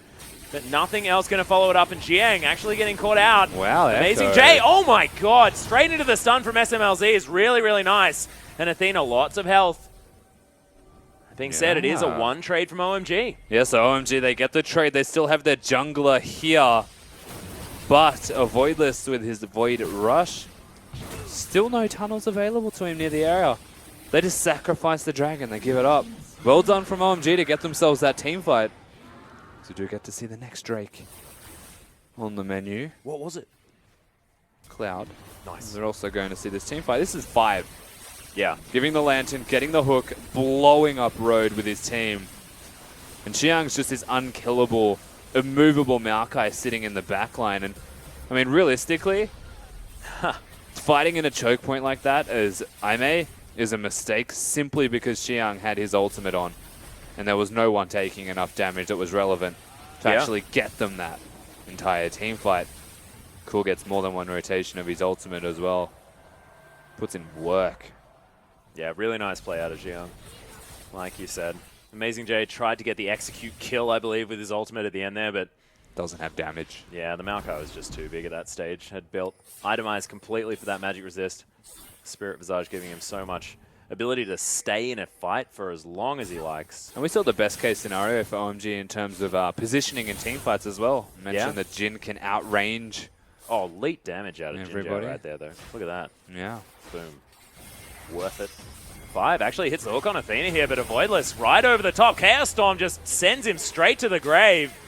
World 6 has to dash his way over the wall. Ulti's on Cool. Yeah, Cool is just going to try and turn around and get a kill here, but he's not going to be able to. Aimee just grabbing all the picks. Jiang didn't cancel that teleport either, which is so dangerous. 5 members of Aimee in the mid lane, and Jiang's going to fall down. That is the perfect response to that last team fight, and they're heading straight towards the Baron buff. Yeah, so they're going to the pit. Remember that World 6 is alive. The Graves with Smite is available. And Jin able to put down some pressure, perhaps use the curtain call for vision if it comes down to it. Yeah, is going to be there. That's Road one of them. immediately dies. Jinjo actually tanks 2 bolts of that ultimate. Does have the Deadly Flourish there as well. World 6, can he get in there? Not going to happen. as it's actually taken by Sivir of all people. World 6 there as well. SMLZ He's in a trouble, whole host of SMLZ. trouble. Yeah, Athena going to be able to close that gap quite easily. The Q movement speed helps him out. Even grabs a minion wave. Yeah, and has a giggle at the end. Athena and the rest of IMA picking up Baron, picking up kills everywhere across the board, and putting themselves in a fantastic position. This rookie side now joining the LPL, stepping up massive against OMG. Real beautiful play, and they will grab their third turret for it as well. So the outer ring's done. Jinjiao doing work on the Sivir. Of course, trying to catch back up in that farm department. 23 behind for now. But it doesn't matter. He's just so incredibly useful. Athena, look at the balls on him. Picks up a Majia's Soul Stealer. Yeah. He ain't got no worries. It's like, I'm just going to keep chilling in the mid lane, guys. Don't you worry about it. 100% kill participation. He hasn't left mid lane, and he has 100% kill participation. How does this work? The team is moving to him. Yeah. The best way to look at it. Naturally, with this Baron buff as well, we're making expectations of a couple of towers to be taken, though they are now harder to take as they are deep turrets. Athena, as you mentioned, actually not mid lane for the first time this game. He's bottom. Cast a curse. Doesn't have teleport either. The Ghost is on cooldown for now. He can probably fight the Maokai, but it's not worth it, I don't think. He's better off looking for someone getting caught in rotation, actually work with Road and get a Bard ulti onto somebody out of position, and that all sets up with vision. Or you're going to send multiple parties down to the bottom lane. Yeah, get the It's siege up. unusual. Amazing J with the teleport. Can actually start something if he wants to, but they've given time for OMG to make their way down here. I guess they wanted vision of the OMG members who are all missing on the map. So now they've got 4 of them at the turret. You can see the vision from Road now starts to become a bit deeper. And if they ever look to rotate to mid lane or top lane, something that they actually choose elsewhere, OMG have to be very careful with how they get from where they are to that extra lane. Classic Amazing J play. Split pushing, being a nuisance. Often plays off on his own, but you can see working out very, very well for IMA as they put the pressure on, make sure OMG have to respond, and Amazing J's given all of the room that he needs. And I actually find this beautiful. I mean, we're looking at 2 solo laners that had a bit of a stint on EDG, Yeah. but EDG is a team that, you know, revolves around Clearlove and Deft and these big names, and they weren't sort of able to get a lot of this attention. That's true. Whereas Athena right now, being this sort of big carry for his team, whereas a lot of his teammates are actually moving around him. Amazing J given a lot of space to do what he does so well. Same with Athena.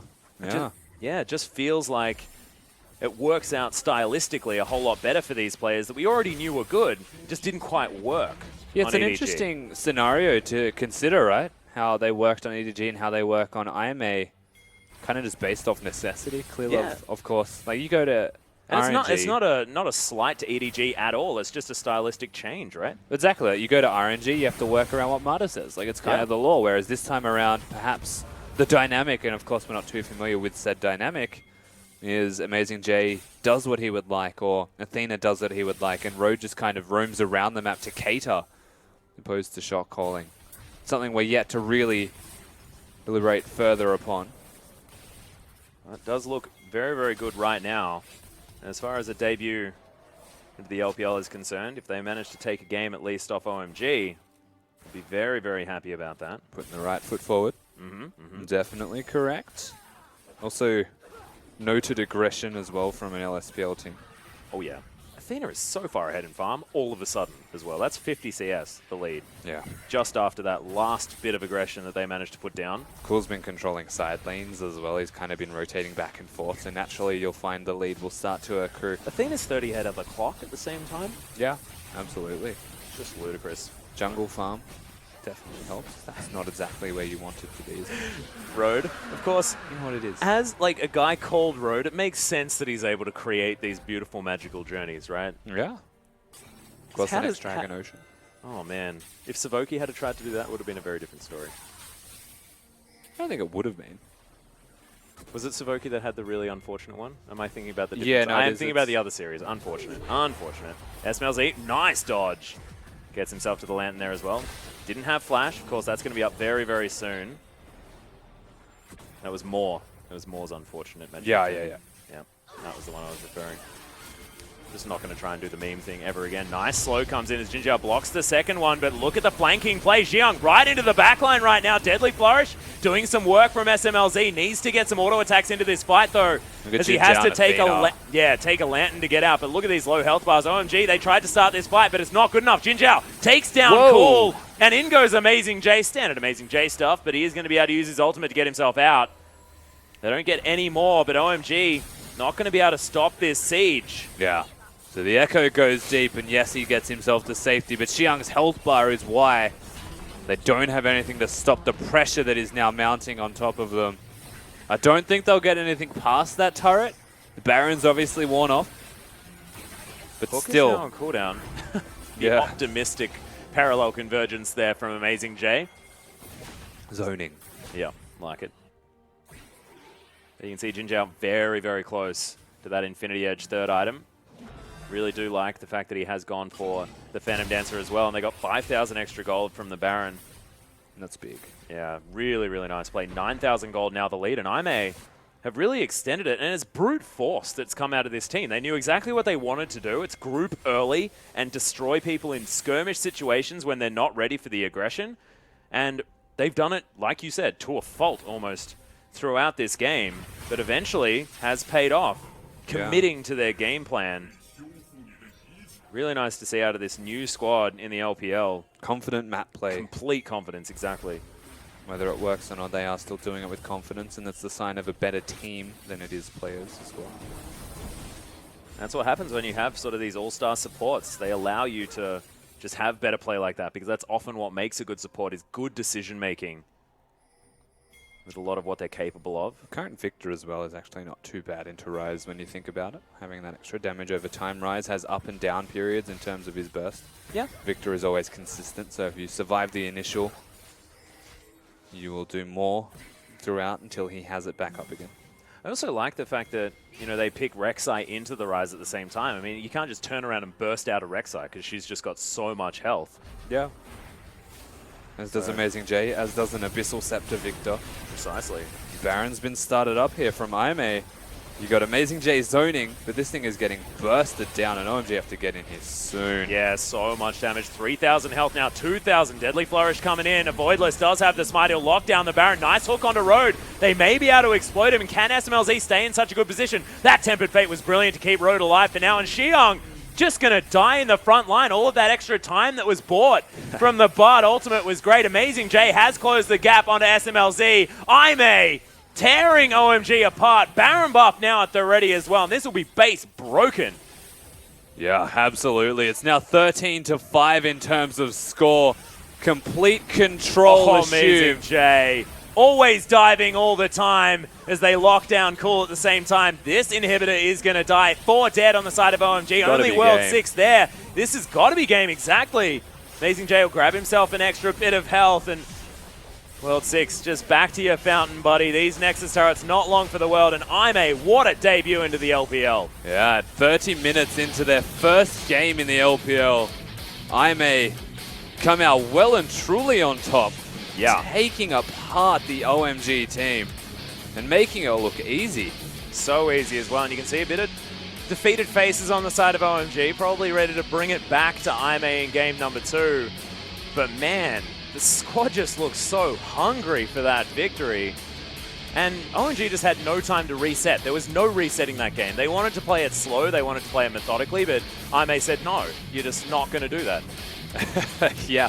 Just flat out. I think it's simple and safe to say that. Yeah, absolutely. It was almost oppressive, I think is the way to describe it. Like Precisely. They were aggressive, they were proactive, they were trying to get things done across the board, make OMG's life really difficult. And whilst there was plenty of resilience from OMG, This fight in particular. yeah, this is one of the big ones, but that was a mistake from IMA that from this point, it feels like they immediately learnt their lesson. It was like, all right, we can't fight them in choke points like that unless we set ourselves up better. Yeah, obviously, Road realized that perhaps I shouldn't be going in 5-man deep and hitting my ultimate and then having to ult myself to save me. But like things worked out really well in the end for Aime. Yeah, really, really nice stuff. And we'll see exactly what is going to happen as far as drafting is concerned, because what we saw when WE won that first game, It's like, oh, if we give 0 Bard, he's going to tear our team apart because this guy makes plays like nobody's business, and we can't give him that utility. I wonder whether the same response is going to come out of OMG to take it away from Road, because we've seen like a lot of prevalence of Sivir. Very, very successful so far today here in Group B, like talking about the Group B meta, which seems to be developing. So Sivir, very, very strong. Sivir Bard, wonderful lane. Has been working out very, very well. And despite the fact that, 5 and SMLC looked beautiful in the laning phase, it just seems to be that if you can move Bard around the map, you're all sweet moving into that mid game. And that's the cool thing as well, looking at Aime, is Road, we said coming into this that he's going to be a roaming heavy support, that he wants to be outside of his lane and get things done. Well, you give him a champion like Bard. Built to roam. Exactly what he's going to do. And he's going to get out of his lane, he's going to make an impact elsewhere on the map, and it's just too easy for him to actually get it done. I think you're right in the way of banning it, get it away from him, and maybe put him on something like a Thresh that can't do it as well. He'll still do it, but you're taking away the more efficient option. Yeah, precisely. And look, we've also got the Alistair being banned away, so maybe that could be another adaptation, like lose the Alistair ban the Bard instead. But we are going to go to a short break. When we get back, game number 2, Aime versus OMG.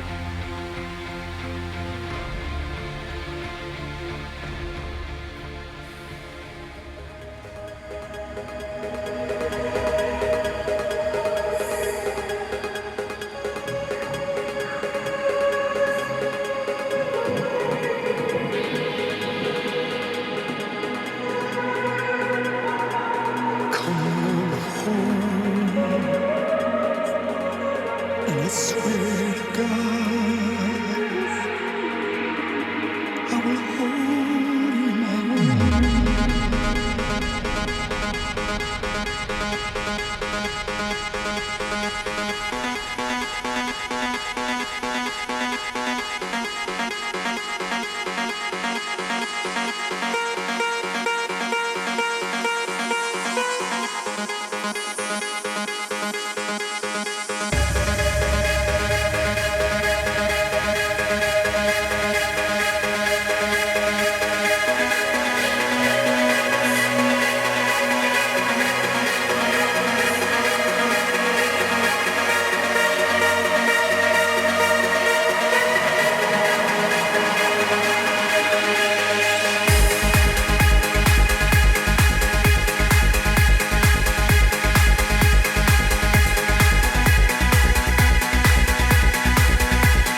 Welcome back, ladies and gentlemen, to our English broadcast of the Chinese LPL. OMG falling at the hands of IMA, formerly EDE, the team that swept through the LSPL. MVP is going to go to Athena, the man that never left the mid lane. Only left 100% kill participation towards the end of that game as well, and did 37% of his team's damage. What a beast! This guy seems to be unlocked on this roster. I mean, Athena had a lot of hype moving towards the EDG roster and just didn't really step up to the plate. Yeah. Not fulfilling the role that was necessary to him, but comes into IMA, obviously has played with the team for a while now in the LSPL, and just goes off. He's really come into his own. We can see in the mid lane here, this was very early on. Cool. Just unable to get to that beastly rise stage because of the continued aggression out of this IMA team. And once again, we've seen Rek'Sai as well being very, very strong at Voidless, making him look very, very good. And it's a lot about Road here at the same time because this Bard is very, very good. Yeah, I mean, if there's one thing we can take from IMA's first game in the LPL, it's that they're still a very good team when it comes to going forward. Yeah. We're yet to see them in a losing position, however, so we don't know how good they are kiting backwards. Very good point. But the first step in the right direction for IMA was dismantling OMG in game number 1. And that's where we have to look towards. What do they ban? What do they pick now? OMG have got a lot of adaptations to make. Yeah. That is what's going to be really, really impressive as well, is whether OMG are going to be able to pick themselves out of this and maybe take game number 2 as well, because we have seen every game so far here in the LPL that has happened has been a best of 3 and has gone to 3 games. So, look, it will be interesting if IMA are able to actually close this one out 2-0, but I have a feeling that it's all about the adaptation, and the teams have been so much better at it this time around for the second split of 2016, because it's all about changing up the bans. It's all about changing up the picks to make sure that you can counteract what these teams are good at moving into this split. So we'll see whether OMG are going to be able to do it. Of course, they seem to be spoon-fed the Rise pick there in the mid lane, and it seems like maybe they won't take that bait immediately this time around. And of course, with the red side, maybe a couple of extra picks for themselves that are slightly stronger. We'll see whether they are going to be able to change things up and move effectively into possibly a game number 3. I mean, the way I see this is like, whilst the Rise was hand-picked for them, essentially, they're like, go ahead, take the Rise, we'll just play Victor into it. I don't think the Rise was the issue. No. I actually think Graves being picked did nothing but die for the team. The Rek'Sai put in a lot of work. He was a super tank. He did what was required of him and then some. Yeah. Compare that to the Graves. Very lackluster performance, honestly, and I think he should be changing that up.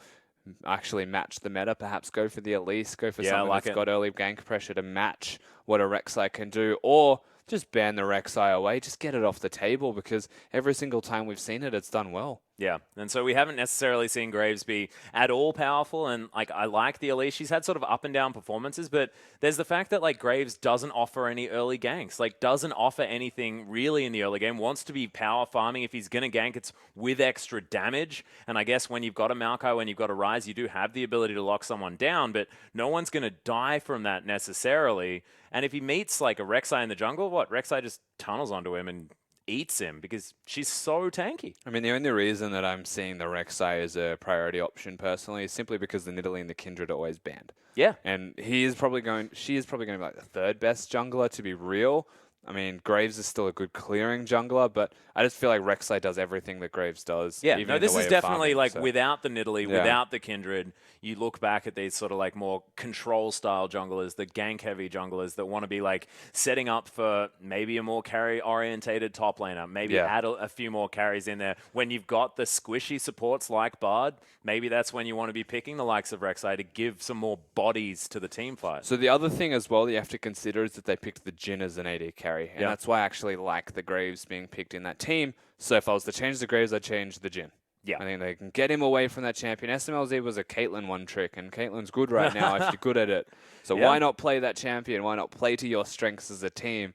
Maybe get cool on something like Ari if you really wanted to go deep in that respect. Yeah, and there's also the fact that SMLZ was a notable Tristana player at the same time. And, you know, we've had conversations with Frosker, and she thinks that the Tristana are very, very strong right now. I'm not entirely sure whether you're going to be building a Rage Blade. I mean, we'll have conversations about that when it comes up. But SMLZ can go towards that champion. Crystal didn't find success, but it wasn't to do with the Tristana in that comp. It was because, you know, Game Talents were playing incredibly well in that game number 2. So, look, interested to see what they are going to change, because there are so many things that they can do. And we'll see whether they might change it up as well. I mean, forcing a team to like double adapt on the fly is very, very difficult because if have more tricks up their sleeve to like grab themselves early aggression, maybe some different options here, maybe like some sort of different support for Road to play there towards the bottom side of the map that can offer something else. I mean, maybe he can pick up the Karma. Yeah, I mean, that's the hardest thing to actually adapt to be perfectly honest with you. The Bard's always going to be an issue. The Victor also was MVP worthy in that last game, so you ban one of them. Perhaps you leave open the Trundle that was taken from them the first time around for Amazing J.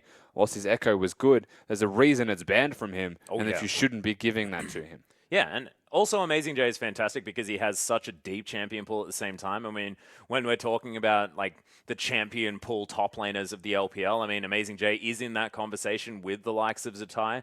So it's really good to have someone with, I guess, flexibility to play the tanks, but can also just play Fizz if he feels like it. We are going to be jumping straight into champion select here. We do have Lucian and Azir banned away. And two substitutes. Yeah, as Kindred and Nidalee are going to be taken off the board by OMG. But yeah, couple of subs. That is very interesting. Bamey is going to pay a visit to the mid lane. And that is just so strange. Yeah, Midi in the jungle. And I'm looking down at my sheet. I'm like, well, Bebe's the sub. No, here there was 3 listed subs, and Midi was the listed sub for today's games. Yes. Bebe was not. So, after a fantastic game out of a Voidless, Midi is going to be stepping in, as Trundle is just going to be snapped away immediately here. So, skipped out on the bans. Ryze is going to be taken away. As far as OMG are concerned, they do not want to see that one first picked, and Rek'Sai was banned last here from IMA. So, just giving a lot of respect to that champion. And OMG now to answer, and look, this is such a curveball to throw if you're IMA, because OMG, like, they're like, all right, well, let's adapt to what happened in the last game, but it had a lot to do with what a Voidless was capable of on the Rek'Sai, a lot to do with Athena, who had an MVP performance on the Victor. Yeah, I mean, the major change now is OMG with the options on the map. This is definitely one of them that's worth considering. Yeah. As well as changing up their jungle pick. I also think that Bard, even a possibility to consider taking away from Road, because I just think the champion right now is unbelievably strong. Oh, yeah. But still, they don't. Yeah, no Sivir Bard to be the option. And of course, like, denying the Bard was a really good idea, because if there's one constant as far as this IMA roster is concerned, it is Road. So, not going to do it by the looks of things. It is going to be Sivir locked in here by OMG. And IMA. Alright, so Caitlyn being looked at. Definitely assessing their options. The Sivir being locked in by SMLZ, the denial as well from the AD carry here. Rhodes always got his support flexibility there. Precisely. Curious to see if they actually lock that in now, though. You have to imagine, with World 6 having not got a jungler locked in, that Midi might actually take preference in that respect. Ooh, okay, locks in the Graves, actually. So I'm going to take the opposite side of that matchup. Without Rek'Sai there, I mean, this may be a better idea here for IMA. May work out a little bit better, but we'll see. I swapped with like a second left to Victor for reference. I was in the middle of writing Caitlyn. Well, he's going to be the same mid lane champion, different mid lane player. Indeed. But Victor still very, very strong in the middle of the map. We'll see what OMG do to sort of round out this comp now that they've got some very comfortable picks. Azir is once again banned, so the golden combo of Sivir and Azir not going to be available to augment the Maokai, who's already very, very strong. And with OMG banning away the Ryze themselves, I think the Swain is definitely something that you would have to bring into question for Cool if he can play it. That and the Ahri always going to be an option for him. Oh, I do like the Sivir Karma combination, though. As is this for Cool. Oh, yeah. Okay, we're getting back to comfort here for Cool in the mid lane. So Twisted Fate is going to be taken. Oh, my God. Come on, Jinjiao. He hovered the Draven. Hovered it for a moment, waiting for Road to lock in his Bard. You would imagine it's Bard, but there are possibilities especially noteworthy that you're against the Twisted Fate and Sivir. And Braum would make a little bit of sense here as well, considering the fact that they're not taking a tank jungle. So it could be giving him the Braum instead. Does pair well with Caitlyn. Especially that you're blocking all of the spells that OMG have got. Yeah. Elise, Cocoon, Twisted Fate, Stun and Q, Sivir, everything. Civ is everything. Just Sivir. You just block Sivir. Yep. Helps Caitlyn be oppressive also in the way of being an AD carry in that 2v2 bottom lane. Team fighting as well, a lot more utility. Victor as well having auto attacks. Graves being auto attack focused. Trundle wanting to hit a lot of auto attacks. Braum's passive. Kind of a big deal, but he doesn't want it. Whoa, Tahm Kench is going to be taken, and I absolutely love this. Love it so much. Something that we actually saw at MSI. Actually, SKT picked up the Tahm Kench support. Wolf was playing it because they saw a pick comp over the side.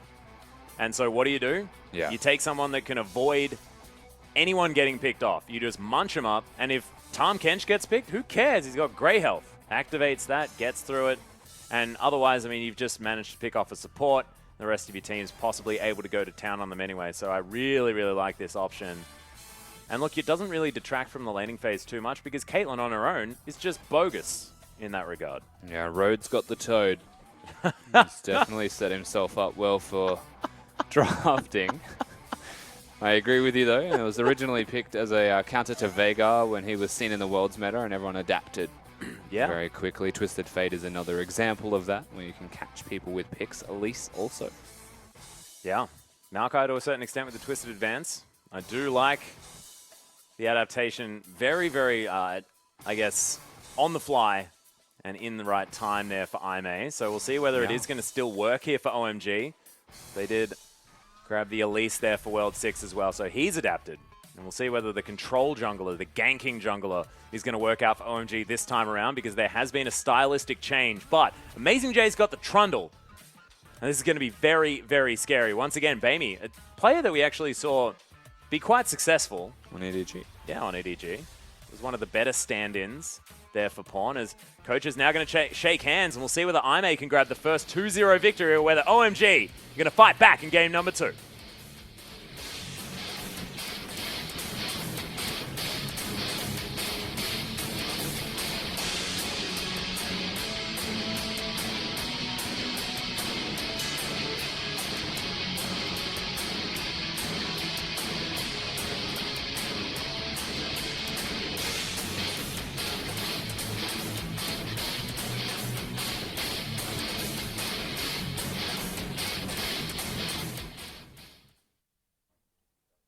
Yep, so Xiang was on your screen there for a moment, but we are going to have a slight pause as we break into this possibly final game of the night. Indeed. Of course, a lot of questions now. We've got the entire drafting phase to see from both of these teams. Yeah. Tahm Kench, the standout that we've spoken about before, but the Twisted Fate as well for OMG being the reason. What I like about that pick is that OMG, and this is almost akin to their first draft, but now more holistically, comfort. Like, it's exactly what they want to be. It's exactly how they want to play the game out. Cool being Twisted Fate. He can now be an experienced shot caller for the team. He can rotate around the map. I think this is a very big positive for OMG. Yeah, and he actually, like, Cool was completely held down in game number 1, and it's going to be a very different story now with a lot of very safe wave clear. I mean, I know he's against a Victor, but if there's no minions at all, then that's still absolutely fine. Wildcard, red card will be able to clear out that minion wave very effectively, and we'll see whether he's going to be able to get around the map and get things working. And I think a lot of it is going to be on road, trying to avoid these ganks, being at the right place at the right time to save his teammates. And Tahm Kench is not an ideal roamer in comparison to the Bard from the last game, but at level 6, of course, you can bring someone with you, so perhaps it is a little bit more impactful in that respect. I think that there are still a lot of positives to IMA as we move into our second game, as a draft, as a team as well, but still, questions. Every single time we've watched this team play now, this is, of course, the second time. Yeah. They've changed their roster up in key positions, like game-winning from game 1 positions. Yeah, precisely. And like, if you were to look at game number 1, who would you give like most important, second most important, and third? Like, rated out like the first 3, because I have a feeling that Athena and a Voidless would have been up there in those top 3 spots with Road. I wouldn't have had a Voidless, to be honest with you. I think I would have had a mid lane, and then I would have gone support top lane as like a combo pair there. And I think that they are actually the most important when you look at IMA as a team, right? So Amazing J needs to be diving the back line. Rhodes sets that up so that he can. He was using the Bard Tempered Fates as an example. Mid lane was actually just wave clearing. So whilst I think that, like, I rated mid lane as the most important, jungle is definitely still a big deal. I think that anyone can do what they did in game number 1, as long as they don't lose lane and don't suck. So it's sort of about the plan rather than the players that were carrying out the plan, because they did so perfectly, but it's not exactly something that's all too difficult to manage. Yeah, and there's also the possibility that changing the players changes everything. Because as far as we know, Athena as a mid laner was just wave clearing and keeping cool down by poking him and whittling down his health bar, which let the rest of IMA dive him and continue from there with their snowball. Perhaps Bamey is passive. Perhaps he can't control lane. We don't really know, and that's the questions that we need to ask. Yeah, or maybe he just lets Cool push into him as well, tries to create scenarios where Cool is going to be out of place in order to be ganked as well. So there are a lot of players that do have very, very different styles, and it's been a while since we've seen Bamey as well play in the mid lane, because of course he was filling in for Pawn when he was injured a long time ago. I think he was playing with Amazing J at the time that Bamey was subbing in, if memory serves, which is a sign that they've been together for quite a while. Athena's actually the new player in this, so realistically, Athena subbed in for game 1, then they actually put the big boys in for game number 2.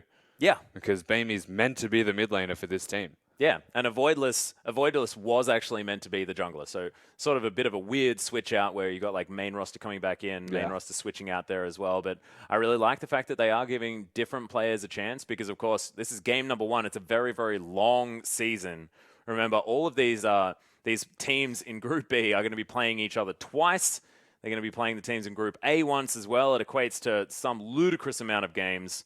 So if you're going to mix things up, do it at the beginning and then try and catch yourself back up, or you go in very, very hard at the beginning, much like EDG like to do, and then play around with things at that stage. So. Yeah, or kind of like what QG did with Uzi last split as an example. Wait until they're ready before you put them in. But of course, this being an LSPL team, kind of give them the one game here and there. But this, of course, being an LSPL team that plays together a lot, they might have mixed and matched a lot in the LSPL. Yeah. I think they're quite comfortable swapping players, because you don't usually swap 2 at once.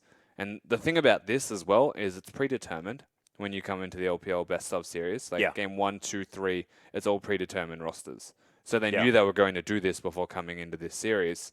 And this is with a plan regardless of how game 1 went. Yeah, that's exactly right. And there's also the fact that, I really hope that we continue to see a lot of this flexibility in these rosters, because there's a lot of curveballs that you can throw. And we see a lot of adaptation between sort of champ selects and things like that.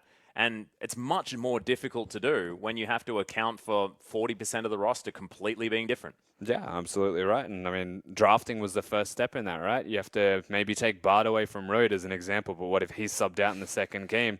Do you know if the other guy can play Bard? Do you fall for the same trick twice? I feel like what they've effectively done is that, but with Victor.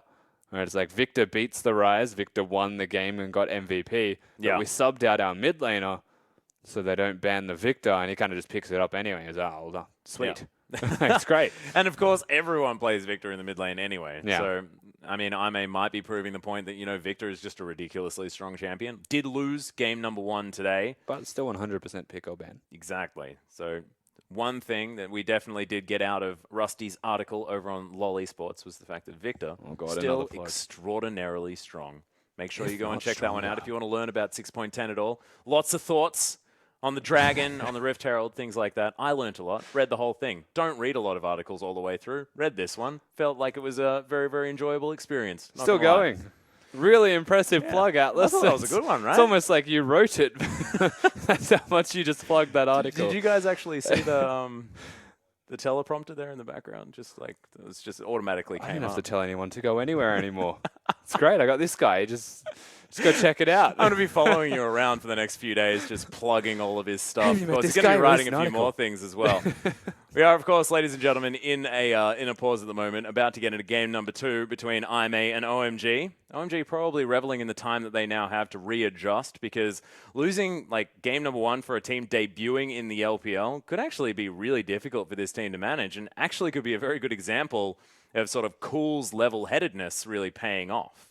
Yeah, I think if OMG are going to successfully come back into this game or this series in general, they do have to have Cool and Xiang step up to the plate, be that experienced member for the team, and kind of just keep it level-headed. I almost keep going to say Cool. Just keep it level-headed throughout. And bring it back strong. SMLZ, of course, no slouch when it comes to competitive play. I wouldn't call him the experienced member on the roster, but he's done his time to be considered a long-standing AD carry. May not have good or necessarily not. been in as much of the limelight as players like Cool would be because, of course, Cool, being to All-Stars, played phenomenally. Of course, went to Worlds, played phenomenally there as well. This guy's been playing for the OMG organization for an extraordinarily long time and, of course, has a massive fan following at the same time, understands the pressure of being one of these players. But SMLZ's always been there. Always been playing in the LPL for a very, very long time, but just not necessarily at the level of Cool and not with as much of the recognition that this guy's had. So really good to see like someone like SMLZ stepping up to the plate because his Jhin was good in the last game.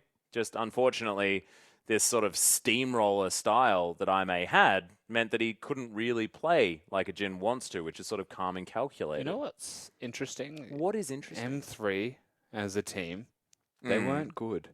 Like, No. They were really bad, I think, as it is. No. But every single individual player has now gone to another team and is good. Hey, that's a really good Yeah. point. So what have you got? Like Condi, Dade, Looper, SMLZ, SMLZ, and someone.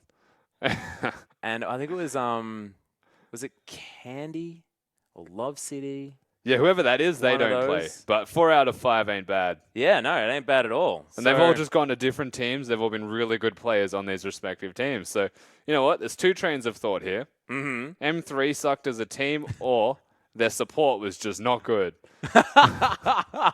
Wait, hang on. If we have a look at the teams that all of those players went to now as well, I mean, do they have phenomenal support players that really are holding them together? 5's a monster. Yeah, 5's a beast.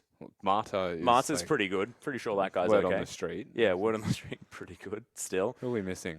Who are we- QG, no. See, they Oh, don't. Zero's pretty good. Yeah, but QG break the... I wouldn't call Mora top tier in the LPL support. Oh, damn it. Almost onto something. It's not the supports. Either Really, way, really what I close. am trying to say is it's the individual players It's are the good. breeding ground for Yeah. like phenomenal players. I like That it. was like I was here, and Yeah. then you went like really deep. Like you went straight down, and I wasn't trying to go there, but it almost worked. It's like you don't even know me. Like if you're gonna trust me to do anything, it's go far too deep when you bring me an analogy like that. But M3 no longer in the LPL. Very, very sad stuff.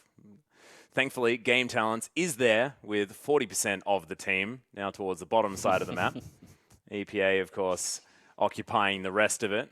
But they actually played very, very well. So excited to see what this team's going to do. And maybe if we grab all of those parts, like where did Soul go at the same Yeah, time? Moon Like and that- Soul were good. Yeah, real good. They've disappeared. We need them back.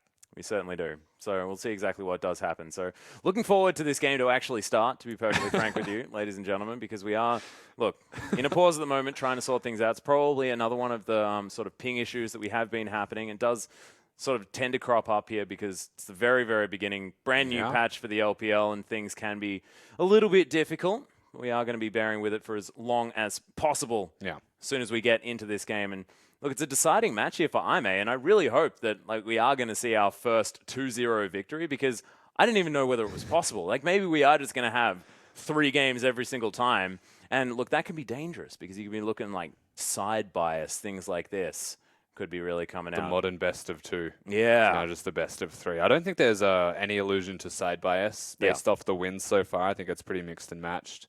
I mean, you'd usually... So the way I would imagine it is Dragon being important, red side is then better. But because blue side is picking up wins all the time, I don't see that really as a trend anymore. But that's unusual.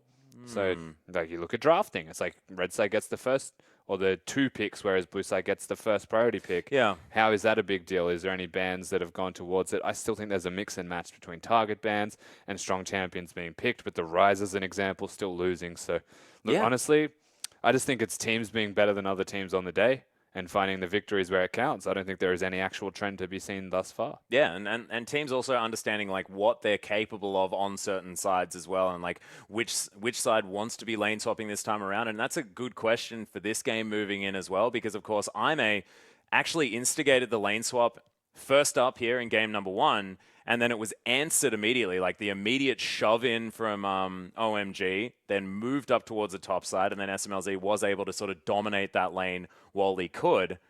But we'll see exactly what happens this time around, because that could have been a potential thing for OMG to capitalize on. But ladies and gentlemen, we are going to throw to a short break. When we get back, hopefully we're going to have game number 2 between IMA and OMG.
Welcome back, ladies and gentlemen, to our English broadcast of the Chinese LPL. We are currently in a pause between OMG and IMA. We do have the full drafts down, but there are some internet issues in the venue, so we are making sure we clear those up so that each player is going to have exactly the same experience on Summoner's Rift. Very, very important stuff to do.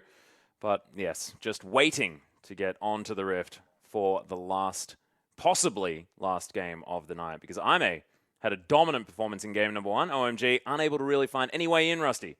Yeah, definitely struggling OMG, of course. You have to remember, first game in the LPL, I almost called it the OPL. There has been a lot of shaky starts for Team OMG. Naturally, IMA, though, their first game ever in the LPL has been very impressive. Yeah, well, we'll see how the second one goes as we are onto the Rift finally for game number 2. We'll see exactly what is going to happen. Amazing J just doing a drive-by over screen just there. Meow Kai there for Xiang is going to wander over a ward, so it looks like OMG not going to be swapping any lanes at this stage. I think Cool's going to get them, actually, from the looks of it. 2 saplings is the magic number for the mid laner to pick it up. If he starts a red card, get himself all 3 of them. There it is, beautiful. Well, look at this. The Master Chef himself. Also playing the Tahm Kench, which is one of the harder things to smite battle against, as you can tell. Oh, that was very cute. Just Also, eats it. yeah. Does a lot of damage to it. OMG gave him Ginger, a leash. easy pickup. Good start.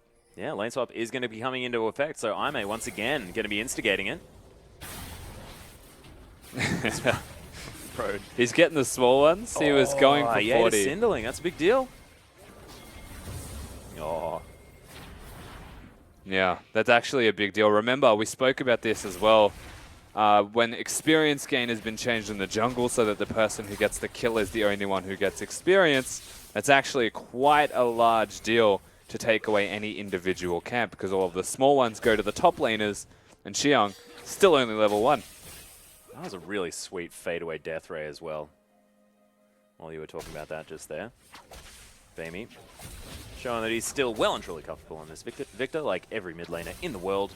Yeah. Because honestly, everyone plays him. As they should be. And of course, Mitty, something that we have to talk about is he's making his way mid. Yeah, here's the immediate change. His path very well in the way of avoiding Karma, avoiding the support pressure, and staying away from the bottom side of the map. What he has done, though, is given World 6 a free reign of this part of the jungle, and he'll well and truly catch up, if not best, Mitty. So, yep. Red buff, of course, was taken by World 6 as well. Something that Graves very much wants is the red buff. We'll see whether this could be a 3-buff start available from World 6 as he moves around and actually spots out that red buff. So, yeah, you can see Mitty. oh, he's going to miss that cast of Communion now. Unlucky. A little bit unfortunate. That's why you don't always preemptively auto-attack them before they get onto the turret atlas. Really? Yeah. Only some of them. You should. You have to recognize minion aggro and how it actually is predictable as well. Yeah, how predictable is it, though? I always struggle with it. Predictably unpredictable.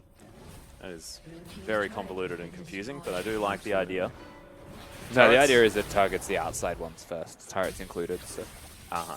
you have to be particular with which ones you hit. Like, right here is fine because there's no minions.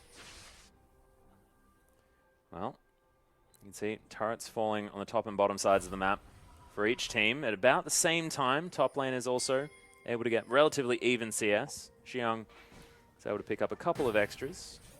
That was amazing, Jay. Okay, so both of them sitting on 8 or 9.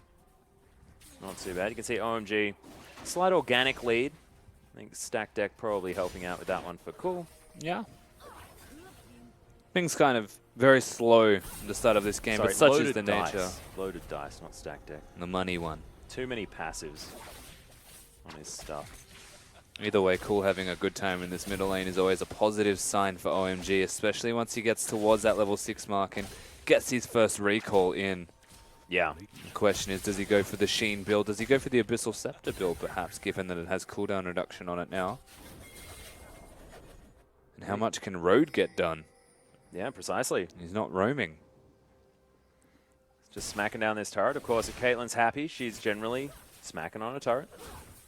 Well, we got mirrored action here as the lanes were swapped. Xiang is going to pay his visit towards the top lane as well. We may just have outer turrets falling on both sides. This one Road will take a just long deciding time. to eat midi. I think he wanted a minion, just quietly. Yep. We'll say this turret's going to take a bit longer than OMG's, but they've added the jungler, so the inclusion of an extra member. And it's a Graves as well. A little bit of extra damage there, but it has given World 6 some free reign. And you can see the jungle relatively bare right now. A lot of farming has been going on, and 24 CS to 15. And I mean, Graves, known for his ability to farm things out. Yeah, but he's also spent a lot of time, and again, it came back to the awkward start to the jungle. Yeah. This is the other reason why I would imagine lane swaps are actually quite important. The fact that you can then go to the dragon on your second turret swap. What the immediate adaptation should be, however, from the opponent team in OMG was the hard push. Yeah. Instead, they give over a free objective as camera guy's getting this down. Damn right he is. We got Windy right into salt water. Ocean. Yep. I just For didn't those who quite know didn't what to get say. it. I was about to say windy into salty, but then people may think Salt Lake, something like that. It's lake, guys. Xiang It is late. hanging out with this minion wave. He's pushing nicely back towards himself. So we're going to see possibly another shove as Caitlyn and Tom Kench once again moving towards another potential objective. In a turret towards the top lane will be the option. And this is one of those points in the lane while we're looking at it that Bamey could honestly just drop the Storm and make Cool's life miserable and stop him from getting anywhere on the map. Drop the base. Basically. Once again, Road maneuvering himself around. Little Kitten not going to quite find him. He does have a fair bit of vision, but now going to head back, and we'll see whether this is going to be the Roman Toad. Road the Roman Toad. Beautiful. It's actually important, though, that they went top lane so Xiang couldn't get a freeze. If they break that freeze, they can then give Amazing J the farm under the turret anyway, and they'll stay even as top laners. But World 6 actually very smartly here. Ooh, nice movements from Road, though. As you can see, Middy's making his way in as well. There's the pillar put down. Amazing J making sure he forces a flash out of World 6. No one to repel to. Yeah. Bit of an advantage, yeah, but there's the teleport in from Xiang. There's the flash, actually. And Xiang is definitely going to be going down here. Cool. The heal is there. Does have... Oh, sad boys. Nets himself into the wall. Had to use it there because, of course, one more auto attack would have done it. Yep. Cool. Grabs himself first blood. That is a big deal for the Twisted Fate. And actually used the teleport to get himself there. So still has Destiny if he wants to affect the map. 2 flashes burned. Xiang still has his teleport, but there's no dragon to contest for, so I don't think it'll be used for anything too important just yet. Cool, of course, having his Destiny. They might be able to 4-man Yep. with the AD carry support duo, but it's also a Karma, which means it's difficult to execute on. And so realistically, they get themselves a kill, and they don't really get anything from it. And the biggest benefit's actually just going to be that SML has a lead. Yeah, 47 to 64, and Siva having a good time against a Caitlyn is definitely a big deal here for OMG. But they haven't even had a time against each other. That's Yeah, the precisely. major conflicting difference. Caitlyn should not have overstayed her welcome in the top lane. Well and truly did that. Yeah. And of course, Xiang didn't have to use his teleport either. Was just cool, able to get that one to work. Yeah, Ace in the hole going to come down, but cool. Not even below half. Looking health bottom just for yet. Amazing J. Yeah, Destiny comes in. He's Amazing J looking to try and turn this one around, but World 6, gets it flashed over the top. Really nice work, but he is still going to... Oh, wow. Road picks it up after the flash. He gets delivered into death, though, as 5 picks up that kill. Grey Health going to be eaten here as World Whoa. 6 gets the base dropped on him. Bamey picks one up. That is going to be not enough responses there from Aimee as they lose 2 for 1. Unreal follow-up damage from Aimee, but it's not going to change the pace of the game. OMG still finding advantages.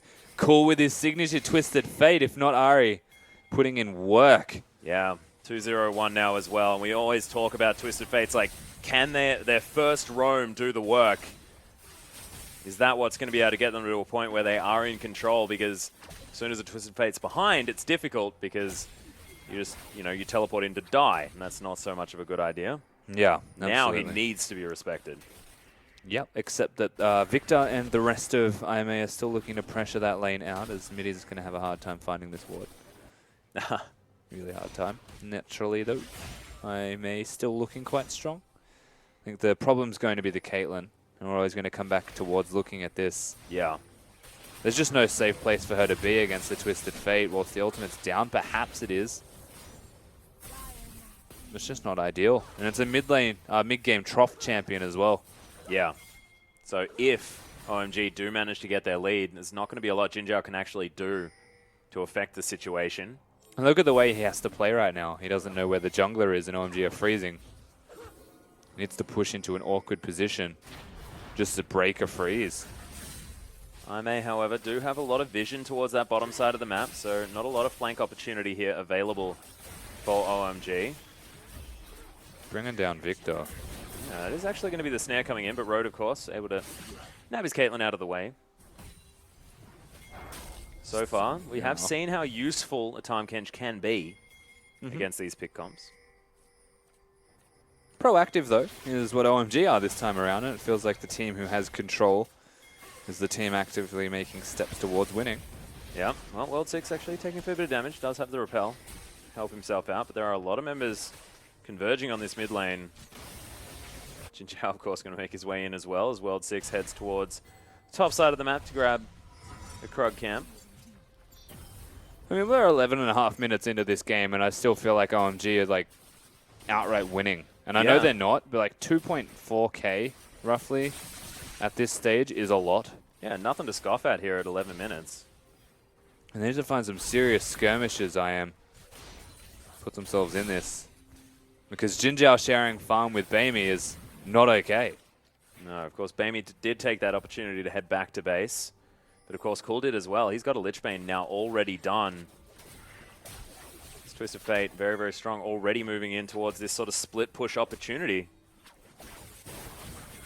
And Midi has been caught out of position. There's the Destiny as well. Has used the flash, the ultimate, and the quick draw, but it's not enough. He's, oh my goodness, still alive somehow. Cool is able to lock that one down, but he's falling very, very low. So much movement speed out of the Twisted Fate. Looks like he did actually take Storm Raider's Surge there as well. That's what it felt like, absolutely. But he has Thunderlords based off what we can see above his Hey, that's a good point. summoner icon, which means he does have Thunderlords now available. Didn't think that, That was very quick. yeah, didn't think that Karma was Sivir ult. able to give him that much movement speed. Sivir ult Karma as well. You got to remember they have a lot of move speed available to them. That was a very nice pick onto Midi, who was out of position by a fair distance again. But also, you can see Bamey, no slouch on this Victor. Yeah. Still commanding respect to his burst. And finally, Jinjiao rather gets himself an opportunity to farm Yeah, and big- hold a wave. Might be able to get a decent freeze on this one as well. Ocean Drake may fall down in favor of OMG given this extra space that they have been given. But we'll see exactly what is going to happen here. Lots of vision available for OMG as well, as Wildcard is just going to be able to tag this one as he's pulling it out of the pit. World 6 is going to make his way in there as well. Road down here. Just looking to be a menace. Doesn't get snared up though. Smitty, we'll see whether he can actually get in here and take away this dragon. No Tongue Lash going to come in, but there's the teleport available from Amazing J. Jiyoung's going to make his way in as well. Middy's actually going to get stunned up. Amazing J right here, but look at the damage onto the Graves. Jinjiao, can he get the work done? The shutdown comes in. They've already lost the Fed Twisted Fate. And IMA now might have the opportunity to make a change. Yeah, so Graves doesn't have any health to speak of. He needs to be careful when it comes to going for the dragon. They'll take the pick onto Cool, though, you would imagine, and just go back about their business. Shutdown gold happy. for the it's shutdown gold for the Caitlyn. That is such a big deal. Yeah, I mean, look at Caitlyn's build right now. They were trying to bridge a big gap in strength, and Cool's kind of lovingly gifted it to them.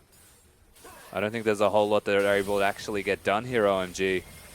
From a blunder, they should still get the dragon. Honestly, like, that is the easiest dragon in history.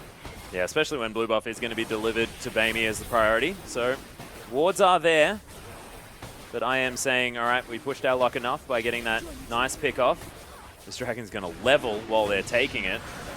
Let's have a look at what's next. Mountain Drake is going to be coming in, so no Infernals to be seen this game. But a bit of extra regen available for OMG this time around. Yep, one dragon apiece between both of these teams. Still, the gold lead remains the same, though we've had a couple of skirmishes now to be seen. And what do you think, where does this game rest if you're an IMA fan? Like, what are you looking for to try and get them back into a winning position? Bridging the gap. Victor needs to bridge Caitlyn to a point of power. Trundle as well as a split pushing threat. He's always going to have that availability, but he's building the team fight just to be a super tank, as is Amazing J anyway. Yep. We're just looking at it, like, if you're an IMA fan, you just want to scale. You want to stop actually letting them get advantages. Jin Zhao wants to be able to take that red buff, but doesn't get it. Peacemaker came out, didn't find too much, as SMLZ is the one that gets it. Nice tongue lash to grab himself that relic stack. And once again, Jin Zhao, it's a minion wave gifted to him. Yeah, it's still very important that he's getting these. The BF sword added to his pickaxe as well is still behind in items. Amazing Jay. This is a troubling time. In goes the Destiny. Cocoon isn't going to quite find him as the Subjugate does come down. He's running pretty quickly. He's got a pillar, he could live. Yep, pillar is going to come in, but there's the repel. Oh, World no, 6 there's just no turret. waiting for the cooldown, of course. Yeah, he has to run for a very, very long time. Took him a while to go down, but we'll see whether IMA can get anything. Teleport immediately back into the mid lane, so not going to lose anything from that one. Nice play from OMG. Yeah, OMG still displaying. They've got the capabilities as Cool's now. Yeah, on the hunt has been popped as SMLZ makes his way in. Nice instant cleanse there from Bamey, saves his life. That was sick. Yeah, Captain Jack. That was really sick from Bamey. He keeps himself alive, as you said, but still had to burn the cleanse. Cool is a definite threat. Oh, yeah. Twisted Fate. He moves so fast and then gets the Sivir ult to boot, gets the Karma shield as well. It feels like they've got one strategy, and that is buff the heck out of Cool. Well, they have started all the movement speed here. OMG looking for a potential dive as collateral damage just clears out a wave. Get him. Kitty.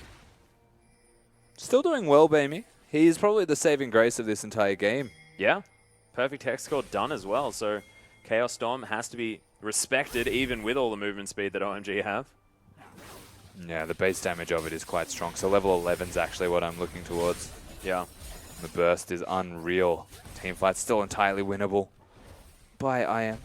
Well, they also have a lot of base damage on Jin Zhao as well. I mean, he's got the Renan's Hurricane, doing a lot of AoE damage as well as the pickaxe and the BF sword, so we'll have that 2-item spike of the Infinity Edge Renan's very soon.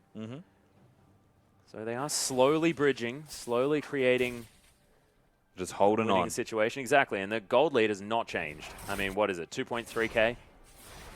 Nothing really to worry about. SMLZ picks himself up some free mana. Jin Zhao.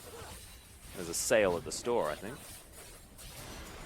He's just happy to get the farm where he can. Yeah.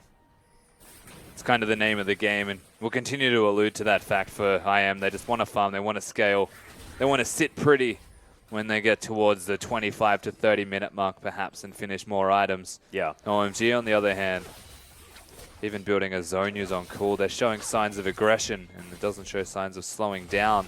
They do have 2 carries pushing in the mid lane, though. That's They'll just not hold bottom. ideal. They'll just kill Caitlyn.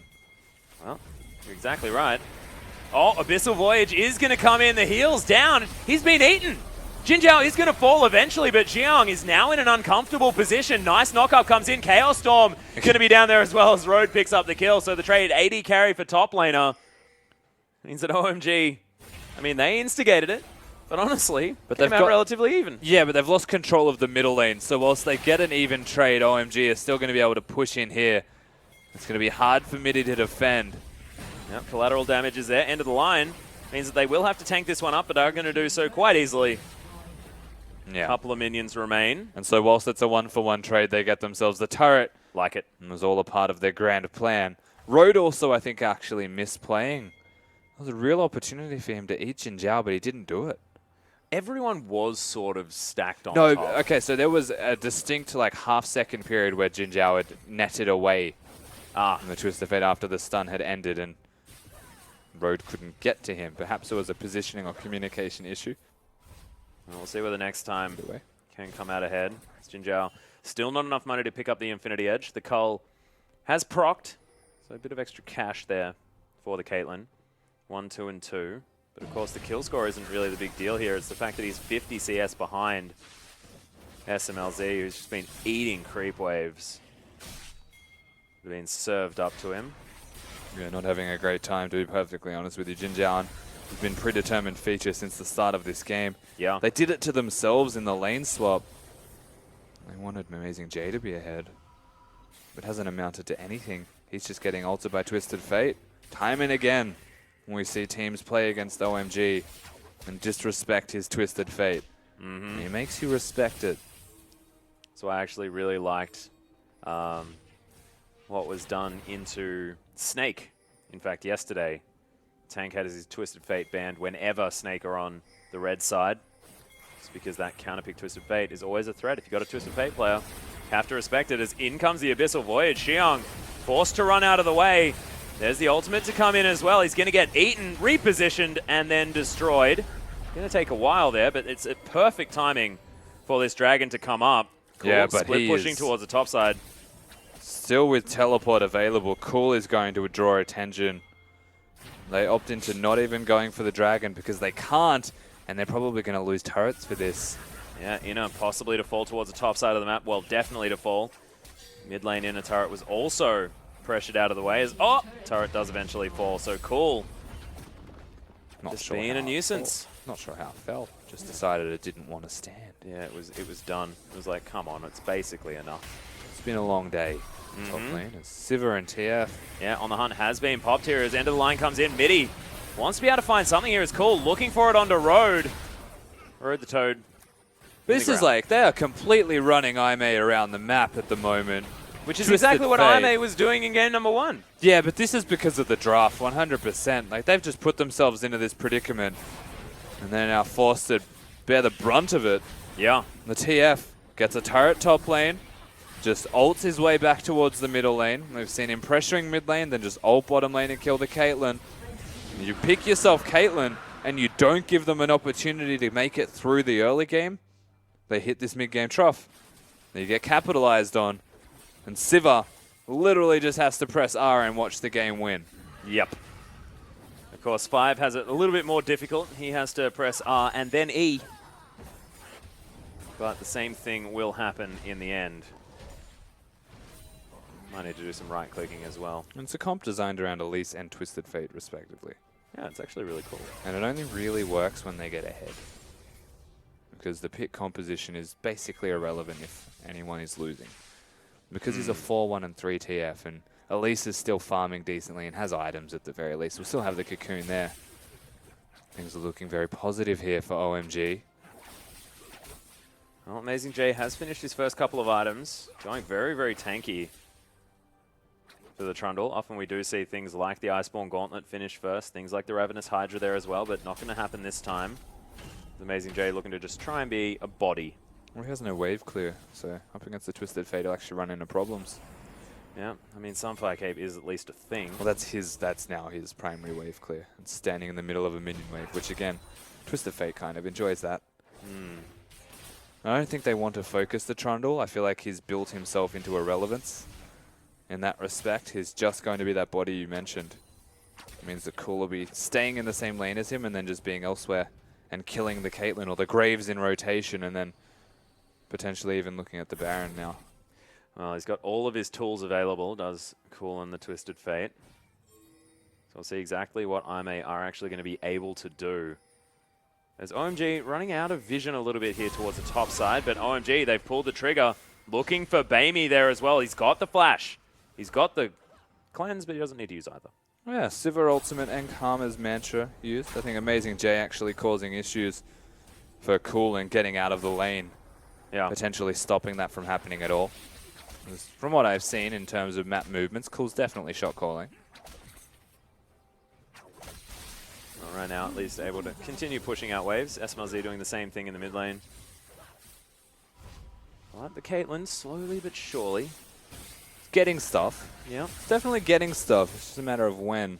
2 full items is nice, but having not upgraded boots, not so nice. Yeah, also 70 CS behind. Also not nice. Yeah. Amazing J beating the heck out of that siege minion.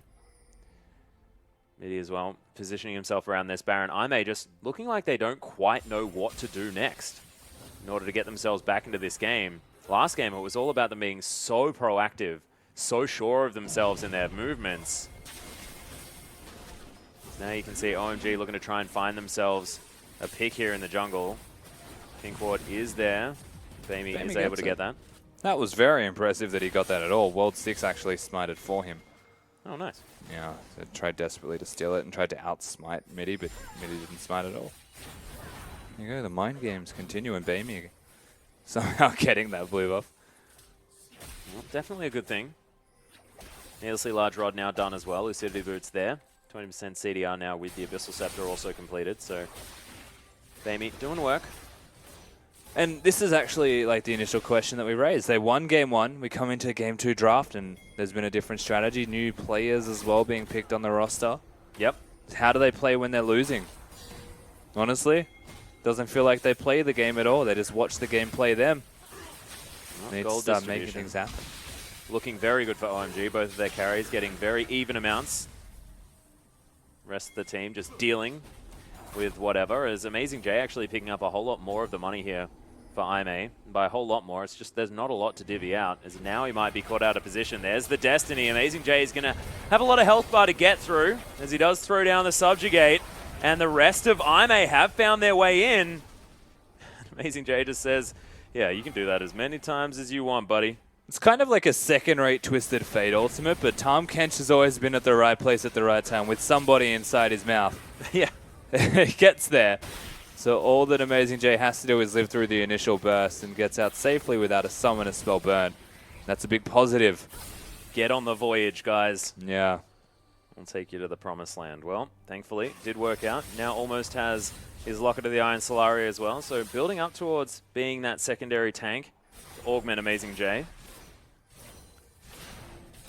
And look, if IMA can actually bridge themselves to a point where Jin Zhao has at least 3 items, has the ability... He needs a Last Whisper now. Yeah, to be a monster in these fights. Problem is, he's up against the Twisted Fate, so kind of needs Cleanse. Yeah, so QSS will be important yeah, as in, so QSS is a big deal.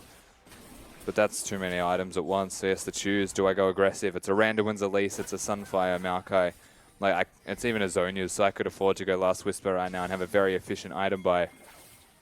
I go QSS to not die and risk not being strong enough. Well, they're getting pressured out of the mid lane here as Middy's going to throw a few abilities in there, but the inner turret just brute forced here by OMG. SMLZ there as well, does have his spell shield as Amazing J throws down his pink. He's just like, no, don't kill my ward, dang it. He's not going to. One more auto attack will do it. Dragon also up in 10 seconds, so this is the big point. Yeah. OMG are always looking towards. I may have one, and it'll be the second Cloud Drake if they do get it. Light on their feet. Mm-hmm. But first Cloud Drake for OMG, completing the trifecta of the dragons available this game. And it is just going to be taken away here by World 6 and Yeah, no contest. Everything's been set up at the Baron by IM. They don't really care about this Drake as a Cloud, so perhaps they've just foregone its existence, and so it doesn't matter. It's their first. Got to pick your battles. But to be fair, they're against the Twisted Fate, so they're just giving him Alacrity enchantments. They've given a Karma and a Sivir bonus move speed as well. You wouldn't be a big fan of it, no, if you're IM, but you have to kind of choose your battles wisely. I will say, however, the gold lead, not really worth mentioning. No. I mean, 4,000-ish, closer to 3, so look, it's okay. But if you have a look at where the money is and what it's done, is it's a Luden's Echo that's being picked up by Cool, as well as his first 2 core items there. Yeah, like the TF's big. But look at the Infinity Edge on SMLZ here. Like, this Sivir is just going to be tearing people apart, and he's just been free farming. He's ahead of the clock as an AD carry. We mentioned SMLZ as a guy that has been known to carry for OMG in the past and was definitely a man stepping up towards the end of the split. Well, Destiny is going to be popped again. We'll see whether SMLZ can get us in there with the ultimate. Nice. Lots of damage coming out. Yeah, Chaos Storm comes out from Bamey as Cool cops an ultimate to the face. That is a lot actually used here from OMG. No teleports, though, which is important, and they do get Amazing J's. You know, realistically, it was only 2 ultimates from OMG. It was a TF and a Sivir ultimate, and that was basically met, if not, like, even more used by IMA. Road needs to recall because he has no health. And so we'll see how far he pushes his luck. He does have Relic. You got one of them. There you go. 2 of them. Yeah, well, they're trying to get themselves towards this turret. But, like, look at how much wave clear they've got. Static Shift Sivir. Yeah, so IMA really struggling to get anything done. They're not really being proactive. They're kind of just letting the map happen to them. Yeah. Small details, though, like getting this blue buff that they have now twice for Bamey has been saving them a lot. Still scaling as well on this IMA squad. So Caitlyn wants to get to late game. Of course, Trundle, same thing. Now has his Iceborne Gauntlet. If he it builds feels a like damage we're item just now, could be good. We're just getting repetitive. Yeah. But it's because they just can't do anything. Like, Cool's running them around. OMG are running IM around. Well, Baron is going to be started. Getting destroyed.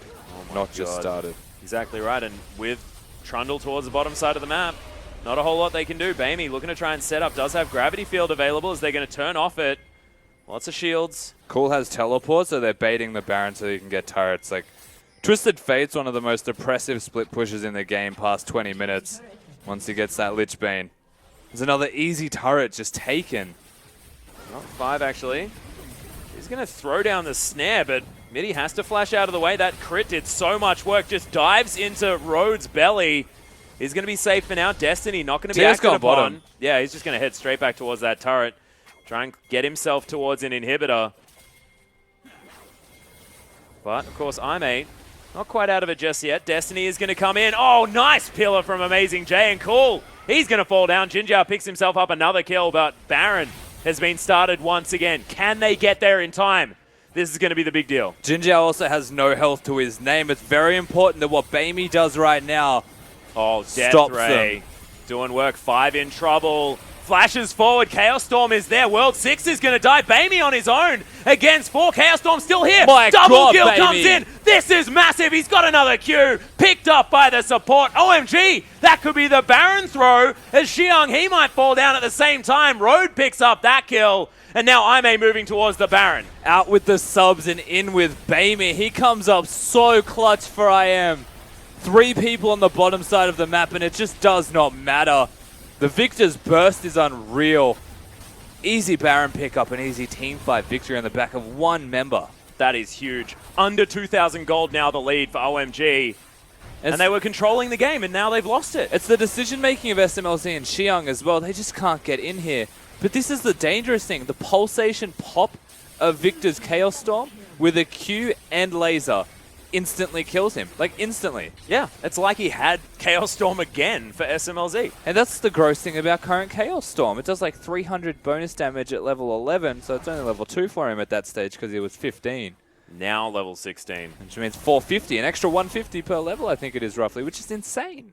Well, there's the pillar that's going to come in, help out the shove into the mid lane. So Cool's resigned himself to not actually joining them unless it's necessary, which ultimately it isn't, because they're just going to go for the 1 turret. But Rapid Fire Cannon's now done for Jin Zhao. He's even got himself a Vamp Scepter. This guy's like 3.5 items in. The Caitlyn's starting to feel better. 33 minutes into the game. That's a weird build, though. I feel like going for the Rapid Fire Cannon wasn't that necessary. He needed some kind of armor penetration item. Then again, he's got it on... No, you know what? It's fine. He has it on his headshot. They changed it so it has flat armor penetration. Yeah. So Rinon's Hurricane. He's fine. I take it back. Boom, headshot. Boom, headshot. Boom. Boom, headshot. Boom. Yep. So annoying. Yep. So assuming that they're going to be able to fight against a lot of people at a time, Jin Zhao are going to be relatively okay shredding through these tanks. Yeah. It's now there on the siege. But this hasn't ended from Cool. He's controlling both side lanes, and thankfully for Aimee, they've got the bottom one pushing. They also know that he's too far away, but he is about to work his way in based off positioning. Yeah, they're going for some sort of flank play. Jin Zhao actually Jin Zhao below would half die. health. This is a real problem. Like a stun card would actually just kill him here. Oh, well, there it is. He's going to get eaten right before it happens. Really nice play from Road. I've been impressed already by this guy. They're letting him life still as well. It's a very smart play here from IM. Yeah, already Saving Jin Zhao. back to full health. So Dragon is now up. That is the Cloud Drake. Of course, Cloud Drake number 2. For Do they IM go if for they're him? able to get it. I was going to say, Rhodes a very big playmaker, and if he gets onto Cool at all, you get a feeling that he'd try and kill him. The rest of IMA moving towards this inner turret, towards the bottom side of the map. This is going to be eaten very, very quickly. Baroned up minions being utilized to great effect here from IMA. Yeah. And that is completely even gold now at this stage of the game. Exactly when they want to be drawing things back to even, because IMA, they've got this comp that they're more than happy to go late with. Yeah, and Dragon's now up as well, so they're going to get themselves a Cloud Drake, which is 2 of them in their back pocket. Very fast team now. Lots more movement speed around the map, and when you've got OMG trying to run them around, Well, they feels haven't picked good. up an Elder. Come on, man. That's true. Oh, wait, so that's an Elder. Okay, sorry, my apologies. No, they haven't got one. They haven't got one just yet? No, but the graphic says you were they talking do. to the graphic. I was thought you were talking to wasn't- me. no. Yeah. Talking to the very picture. confused. I was like, I'm pretty sure I saw a Cloud Drake. That wasn't that big, you know? I'm a Mordekaiser main. I know what a dragon looks like, right? Dude, the Elder Drake takes up that whole, like, pit. Yeah, It's insane. Right now, though, I mean, big deal. Okay. Jin Zhao managed to pick up his last Whisper. Yeah, it is very important. And he's 120 CS behind. Yep. Works out, though, naturally, as I'm pretty sure that was a decent-sized Baron power play. Yeah, it would have worked out quite well. 4 turrets to 6, so still in favor of OMG because they've cleared out the entire outer ring. Thankfully for IM, their base is still up. Whoa. Yeah, here's the Abyssal Voyage getting taken towards the top side of the map. It is Xiong. He It is is out of position well and truly. The Destiny's going to come in. OMG going to look for something. They're going As mid. TF, yeah, they're just going to try and take down the base.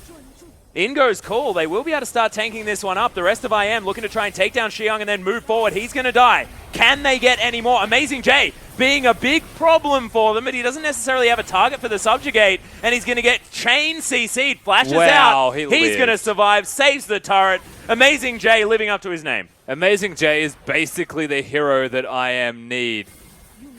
That was ridiculous. He did use the Subjugate. The target may not have been ideal, but nonetheless it was used, and he's coming back in. Yep, the chase is on. Ime looking for it. Chaos Storm dropping the base onto 5 and World 6 is Amazing J right back in there. Midi picks it up with collateral damage as SMLZ being massive, but he's going to die to the Caitlyn. Cool flashes out of the way. He's as got Baby cleanse looking to here, chase so him down. And that gold card, exactly right, ain't going to do nothing. So Cool, of course, didn't want to be turning around. Yeah. And can IM get an inhib off this, because that could be such a big deal. So they don't have a minion wave for quite a while. They need to tank it. They are. This is the full tank Trundle at work right now, as Cool's just going to get obliterated. Bamey finishes that one off. You can't backdoor turrets. They need to get out. These turrets do a lot of damage. I'll tell you what, they're backdooring it. Yeah, well, Amazing J takes a considerable amount of damage. Jinjiao did not want to grab that next, though, as Road, he's got some grey health. They managed to take it down. There's the pillar as Xiong, the only man standing here apart from 5. And that inhib falls down. The minion wave gets there just in time.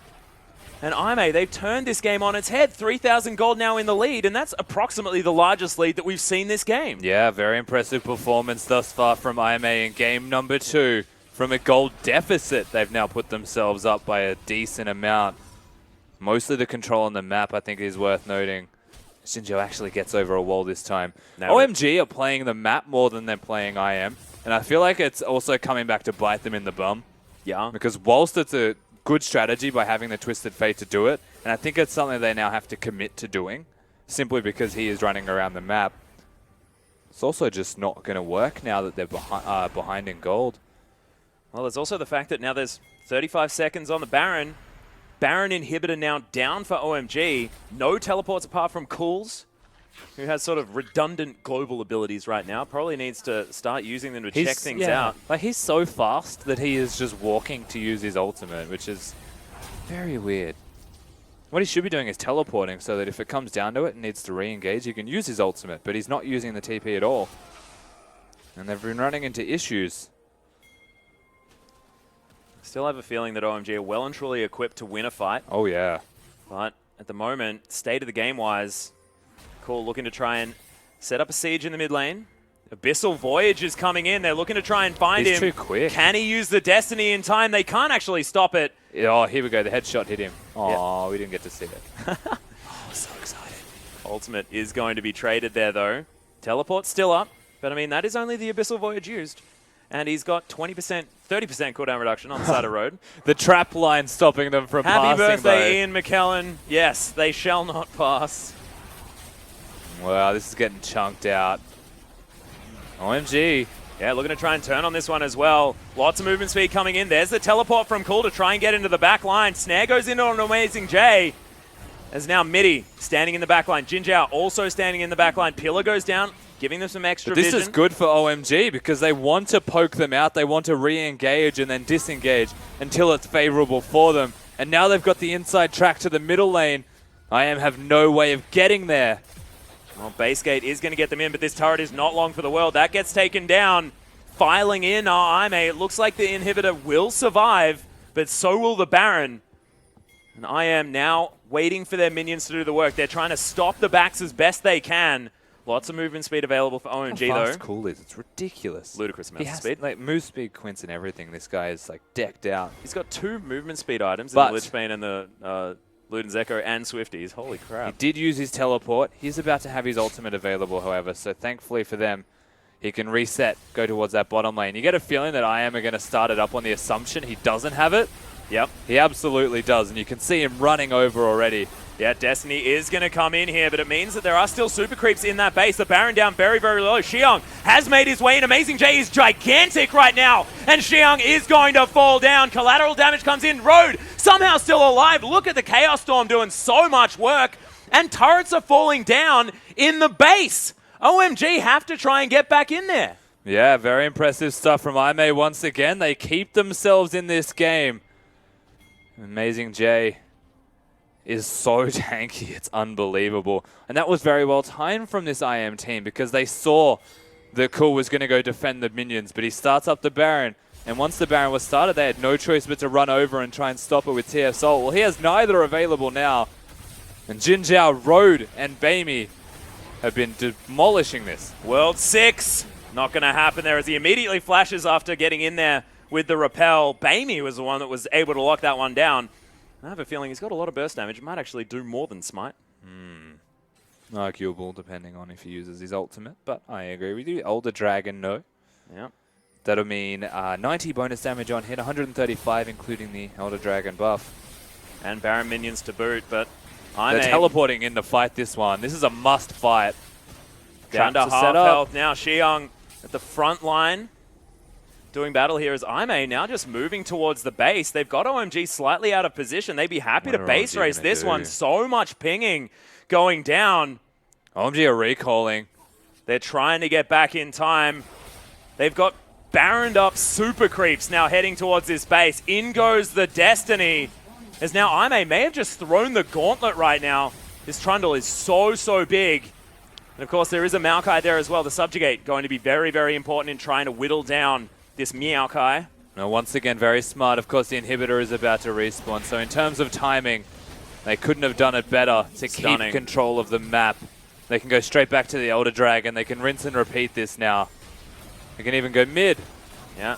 Road looking for the Licky Tongue, but doesn't quite find it there. As Amazing J actually still taking relevant damage here from Cool. Flash is going to be burnt from Road just to save their super tank. Yeah, but again, no big deal because it's the Tahm Kench using the flash. Yeah. Things still working out for them. They just need to set up like 5 traps in one area and actually stop OMG from getting into the Elder Dragon area. If they all recall, OMG should just do the Elder. Well, right now, OMG look very undecided on what they want to do. 6 items on Caitlyn. Jin Zhao is huge as he finishes off that Bloodthirster. Full build across the board nearly.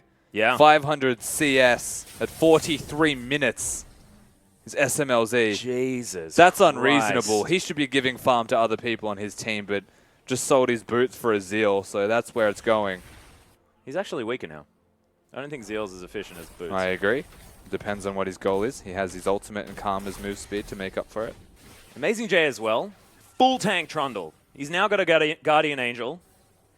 That is, yeah, a lot of survivability. We're super late game. Everyone's well equipped for the team fight. The Elder Dragon is still the standing objective. It's still the priority. Yep. And once again, it has been started up. Cool sold an Abyssal Scepter for a Rabadon's Death Cap as well. This guy's doing a heck of a lot of damage. He's now Midi. Mid is dying to the Dragon. Yeah, he's taking so much damage right here as OMG. They are going to pick up the aggro from it. It's just doing so much work for That's everyone. resetting. Now going to reset. Get all of that health back. SMLZ here has to be feared. As you can see, Trundle split Amazing pushing in the J. base. There's only one turret there. TF's gone. Yep, there's the Destiny. As now I am trying to find something more. Chaos Storm right in there. World 6 in so much trouble as it's Baimi that picks up the kill. Xiong can't do anything to this one as Midi's in so much trouble. But look at Jin Zhao's damage. That was ludicrous. And Picks Amazing up the J's just double kill. winning. Amazing J slowly, casually smacking on this Nexus. And Aime are going to come out with our first 2-0 victory in the LPL. Sooner or later. That is the debut as well. Cool doing the very best that he can. He's had a brilliant game, but unfortunately it just wasn't enough. And Aime stalling it out playing so well. Give each other that fist bump, shake hands. That was a well-deserved victory from IMA. Showing that they have what it takes to play from ahead, close out a victory. Showing they have what it takes to play from behind and claw it back. Yeah. Put themselves into the driver's seat once again. They played the game well. And another huge shout out to Road there as well. I feel like the Tahm Kench was such a key pick. A lot of those Abyssal Voyages were fantastic, baiting out Destinies, making sure that Cool had to use his ultimate for inopportune moments. And despite the fact that they were able to move around so well at the beginning of the game on the side of OMG, it was the fact that they were equipped with some of the answers on the side of IMA to really come out ahead. So this team, welcome to the LPL. I understand now exactly why they were so dominant in the LSPL. Yeah, absolutely right. Our auto promotion team, that is a standout performance, to say the least, from this roster. Amazing Jay stepped up to the plate. He's that big tank. Decision-making individually from these guys, and then how they came together collectively as a team. It's actually just a really strong roster. Yeah. Very impressive once again. Most LSPL teams we see come in don't do too well, but we compared this team to Xiaogu, to Snake when they first moved into the LPL. Both of those teams kicked it off on the right foot. This is no exception so far. Most certainly is. And look, on paper, this is the most impressive victory that we've seen so far in the LPL because every single other game was a 3-game series. But we have a clean sweep from IMA as they jump into the LPL for the very first time against OMG, a team that has so much lineage as well. And if you're talking about players that don't necessarily have as much stage experience, despite the fact that they have a heck of a lot of players that do, together they don't. We didn't know how this team was going to go, but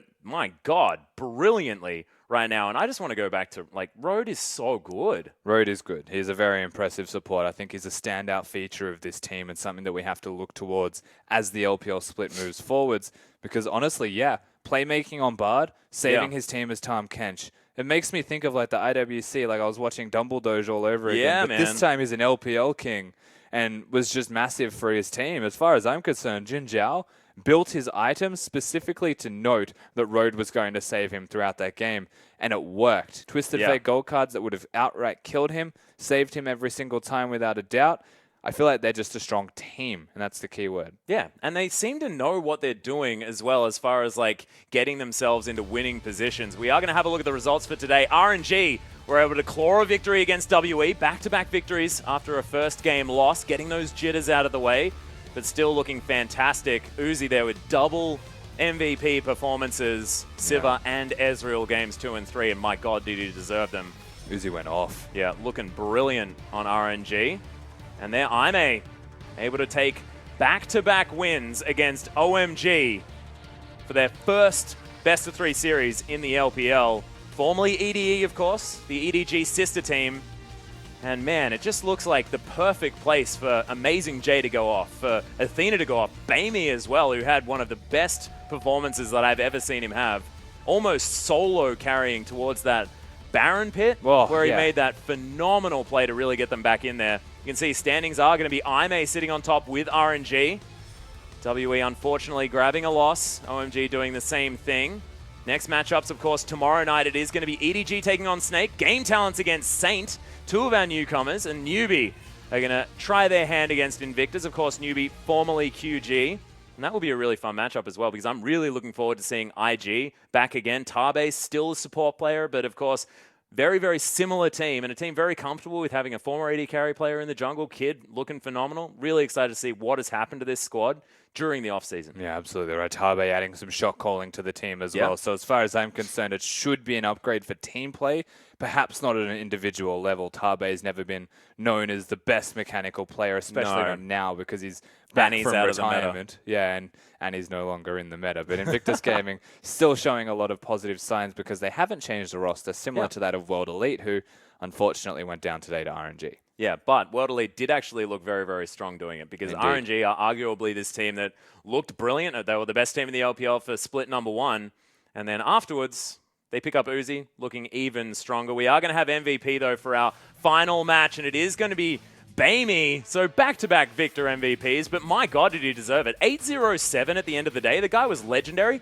41% damage share. Yeah. Look, as far as I'm concerned, there was one moment that I hope we see from Baimi that just captured the entire game, and it was essentially the winning moment. Is this guy like 1v3, 1v4 at the Baron pit, gets a double kill, almost gets 3 of them, and then the cavalry arrives and actually helps him out. 41% of damage is no surprise, honestly, based off his performance in that game. And you know what's scary to me is Athena and Baimi both getting MVPs on Victor. Yeah. This is actually the replay I was referring to. Who do you even play? They're both just so good. Yeah, just flashes forward, drops the base, Watch kills this, the though. jungler as well, which is so important. That's absurd damage. Just to come straight out. And it's, again, Victor's ultimate, the changes to the Chaos Storm, is just unbelievable. Also subtly moves behind the corpse of SMLZ to avoid dying to the boomerang. Whoa, there's a lot of like really, really sort of nuanced things, but he looked fantastic in that series. I'm just so excited to see what IMA can do, because this is Group B. This is a group that we put up as being one of the most difficult groups to be in here. Of course, there are 2, so of course, more difficult than Group A. But there are a lot of talented teams in this group, and it'd be good to see what IMA can actually come out with. Yeah, I agree. IMA probably one of the better LSPL teams, again, that we've promoted, and there's a lot of praise that we can sing for this team. They've now proven it all correct through their first best-of-3 series in the LPL. Yeah. I will say Group A as well, World Elite as well. I mean, everyone in the LPL, this split just feels like they're strong. Yeah. And it feels like we've all just had strict upgrades almost across the board so far. It's really impressive to see. Yeah, and it's like this is sort of the redemption story of the LPL after Worlds as well, where things weren't as impressive. MSI comes around. We've got an 8-2 like group stage for MSI, for RNG. Positive getting back steps. in here, they lose the first game because WE looking so strong. WE still challenging them at every single game. Yeah, Look, LPL just looking a whole lot more competitive and a whole lot better, honestly, moving into this one. And the adaptation after the mid-season changes as well is something to be looked at and regarded very, very well, because this has been a region that hasn't necessarily adapted as well. This time around, definitely have. Yeah, I mean, they've adapted thus far from what we can tell better. We still don't know what the best looks like, so there's still going to be a lot of discovery in that respect. What is the best? What does good look like on patch 6.10 and onwards? But from what we've seen, we're still taking steps in the right direction towards the ultimate goal of Worlds. That's exactly right. But ladies and gentlemen, that's going to be it for us tonight. I hope you enjoyed the show. On behalf of myself, Rusty, our whole production team, thank you so much for watching. We'll see you tomorrow.